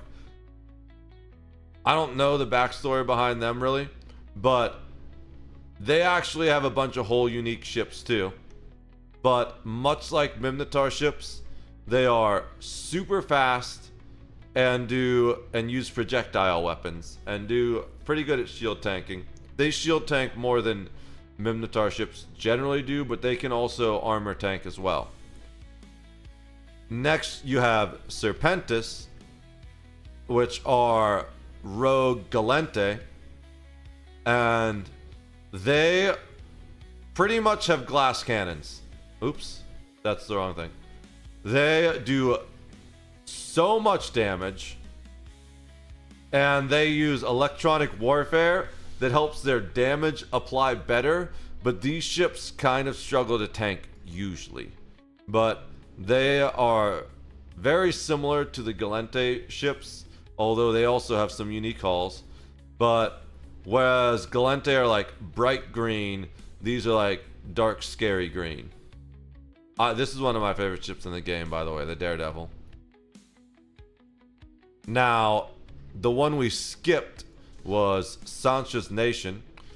This is one of my all-time favorite ships. I used to rat in one of these in low sec. These are a pirate faction that's all controlled by one dude that's basically uses warped versions of the capsuleer implants to enslave people. And then the slaves pilot these ships, generally. Really kind of insane and dark. They have insanely powerful beam weapons, well, laser weapons, and they also get a boost to afterburner speed, which makes them really interesting to fight in PvP. Because I don't want to explain too much meta, but there's two types of afterburners, basically. There's the regular afterburner, and then there's the afterburner on steroids called the micro warp drive, which creates a low-level warp field around your ship and makes you go super fast. The downside of that is that warp field makes it easier for weapons to target you, and micro warp drives can also be shut off by a warp scrambler, but afterburners cannot. So getting these afterburner bonuses makes these ships really, really hard to fight if the pilot is good at kiting. Then we have, well, we'll do that next. We have Mortis Legion. They're also basically anti-Kaldari, kind of. I don't know their lore, really, but they have very tanky shield missile ships. And while they do have their own unique designs, you can definitely feel like very similar to basic Kaldari designs with the blue, the boxiness, but they do have like a little bit of the aggressive Galente curves thrown in there. These generally shield tank, but also they're generally faster than normal Kaldari ships. So a lot of these will kite and speed tank as well. Like the Garmer, super fast. Where that's a special ship. That's a special. So Concord ships. I'm actually in one of these right now. Concord is the police faction. And these are very rare, very expensive, unique ships that are all kind of a jack of all trades type thing. You can fit almost any weapon to them. Use basically any tank you want. They have equal resists across the board. All three of them, except for the flag cruiser, which is kind of unique. This is mostly just like a fleet commander ship. But all three of them, the regular ones, are designed as covert ops vessels. This is a covert ops ship. This is a recon ship, Black Ops battleship. I love these ships. I'm sitting in one of these right now, the Enforcer. Society of Conscious Thought. So this is a separate faction that is basically like a bunch of archaeologists and scholars. They have these really unique ships which have 0 skill requirements to fly.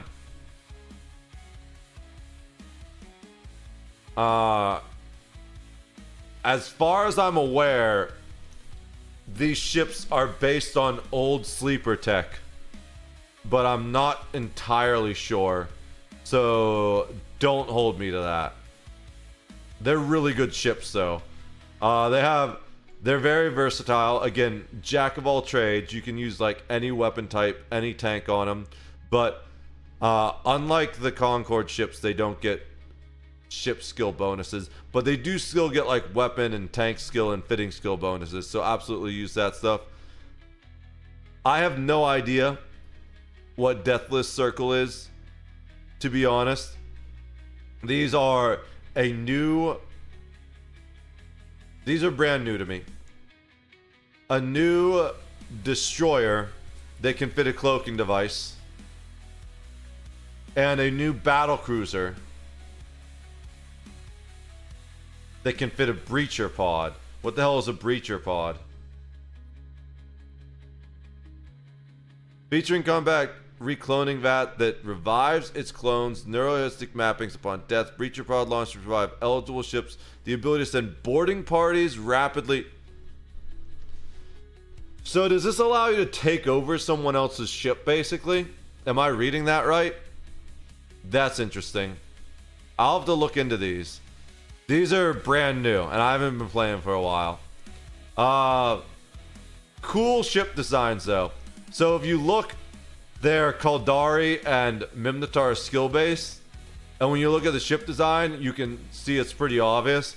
The base hull itself looks very Kaldari, kind of boxy and bland.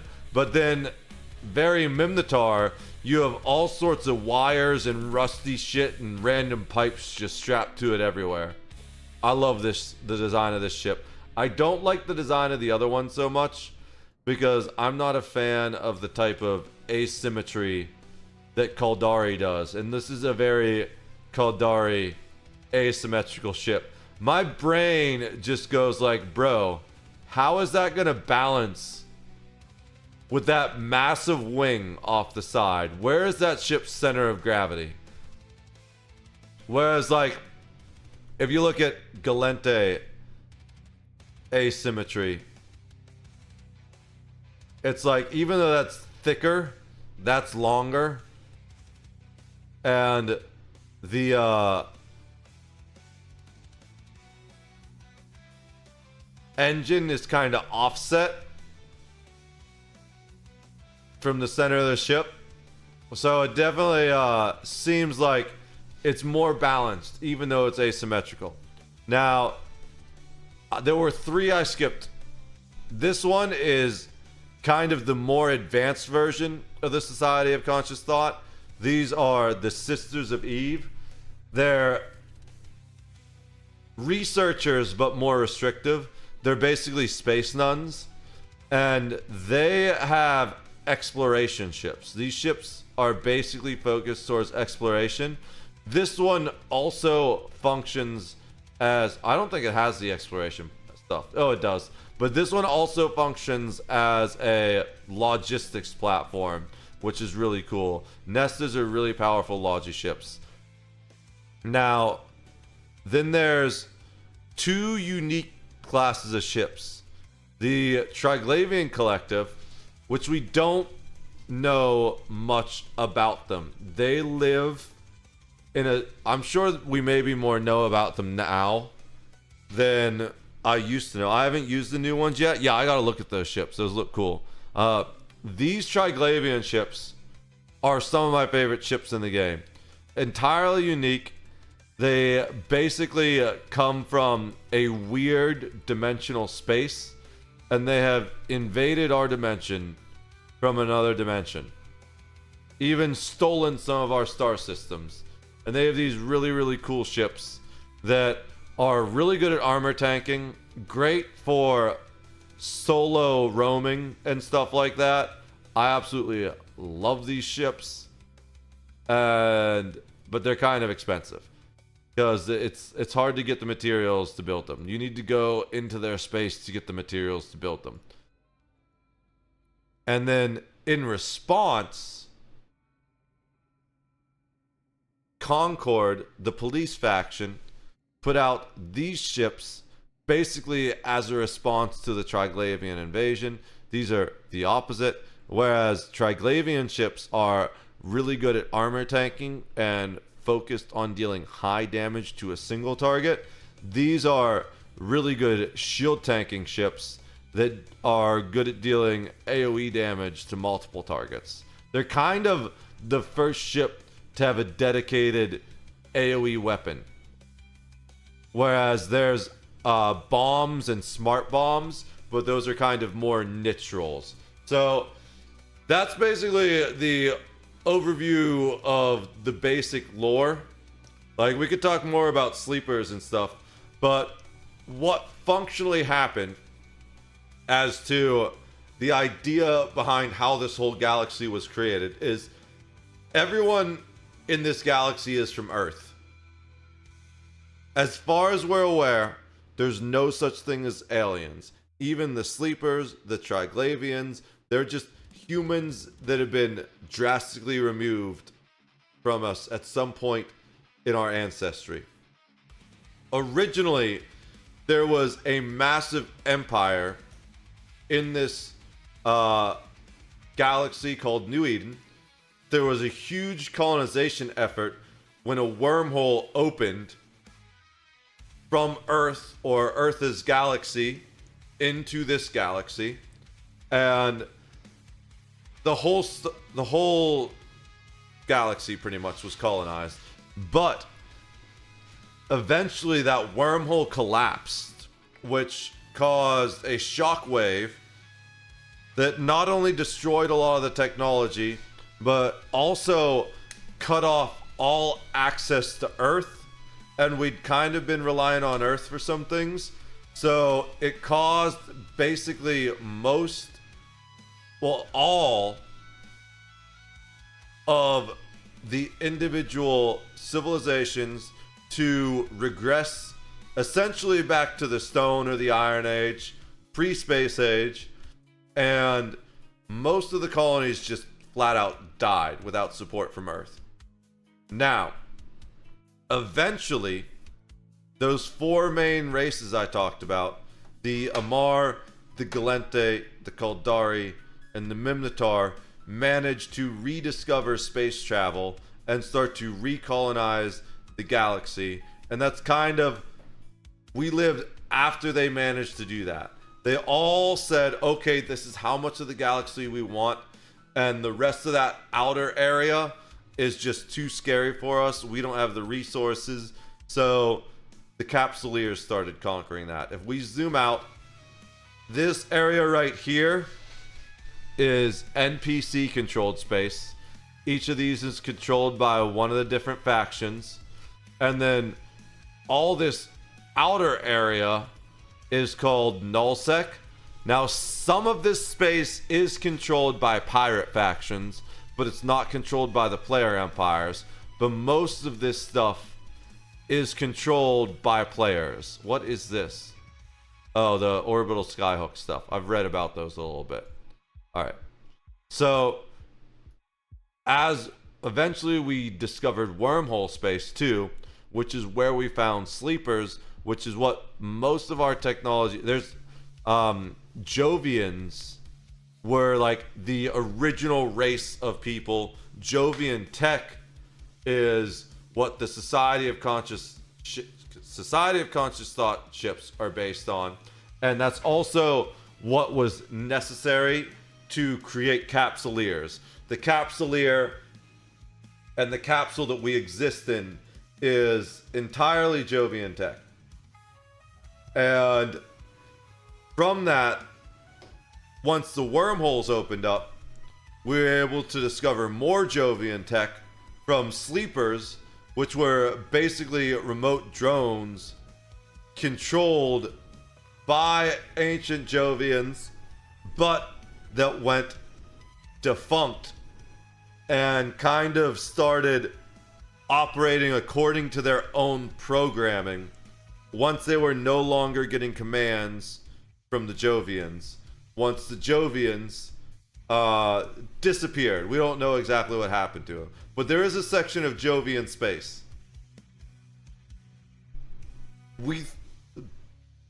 Basically, the drifters are woken up Jovians.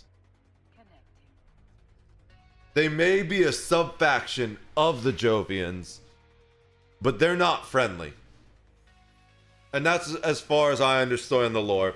Triglavians may also potentially be Jovians, but we're not so sure about that. We know even less about the Triglavians. they departed into a different dimension to the point where even their language is different.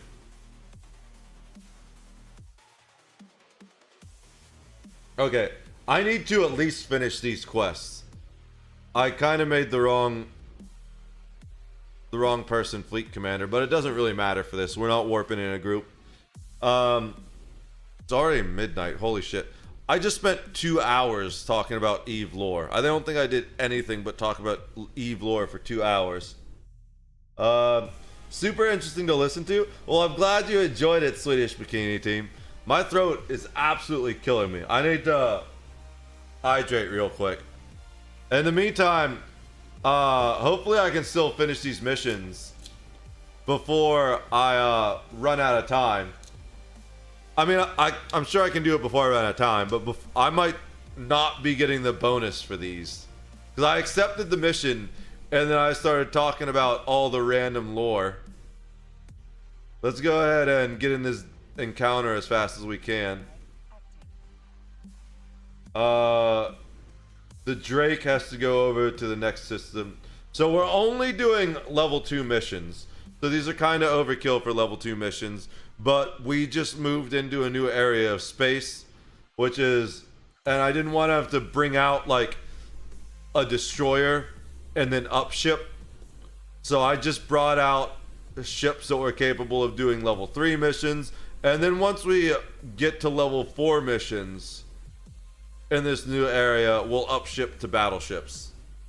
Quit wasting time and do missions. Exactly. I've been mining and listening to you in the background. That's awesome. What are you mining, Swedish Bikini? There's a lot of mining you can do these days. What do I need to do in this mission? Activate the acceleration gate. Okay. We're going to slow burn to that while our drones do the fighting for us. Warp the Drake into its target. What do we got? We got... Dude, I really hate how they made drones worse. The UI is so much worse than it used to be. There's no way to tell your drones to focus fire anymore unless you actively command them to do so. It used to be a drop down, but it's just gone now.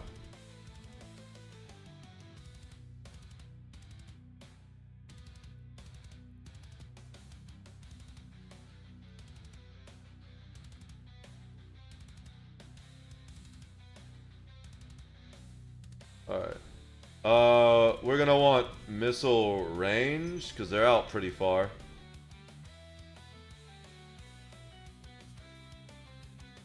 Oh, they're already locking.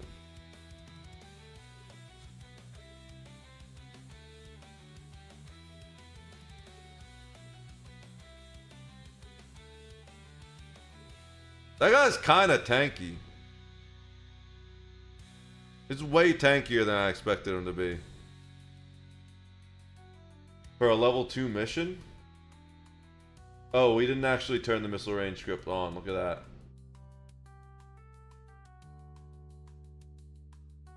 We can dive him and use hail.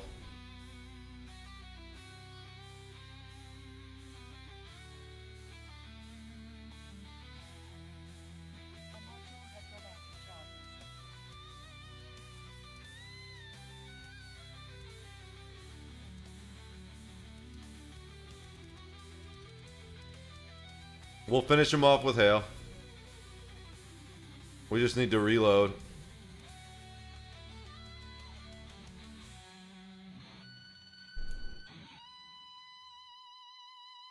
I haven't done burners in a long time. I did a couple, but I was never really good at burners. We can actually switch to precision now, although we don't need to. Well, we'll need it for the last one. The frigate. Alright, he's down. This is also a cruiser, though, it looks like. That might even be a battle cruiser. So we're going to force focus all our fire on taking that guy down. What's the range of? We're not even close enough yet. We'll get in close.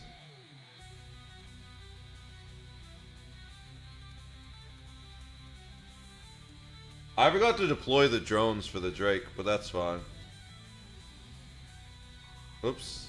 I didn't mean to cycle it twice. I didn't realize I cycled it off already. Alright. Now we can go back to Hail or Barrage and just fight over whatever we need to.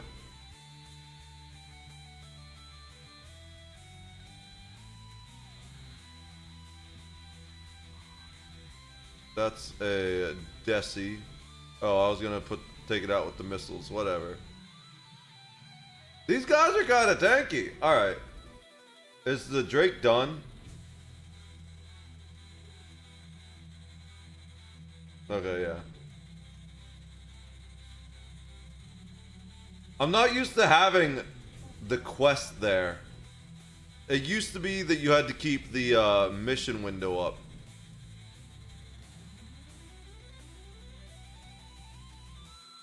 We're just gonna clear the little stuff with the drones first and the missiles to reduce incoming DPS so we can passive tank it better. We don't really need... I mean, I guess we'll just leave it up for now. And even with Barrage, the closer we get, the more damage we do to this guy. Because of the way fall off works and projectile weapons. I want to make sure I have that.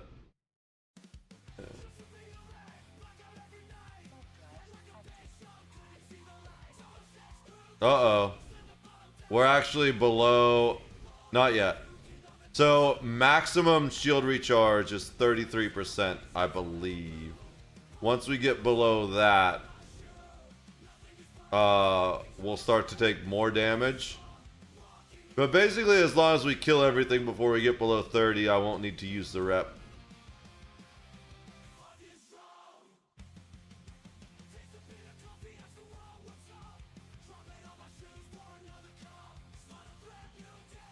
I'm probably gonna rep. I just don't like to rep because it's a cap booster.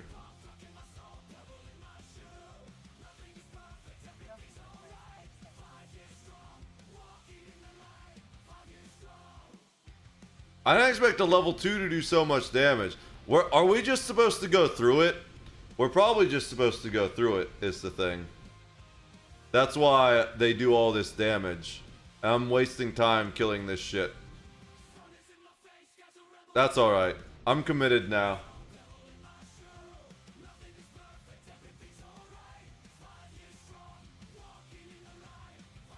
It's not really worth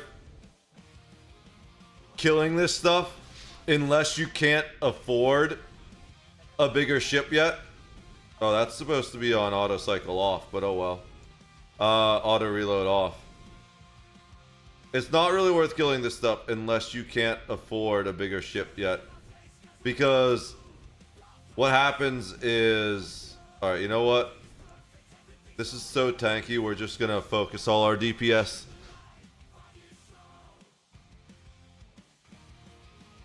We're just bumping up against him. I didn't even realize that. We're just riding his asshole. We should absolutely switch to Hail then.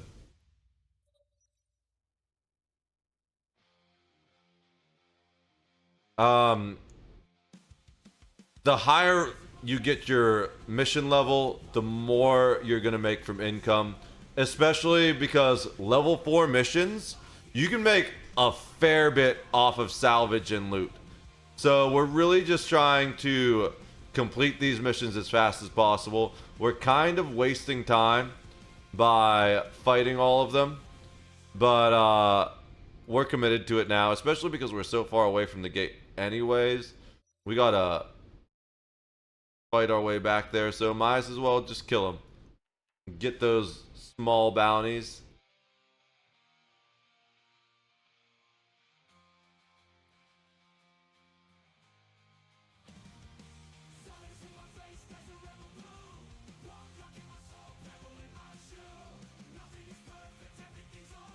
All right. Oh yeah, I wanted to catch up with chat.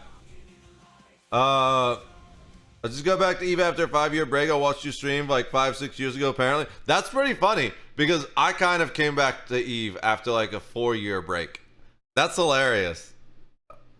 Your name seemed familiar, Swedish Bikini Team. I'm like, that's such a unique name, and you didn't pop up as a first-time chatter either.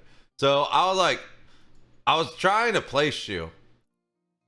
But that makes a lot of sense. Let's take out the demon next, actually. I don't really want to switch weapons again because he's outside of hail range. I don't think we're going to need to, though. We're actually cutting through his shields pretty quick. Or are these armor tanked? These are armor tanked. That's fine.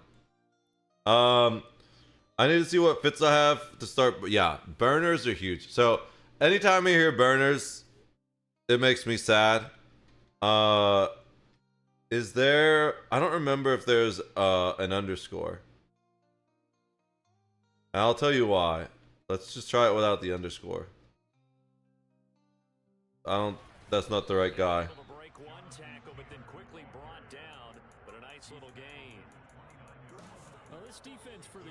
There we go. So, Hateless Gaming was the king of burner missions, but is unfortunately no longer with us.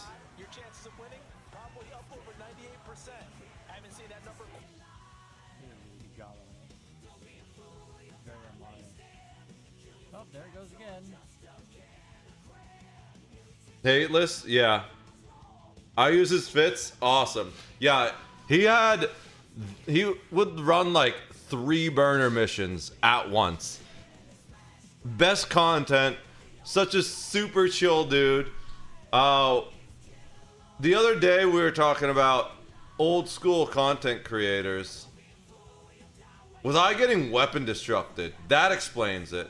I couldn't figure out why my optimal range was, my fall off range was 16k. I was like, how am I not close enough to kill these things? But that's the only thing I can think of. I must have been getting weapon disrupted by something. We're close enough to switch to barrage the hail, I mean. I always say the wrong one.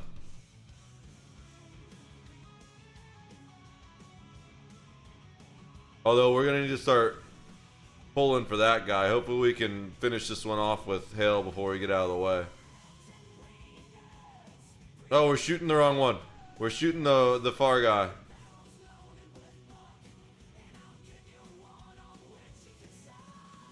We'll just orbit him till we kill him. We're just gonna start missing now. I'm struggling. I'm kind of tired. It's been a long day. Not a long stream for me. Normally I stream for 8 to 10 hours, 6 to 10 hours at least. But I've had a lot going on the past few days. Tomorrow we're going to be streaming Marvel Rivals pretty much all day. I don't want to go too late tonight because I'm supposed to collaborate with someone on Marvel Rivals tomorrow, and the last thing I want to do is oh yeah, we're being weapon disrupted all to hell by that guy. No wonder we can't do any damage to him. We got a close range.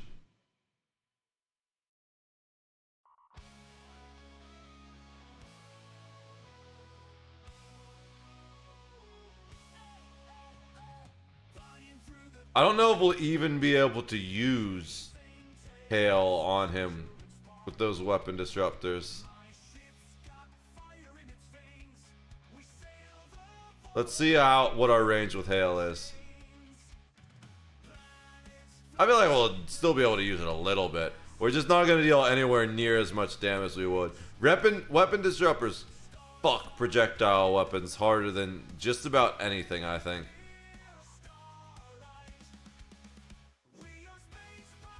Okay. It's not bad if we just get up in his face.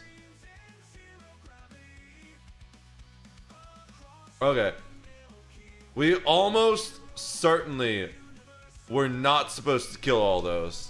We're gonna cycle our...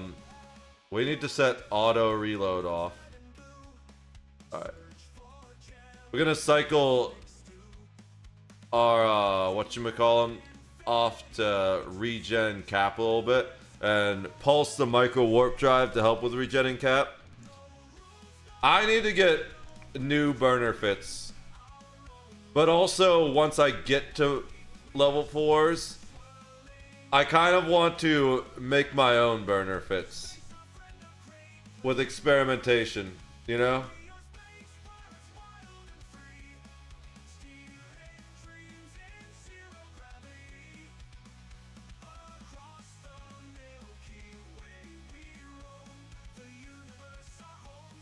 Oh, find and eliminate the leader of Seven's forces within their compound. This is a fun one. So we'll do this on Samantha while we're waiting for Joseph to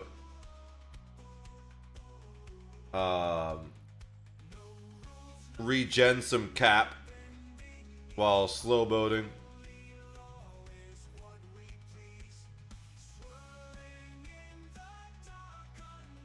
I know that enforcers aren't exactly efficient for doing missions. Oh, that's not what I meant to do. But I'm primarily doing it for the security status gains, because my main used to be -9. I'm trying to get him up so he can use a marshal. And I like the security status buff from killing all the random things. Read the mission journal details. Oh my god, that's so much. Dude, what is this window? That's such ass. There we go. Oh, we're already done. Cool. Destroying any pirates found in the area is not a requirement. Sounds good. No wonder those guys were so hard to kill. Those are like... It felt like a level 3 mission. And it probably was level 3 mission enemies. And that's like, don't worry about killing those. I get mine from Dangerous, the ones him and Hateless put together. Oh, that's cool. Yeah. I'm not familiar with Dangerous. Give me a sec. Don't link it yet. Nurgle or Garmer? Fair enough. Yeah. I was Galente based. So I used to use what's the one? Ishker, I think. That's the drone one, right?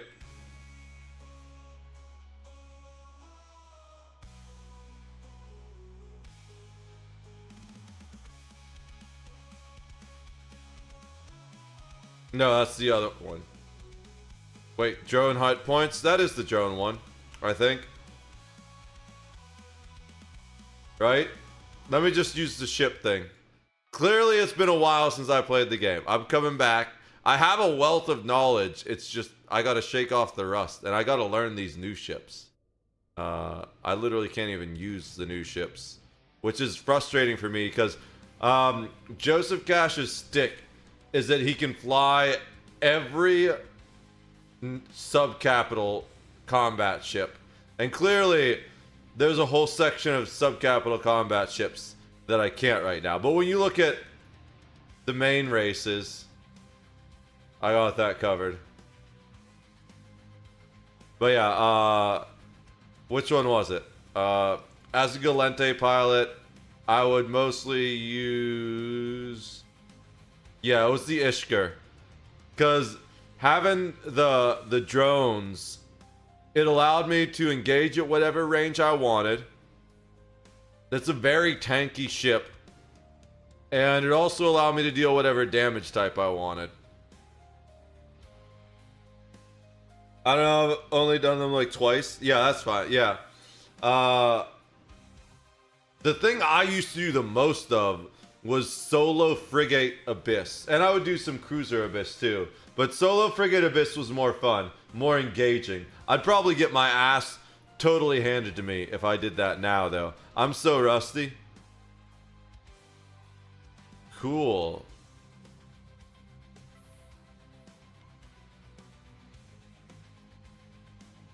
I don't... It's been so long, I don't even know what Evermarks really are, except that they're a new currency for me to collect. I don't know how to capitalize on them, really. But I'll figure that all out eventually. Request mission. We gotta at least finish this series. Find the acceleration gate, which has been locked down by the mining corporation, so they will let through, then report back to your agent. Oh, I remember this one. I know exactly which series we're doing. This is the location of one of blah blah blahs. Alright. I think we just kill things here. Oh, do we kill the brothel?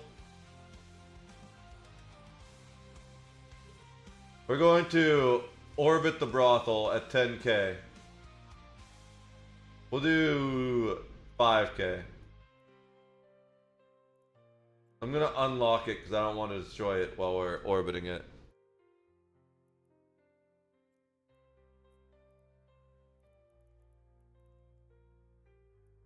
I should... Alright.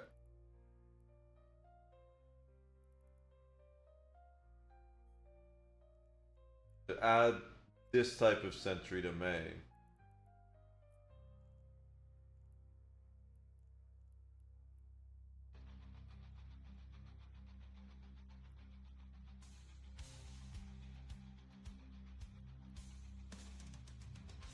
Yeah, we're gonna want range.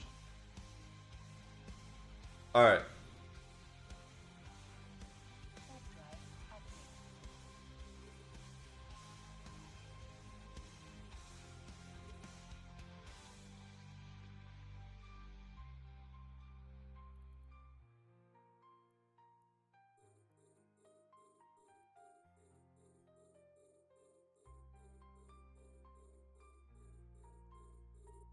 So this one, we just burn and we pop out once the mercenaries pop out and start shooting. Off the bat, have a good one. Take care, 7 Swedish Bikini Team.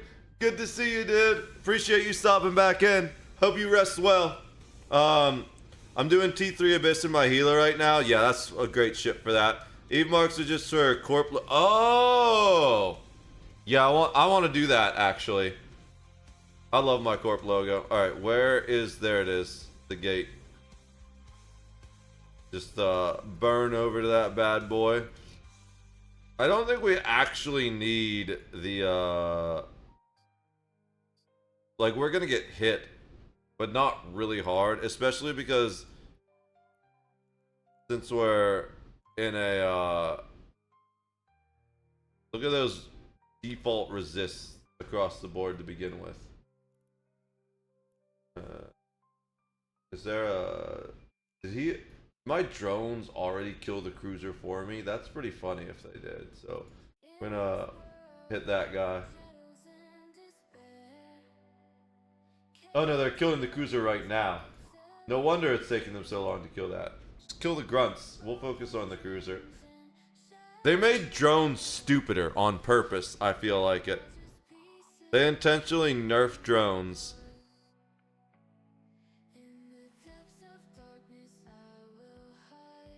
There's just a lot of things with this game that aren't quite as good as they used to be.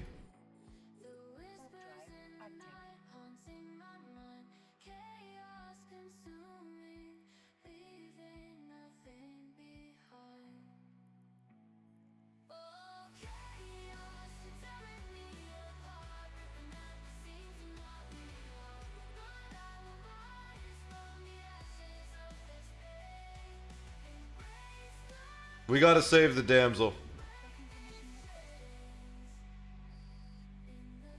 I don't think we actually save the damsel. I think we just get dancers from this one. I don't remember. Always gotta blow up the brothel though.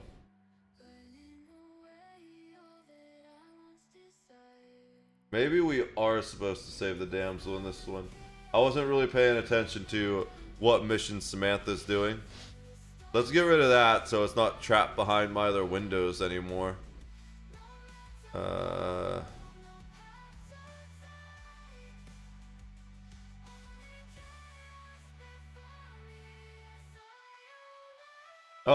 we found some homeless. I can't fit them. I guess they're gonna have to stay homeless.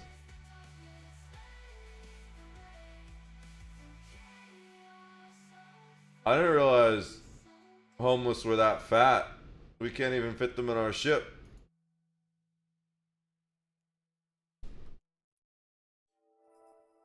That's a dope skin. The police skin, yeah. I got it for the pacifier as well. And I really, really want it for the marshal. But I don't have a marshal. And even once I do, it's just insane. Because it's an old skin now. And it looks really good on the marshal as well. The skin I have for the marshal is this one. But look at the price of this skin. Oh, I don't know if we can see it here. No. It's 40 billion ISK. Like 38 billion ISK. I don't know what it is for the Enforcer. But I love these police skins. Yeah. It's definitely going to be... I probably won't ever get a marshal or get that skin for it. Because I don't really play the game like that anymore, you know? I'm only really playing it now because I had to plex because there was a war declared on my alliance. And so I plexed these two characters to get them. So one, I had access to my full range of ships and skills. Two, so I could pilot two ships at the same time during the war. And then we immediately canceled the war in one day. So I know that was the last of my ISK though, basically. So I no longer have the ability to plex again. So that's primarily why I'm playing the game right now, is to earn a little bit of ISK back. If I sell all of my ships, I might be able to plex one account. But the game is just getting so expensive that it's not economical to play it anymore, you know? Like, even the,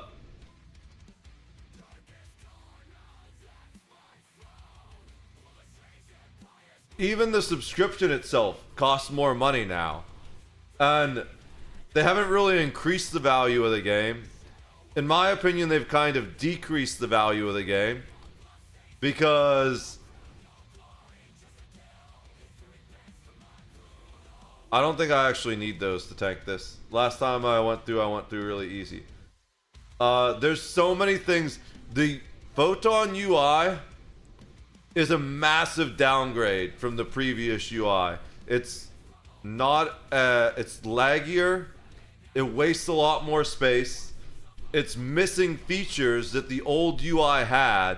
And they do stupid shit like this new info window. So it used to be that the ships had the same info window that like characters did and stuff. And then if you wanted to see the ship, you could click on the image. The new ship info window, first of all, the fact that this is married to that and I can't split it means that if I want to see a big ship image, I need the whole window to be big.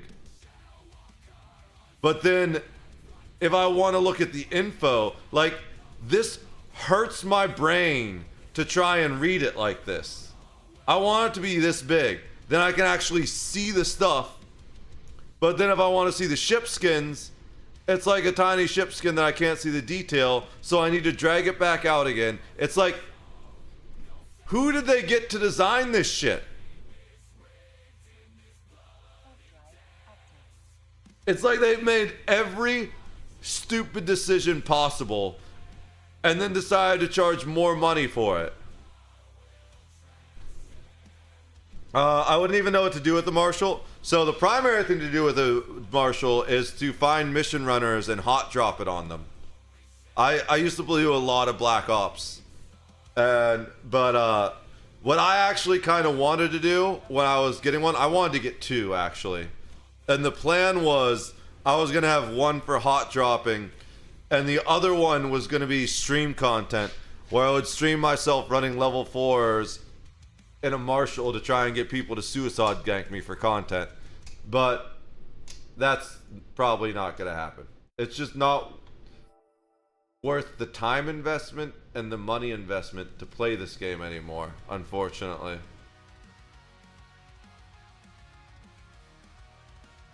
If I can Plex, it'll be alright. But I don't know, it used to be 500 million to Plex.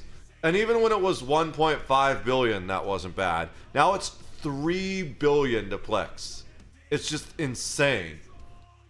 Botters are ruining this game. Not even botters. Not even just the botters, but also the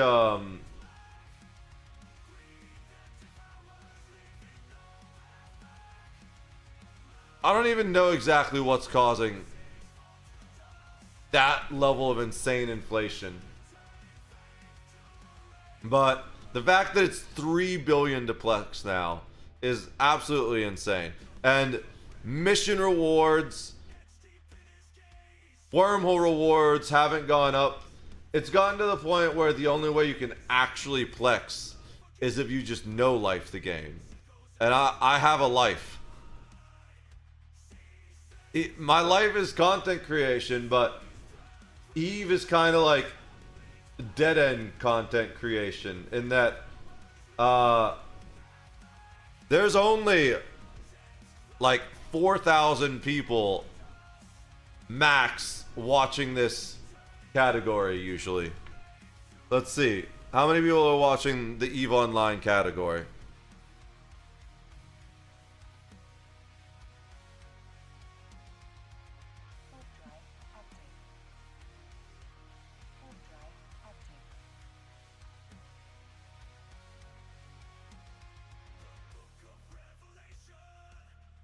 Not even 4,000. 301 viewers. I'm trying to get to 1K viewers within a year or two.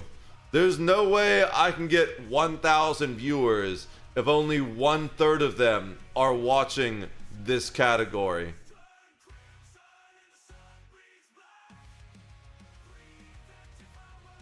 I wouldn't even know what to do. I wish I could make T5 Abyss or wormhole ratting is the only way to Plex, really? Yeah. And I used to live in a wormhole for a while. Did I not accept the mission? Damn it. I didn't. I'm pretty sure I clicked the button, but the UI isn't as good as it used to be. It will fail to click stuff all the time. But maybe I didn't click the button. The VOD will reveal the truth. I'm not gonna go back and check. But if someone wants to, they can. It will go back up. The event just ended. What will go back up?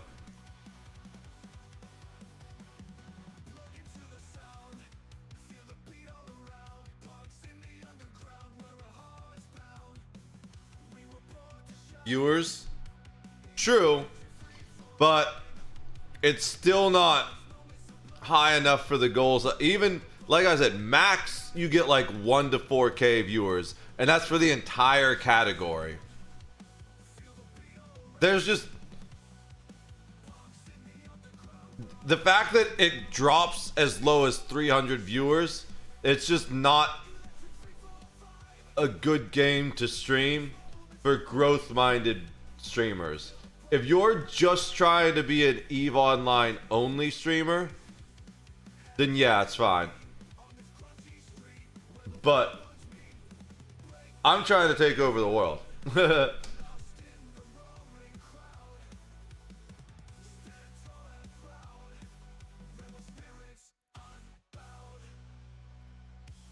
I need to find the right.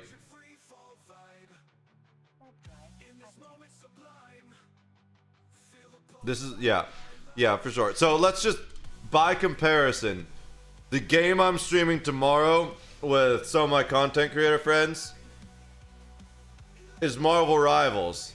I wonder how many people are watching Marvel Rivals right now. Oh wait, I clicked on the game itself. Apparently Marvel Rivals has its own account and I just followed it.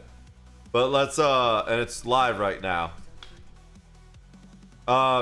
It currently has 147,000 viewers. It's incomparable. Another game I was streaming recently, Path of Exile. So even if we look at Path of Exile 1, that only has 43. But that's probably because Path of Exile 2 is out now. And Path of Exile 2 has 15k viewers. What's another game I stream? Oh, so obviously I really only stream this when other content creators ask me to. But Fortnite right now has 44k viewers. So it's just one of those things where it's like,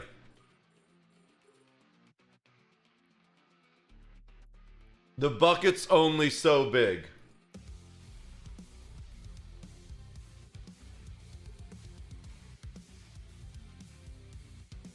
You can't carry 5 gallons of water in a 1-gallon bucket, you know? Path of Exile 2 has decent viewers, yeah. Path of Exile 2 is way more fun than 1. I just beat 1 finally. And I wasn't even going to play 2, but while I was playing 1, someone gifted me 2. And they were like, here you go. Have a whatchamacallit. Actually, so one of my content creator friends was trying to get me to check out Pax Dei. I didn't even think to see how many people watch it. 18. It has a whole 18 viewers. I don't think I'm really gonna play that one. I have like 3,000 hours in, I mean, I have like 5,000 in Eve. So my other big streaming game, I want to see how many it has. Elder Scrolls Online. I have 2,500 in that. That was the game I became. It's only got 778 viewers right now. But I feel like this is definitely a pretty NA focused game, and we're at the point where like NA's going to sleep. Whereas the thing with Eve is it's got a very big EU population, but not as many people watch this game as used to.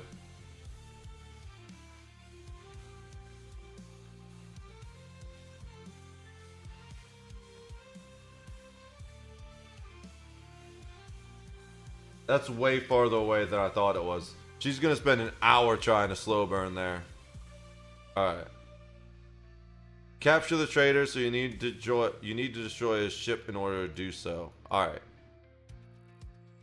Kingdom Come Deliverance 2 comes out in 2 weeks. That might be a decent one to stream. I've heard of that series, but I don't know anything about it. I'm only doing free-to-play games right now. Just to save on my overhead. Or games I already own. I have a huge backlog of single-player games. I also want to play other random games that I missed that are free to play. Like, I've downloaded both Once Human and The First Descendant. I went through like a serious phase of depression over the past 2 years, and I'm just coming out of it now. So I want to stream these games, not just so I can play them for my own experience, because I want to know if they're good. I saw one of my streamer friends playing the First Descendant the other day. I think they still have the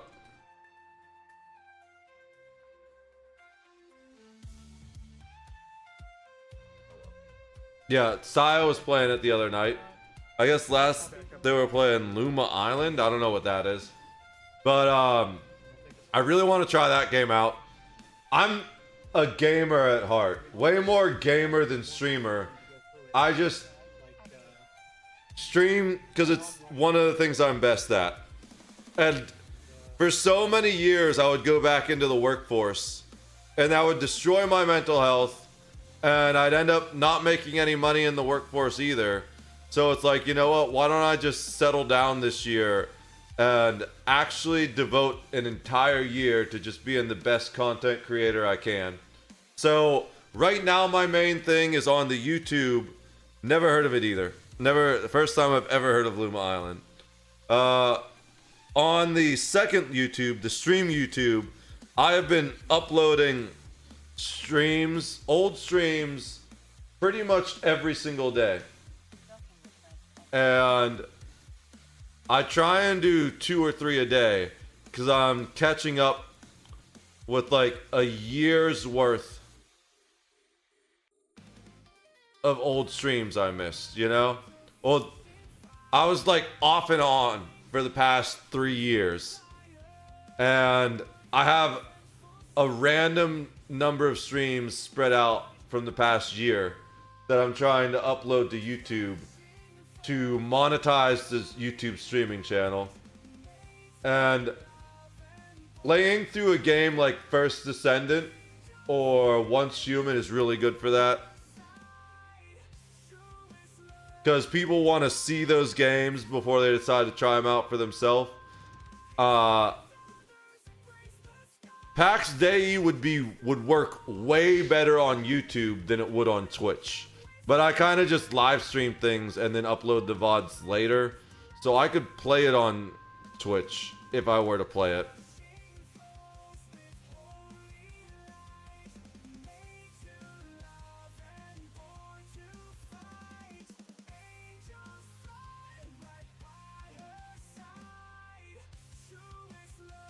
Hey man, what's up, Bio? Yeah, temporarily, only for a bit. Speaking of like Eve OGs, basically, guys, check out Bio. He is the coolest raid streamer on Twitch. It doesn't matter what game he's playing, he's gonna get mad at it eventually, and it's going to be hilarious every single time. How you doing, dude? Good to see you, bro. Yeah.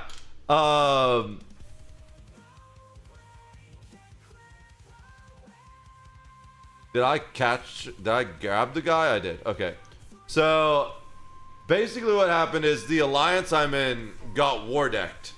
So I plexed these 2 characters to be able to fight in the war.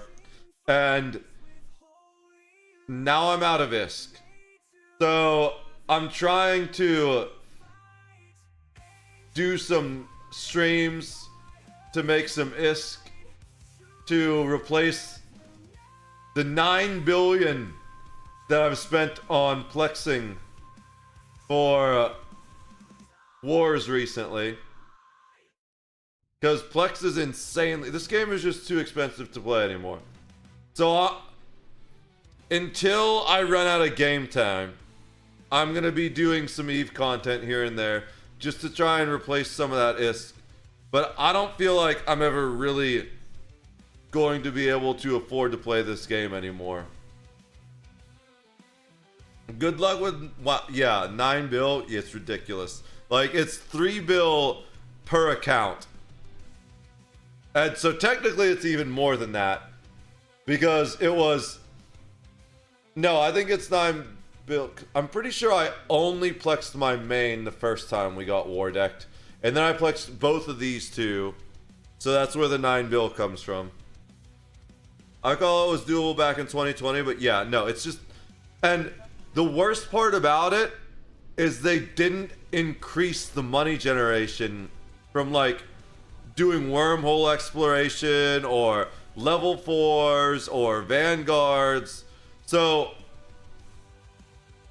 it's all the same content, except for it's all kind of worse because the UI sucks now. But you have to grind 3 to 6 times as long to be able to plex your account, or you just have to pay for the sub, and the sub costs more money now. So it's like ever since CCP was bought out by Pearl Abyss, the quality keeps going down, but the cost keeps going up. And it's like, you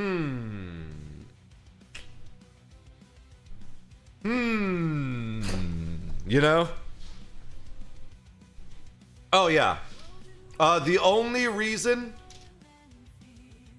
I still play is because it's for the friendship. The best ship in EVE is the friendship. And Seppies, who's been a long time supporter of the channel, got me to join the alliance. And Stream DRB, who's a really cool guy, is the leader of the alliance. So I plexed to help them fight a war. But I can't really afford to pay a subscription for the game. I'm kind of over subscription games, unless it's like an optional subscription like ESO, which is also a cheaper subscription. But I just beat Path of Exile 1, and I started playing a little bit of Path of Exile 2, but I kind of needed a break from that grind. So I was like, you know what? I've got Omega for the first time in like 2 or 3 years. Let's do some EVE content just for old time's sake. So I'm just grinding out some missions, trying to get my standing up. So if I ever come back, I can have access to level 4 missions here. I recently got into Subnautica and it's super fun. Subnautica is the game that is responsible for my longest ever stream. I went for 32 hours straight playing Subnautica once. It's absolutely fun. I have Sub-Zero, but I never played Sub-Zero. That is one of the games of my massive backlog I need to play. That sub scheme for everything nowadays is getting down to hand, or should I say it got out of hand? Yeah. WoW is still the worst. Because WoW expects you to pay full retail price for a game, and full retail price for every expansion, and that's still not enough money for them. They're still gonna make you pay for a subscription on top of that to be able to pay the game, to play the game you already paid for, which I think is just really shitty. At least EVE only does the subscription, although they did increase the price recently. But my favorite way to play games is either free to play with microtransactions. I know people don't like microtransactions, but you don't have to buy them. I think Marvel Rivals is great.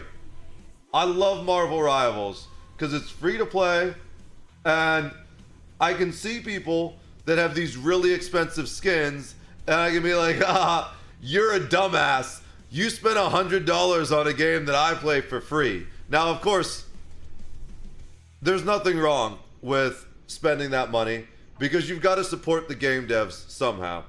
But secondary to free to play with microtransactions, which is what like Warframe is too.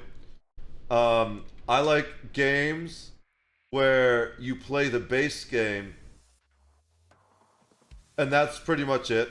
Or there's an optional subscription.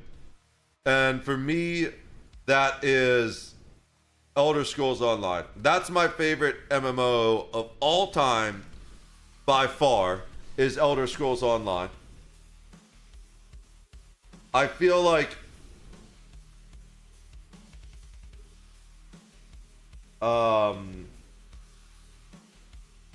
whatchamacallit?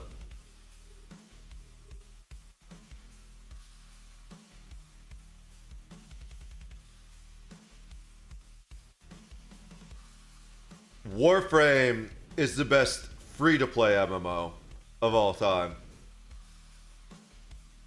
Man, even software that once upon a time was one-time purchase and now they make you all sub photo. Yeah, no, like, I actually got rid of Adobe long time ago. Did I make a command? I think I might have made a command.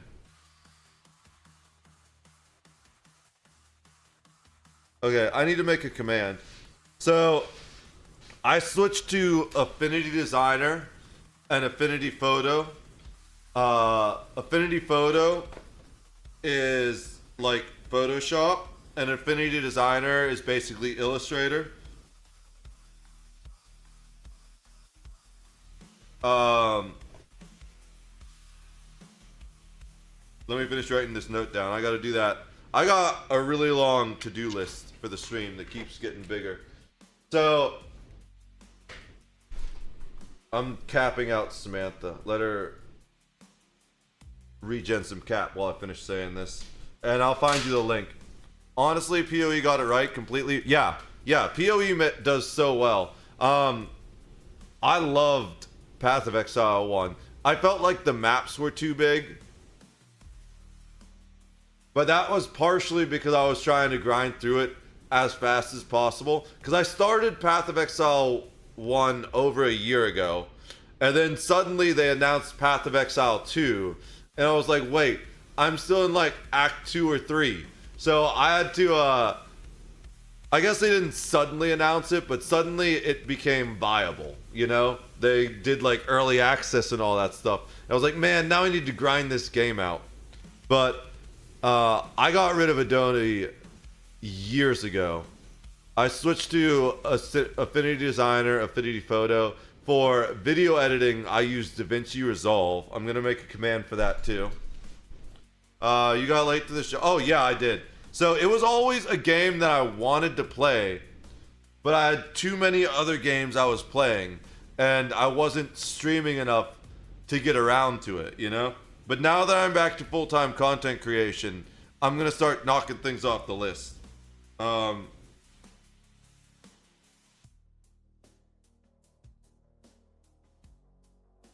So, I'm sure you know about GIMP. We'll make a GIMP command too. Just so,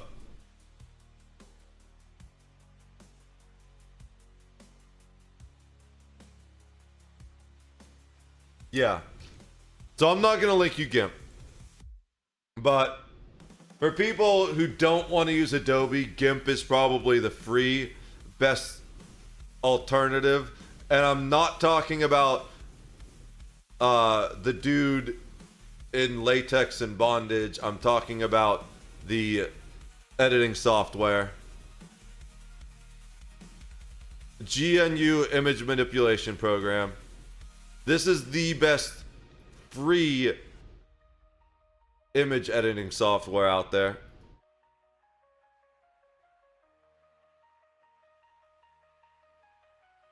So, the best photo editing software ever, in my opinion. I don't have two. I have one. But, is Affinity Photo. This does cost money, though. And Affinity Designer, which is basically Illustrator.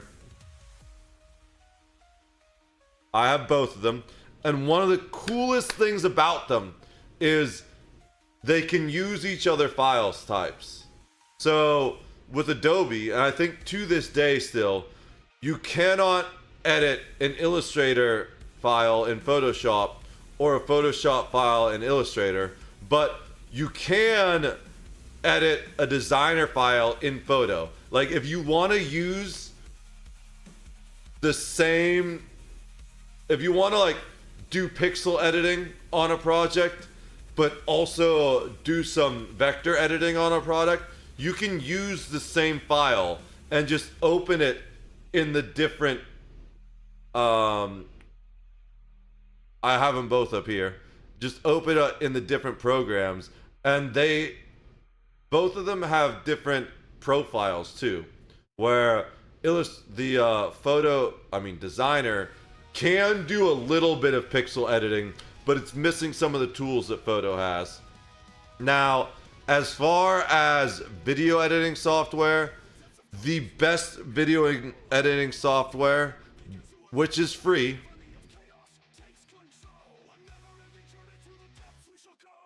is DaVinci Resolve. This is what I've been using.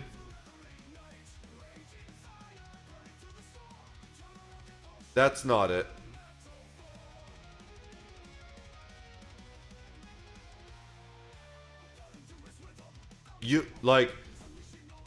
That was some type of yeah.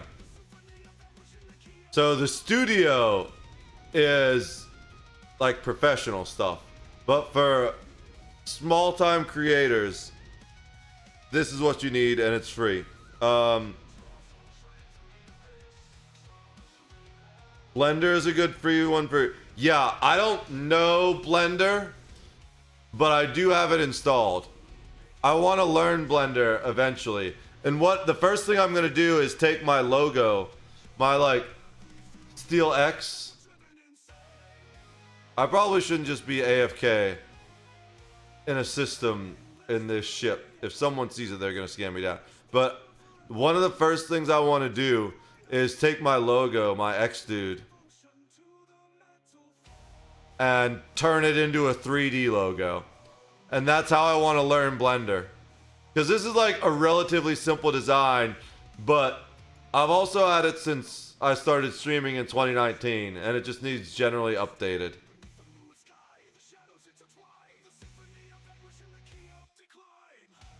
But yeah, I'm pretty sure if we go look at my library, there it is, Blender. I've used it 41 minutes. But I do have it installed.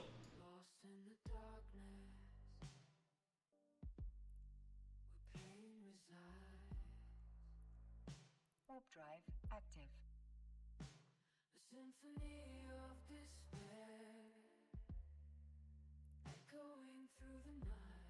That warning should be in the center of your screen. Makes no sense. Anyways. Why did it warn me I don't have enough space for this stuff? Not actually using Rage yet, but I'll need it once I'm in 30, but I guess I can drop 40k. I mean, 400 Rage, and that should be enough, right?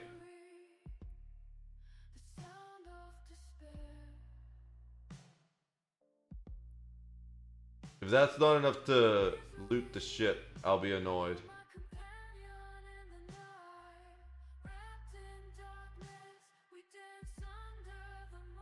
It's not. I need to drop like double that. So we'll just drop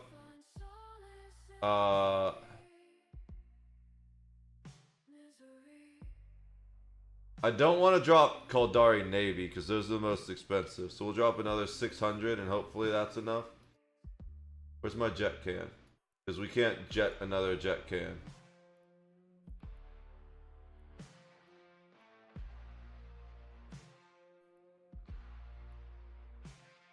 I'm so close. Wow. Okay, apparently it's way more than I thought. Just drop another 1,000 in there.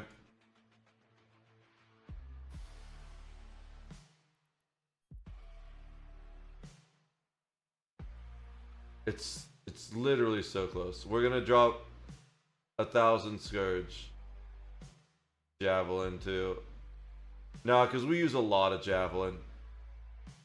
We'll just drop the 396 and see if that gets us there.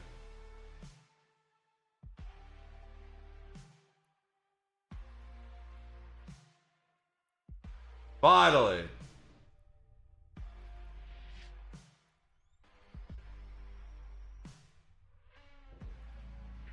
All right.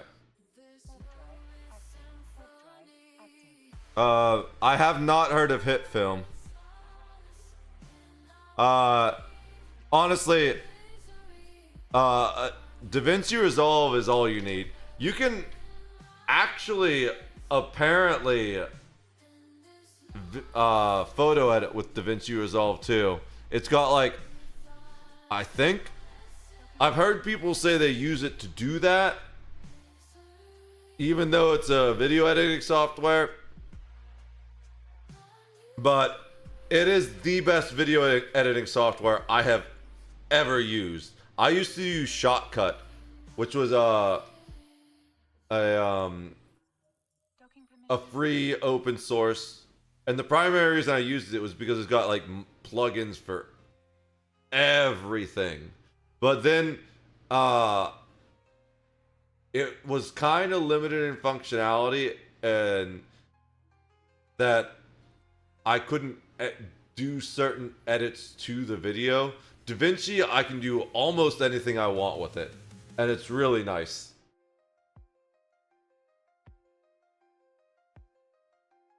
All right. Complete that mission. I want to know how many of these I gotta do. Oh, we got special ship restrictions. That's right. That's why we brought the Omen out here.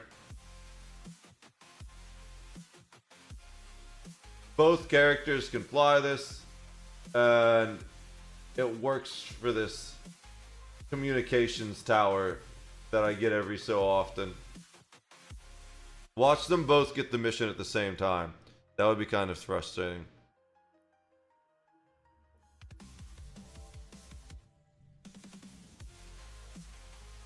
Nope. Normal ship restrictions. Oh, the medical drone? This is an easy one.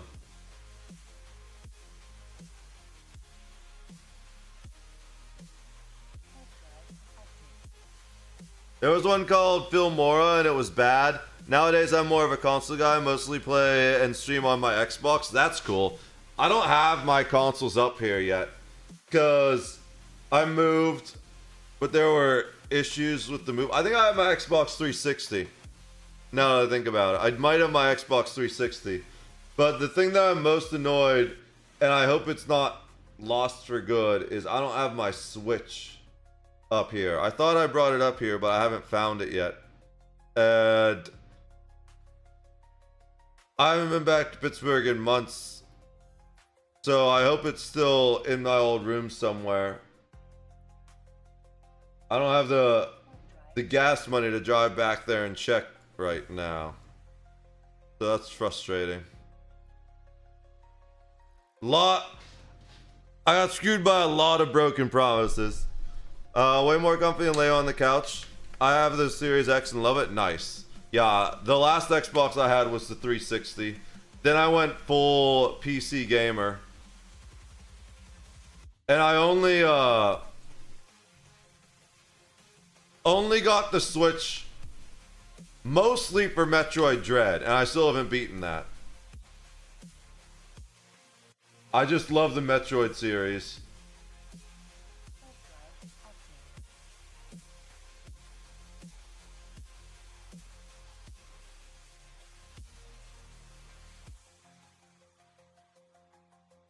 What games you been playing on the Xbox?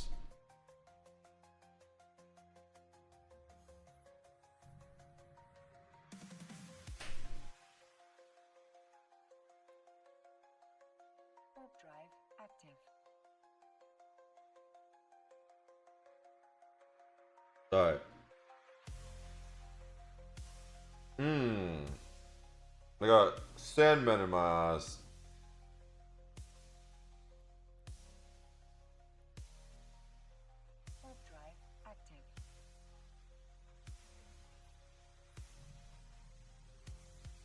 Honestly, man. Wait, let me check.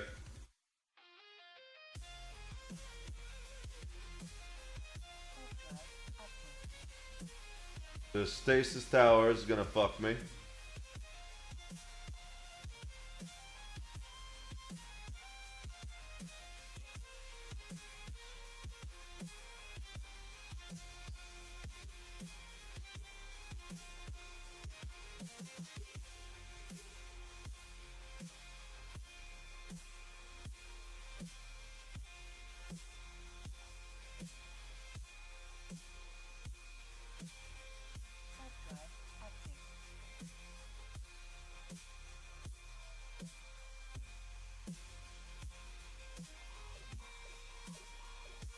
Doesn't matter that shields are getting low, because that's an armor tank ship.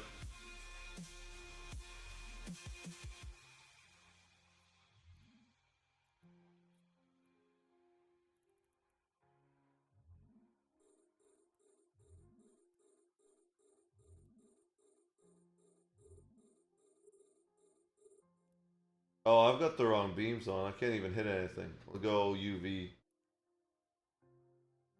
Should be able to hit stuff then.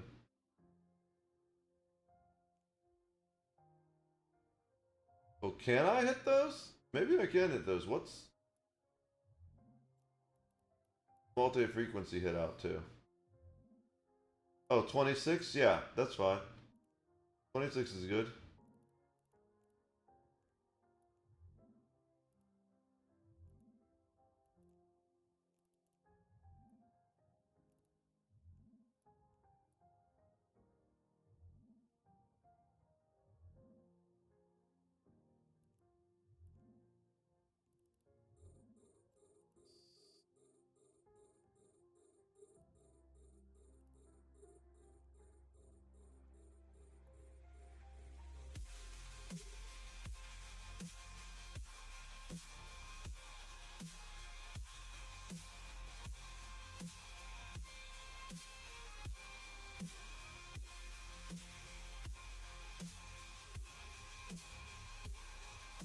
I'll catch up in a second.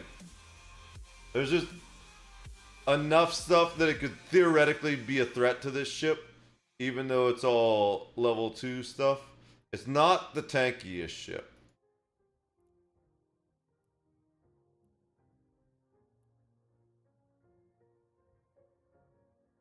And I actually don't have a full load of charges on my repper.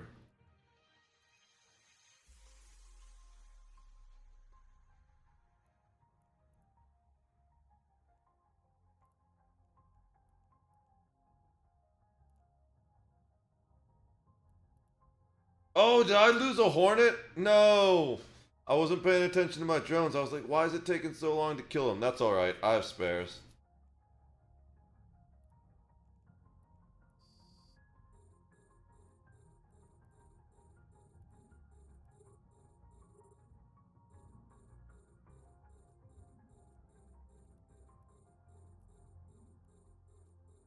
A module has run out of charges. Where's the stasis tower? Stasis tower needs to die first. Then I'll be alright.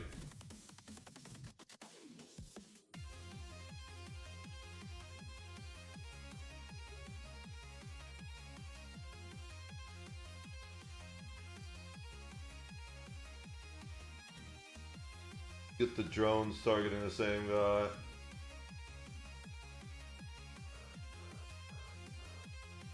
I'm already repping, chill.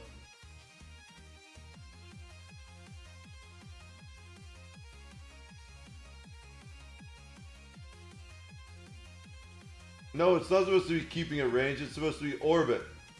No wonder I'm taking so much damage. Just sitting still, taking it to the face. Like your mom did. I shouldn't say that. Just started playing Lies of P again. I heard that's pretty good. Also got Lords of the Fallen. I've heard of that, but I don't know what that is. Play Hellblade 2 once I'm done with those two. I don't know what Hellblade is. When I hear Hellblade, I think of Magic from Marvel Rivals.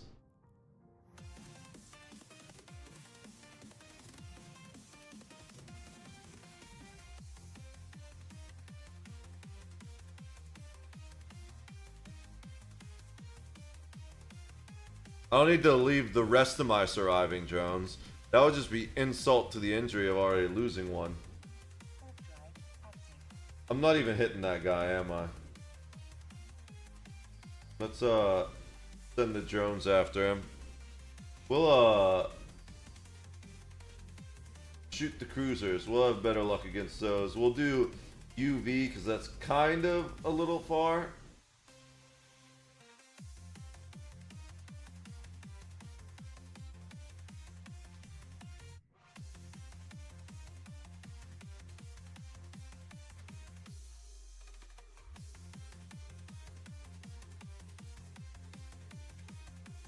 I think my drones caught, yeah, my drones caught frigate aggro, but that's fine because I want them to fight the frigates anyways, so that's better.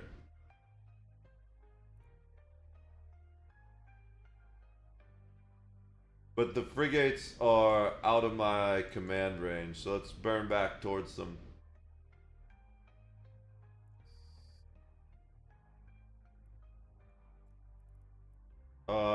Can I hit those? Yeah, I can hit those. Boom! One-shotted him.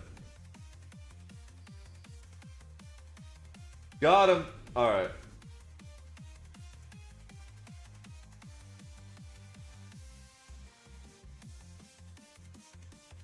We go multi-frequency. Because all we do now is burn this thing down. Can actually go to a stop. Launch our drones. Time for some structure bashing in a PvE mission. I always thought these structure bash PvE missions were funny. Where you just sit there shooting something.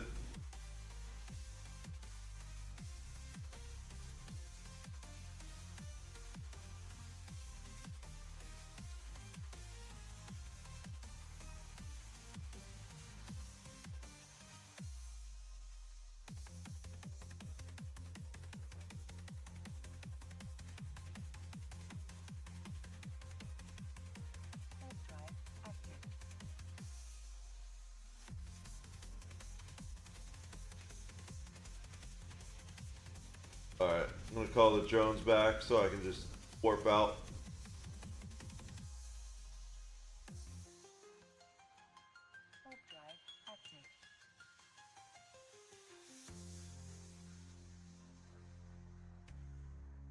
Docking permission requested. Docking request accepted. I've gotta be getting close to story missions.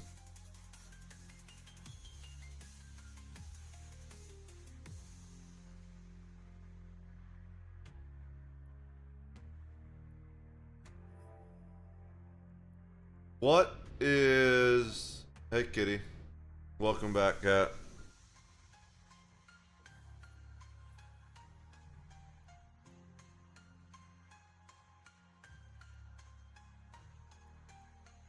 I don't think I can do...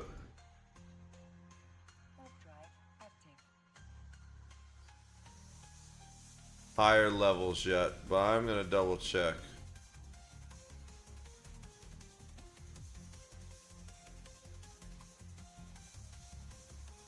Oh, I can! Dude, I should have... I'm so dumb. I could have just looked over there. Because one of the things I noticed when I got this is like, oh look, right there. Can I do level 4s? No. But we can do level 3s.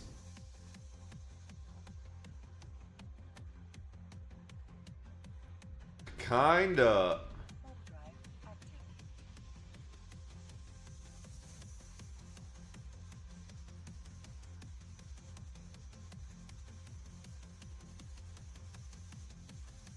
That's a 1 of 7.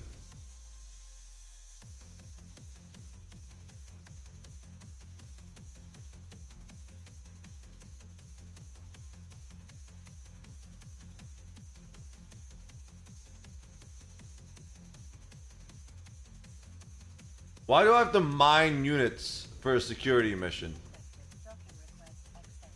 I'm gonna decline. Normally I don't decline, but I don't want to do that. There's a certain number you can decline without losing. But I don't know how often that is.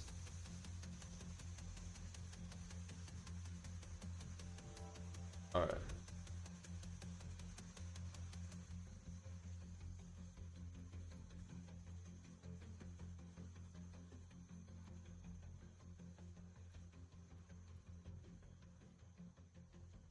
Destroy the rogue drones and report back to your agent.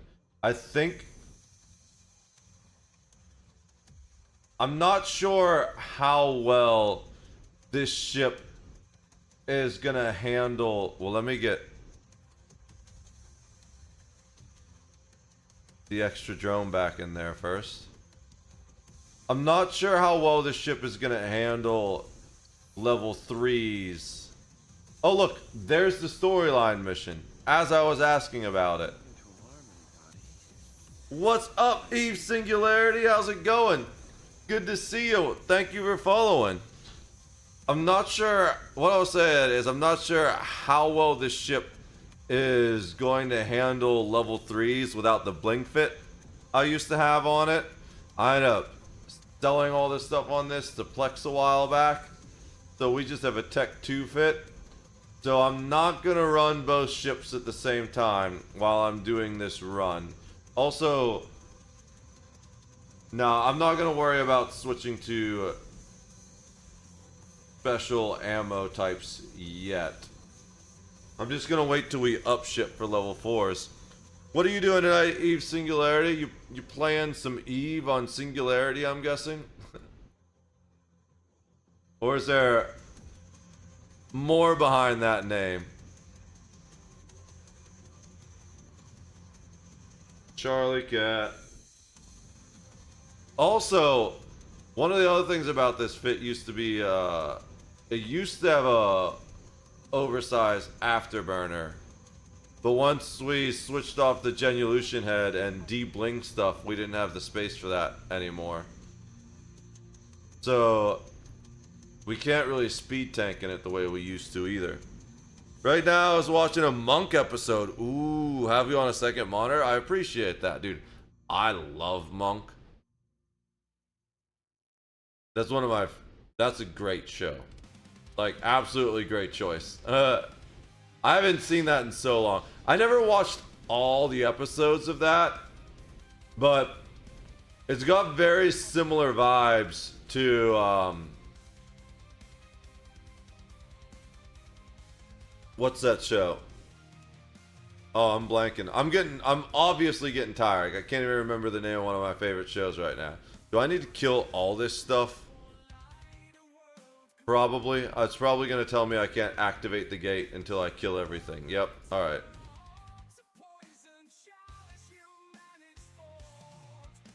I don't have enough cap charges, so hopefully these guys don't hurt. I forgot to get more cap charges after I reloaded. I don't know how many my max targeting is on this ship. A lot. 10 apparently. Do I have hail? We should load barrage in just in case I get damped. I don't know if these damp. And some of that stuff is pretty far. It's like outside of our max range, and we're going to be trying to kite a little bit.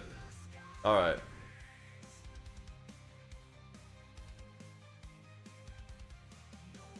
First level 3 with the Tech 2 fit. And I want to just focus on doing this as fast as I can. So we're not even going to worry about... Oh, we should probably move towards those guys. Unless they're going to aggro on us automatically.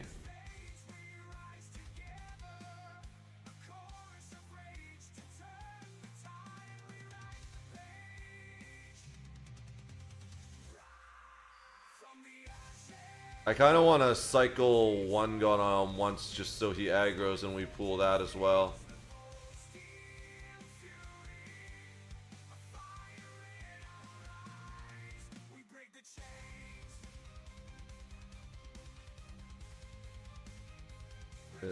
Does that pack need aggroed as well? I think that pack still needs aggroed. Dude, I hate how they made drones dumber.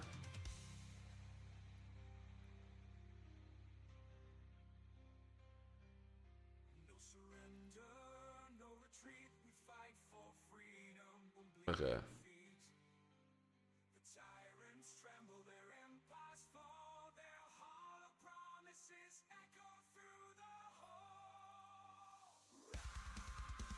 We've got all the packs aggroed on us. We haven't taken any damage yet because everything is kind of close range, it seems, and most of it's at long range. That guy's on top of us. We'll just start blasting him with the missiles.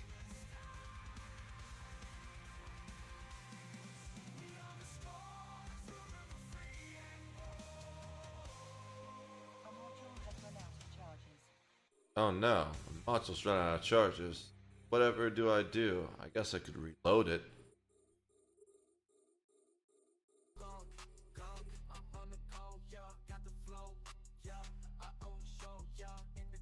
Oh, we got the drones splitting their DPS again. No wonder it was taking so long to kill that guy.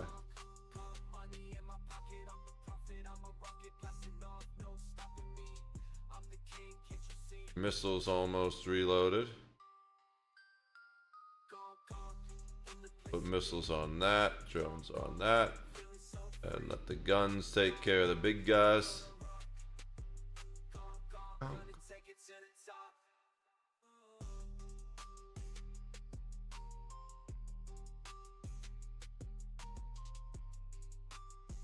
You playing chess in a little? Nah, I haven't played chess in forever, to be honest. I'd probably be terrible. I think I played chess.com a couple times, and I was disappointed by how low my player rating was. So I'm like, nah, man, that ain't my game anymore. You play chess? I used to play chess a lot, actually. There was a while when I was young, I went to a couple chess tournaments, but I never took them seriously. I always remember the kids I would play against would write all the moves down on like a notebook and stuff. And I kind of just did whatever I want. And even more than straight up playing, I just wanted to confuse the hell out of him sometimes. I loved making a move that would just cause the guy to like furrow his brow or scratch his head. And half the time that actually led to me winning, because it was just like, they were like, that move makes no sense. And they would spend the entire rest of the match trying to figure out why I did it. And the entire reason I did it was to fuck with their head. It's what helped me to detox from other games. I'd say that's cool. Yeah, that's just... Oh yeah, it's like sometimes if you don't know what move to make, just make a move that's not a bad move. And you'll leave the other guy wondering, like, wait, why the fuck did he do that? Am I like open somewhere? Is he like pushing a checkmate? A potential check I don't see?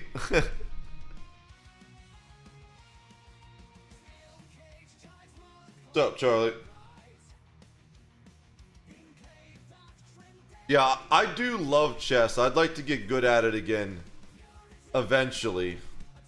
We should have powered these off while we were letting the shield regen. But, I've just got too much other stuff I'm working on right now. I have a whole backlog, like a year's worth of recorded videos that I'm uploading to my YouTubes. So, all I do right now is I wake up, I do YouTube shit, and then I stream. And mostly I'm clearing backlogs of games I didn't play while I was going through like a pit of depression. The main reason I'm playing Eve right now is because my Eve alliance got war decked. So I plexed to have 2 pilots that I could fight that I could use during the war. And now I'm just trying to take advantage of game time while I have it, you know? Yeah, I was curious, why would you put the link to your Twitch on your Twitch live feed? Is it? Oh, because a lot of people like to steal your content. So if someone, I've had an issue with lots of people coming into the chat recently and tried to ask questions to use stuff in a video and then not credit you or anything. So it's a way to get credit. One, if someone's coming into my chat just to use as part of a montage or stuff and redirect people back to the channel. But also, we are in the age of YouTube drama. And all of these get uploaded to YouTube afterwards anyways. I'm just a year behind on uploads. The original uploads don't have the link. So the link is there primarily for, one, to get some credit when people are stealing my content without crediting me, but also to drive people from my YouTube channel over to my Twitch. That's so tricky, yeah. Yeah, they cut that, yeah. Exactly, yeah. So it's just metagaming stuff, really. This is the first year I came back in November. I was on a 2 or 3 year hiatus from streaming. I came back at the end of November, and this is the first year I'm going all in on content creation. So I'm just focusing on little shit that I never paid attention to before, you know? Covering all my bases, so to speak. No, I love it when you ask questions. It's a lot better than having someone backseating constantly, which we get sometimes in the channel. That's one of my biggest annoyances. And when someone's just offering a bunch of unsolicited advice in chat, especially when I know they know not to backseat, because that's literally one of the only, I think I have 2 rules in my chat, and you have to agree to both of them before it will let you type in chat. So when someone comes in and just starts backseating endlessly, it's bro, I don't need to hear how you would play the game. If I wanted to know how you would play the game, I would ask you. I like to study the ecosystem I landed. Yeah, no, I love questions. I can answer questions endlessly. I'm pretty sure I have the AMA tag.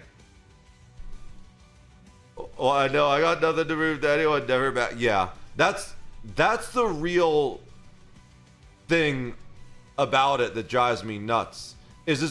I can tell the difference too between when someone's trying to be helpful, they don't understand the whole stream of consciousness thing, that it's just me talking through my thoughts out loud, and I'm not actually asking chat a question. I'm just talking through it out loud, and they just happen to pop up and try and be helpful and answer the question. That's one thing. But then when you have the guy that it's constantly saying oh, you should do it this way, or you should do it that way, or you shouldn't use this shit for that. It's okay, but maybe I just really like how cool the skin I have is, and I want to do it in a cool police looking ship. I know it's not optimal, dude. I played this game since 2009. I know how to make an optimal mission running ship. I just want to look cool while running my missions, you know? Bunch of kids trying to get streamer attention and get praise happens. Oh yeah, and it's crazy. It doesn't matter how big you are, how small you are. It's actually almost worse when you're a small streamer, right? Because when I was a medium-sized streamer, I used to average 30. I guess that's still a small streamer, but I was on the upper end of small streamers, right? and then I went on my hiatus, and I'm working on getting the numbers back now. But it's like when I average like 25 to 30 viewers a stream, there was way less backseating. Maybe it's just also how the culture's changed, because that was back in 2019, and Twitch culture's a lot different now than it was back then.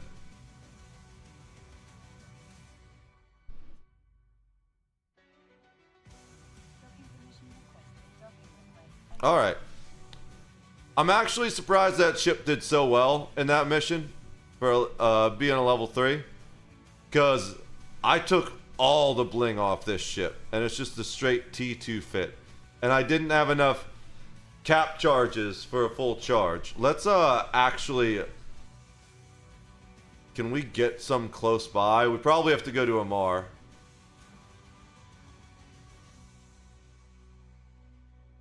They don't even, are we in the same region? No, we're not in the same region as Amar. That's the problem. Amar's like 4 jumps. How much? All right, let me see how much they are in Amar. Market browser. Is that the good one? No, I think that's the one I didn't like. Eve Tycoon is the good one. All right. Navy cap booster 150s, I think. Yep. How much are they in Amar? In Amar, they're 54k. What's the distance to Amar? 6 jumps. It's worth going the extra. Just save that. Do I have a second ship here? No. Alright, we're gonna do that later. Let me see something.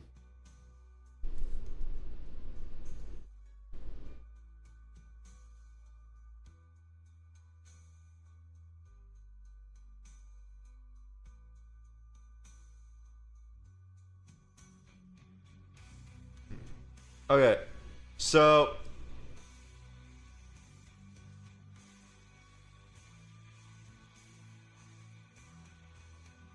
I've been going for a while now, and I'm supposed to, I don't want to do this while I'm too tired, because then I'm going to lose a ship, especially now that I'm getting to the higher level, now that I can do the level 3s here. And I need to be awake tomorrow. Yeah, I have to end because I need to be awake tomorrow to collaborate with someone. Appreciate you hanging out. If you want to follow the socials, there's all of them. I've been posting a lot of content on both YouTubes. If you want to join the Discord always posts when I go live automatically, and we can just have random chats there about whatever. I'd appreciate if people would stay for the raid. There's the regular raid message. There's the sub raid message. We're gonna raid one of my content creator friends who was in chat earlier and hanging out, trying to get me to play Pax Dei. He's playing it right now, but I do got to be awake early tomorrow so I can collaborate with another streamer. We're doing Marvel Rivals tomorrow. Appreciate you hanging out, following Eve. My brain is fried. I can't think anymore. So I'm just gonna raid out, grab a snack, and then go to sleep. I'll be back tomorrow. Peace, dude.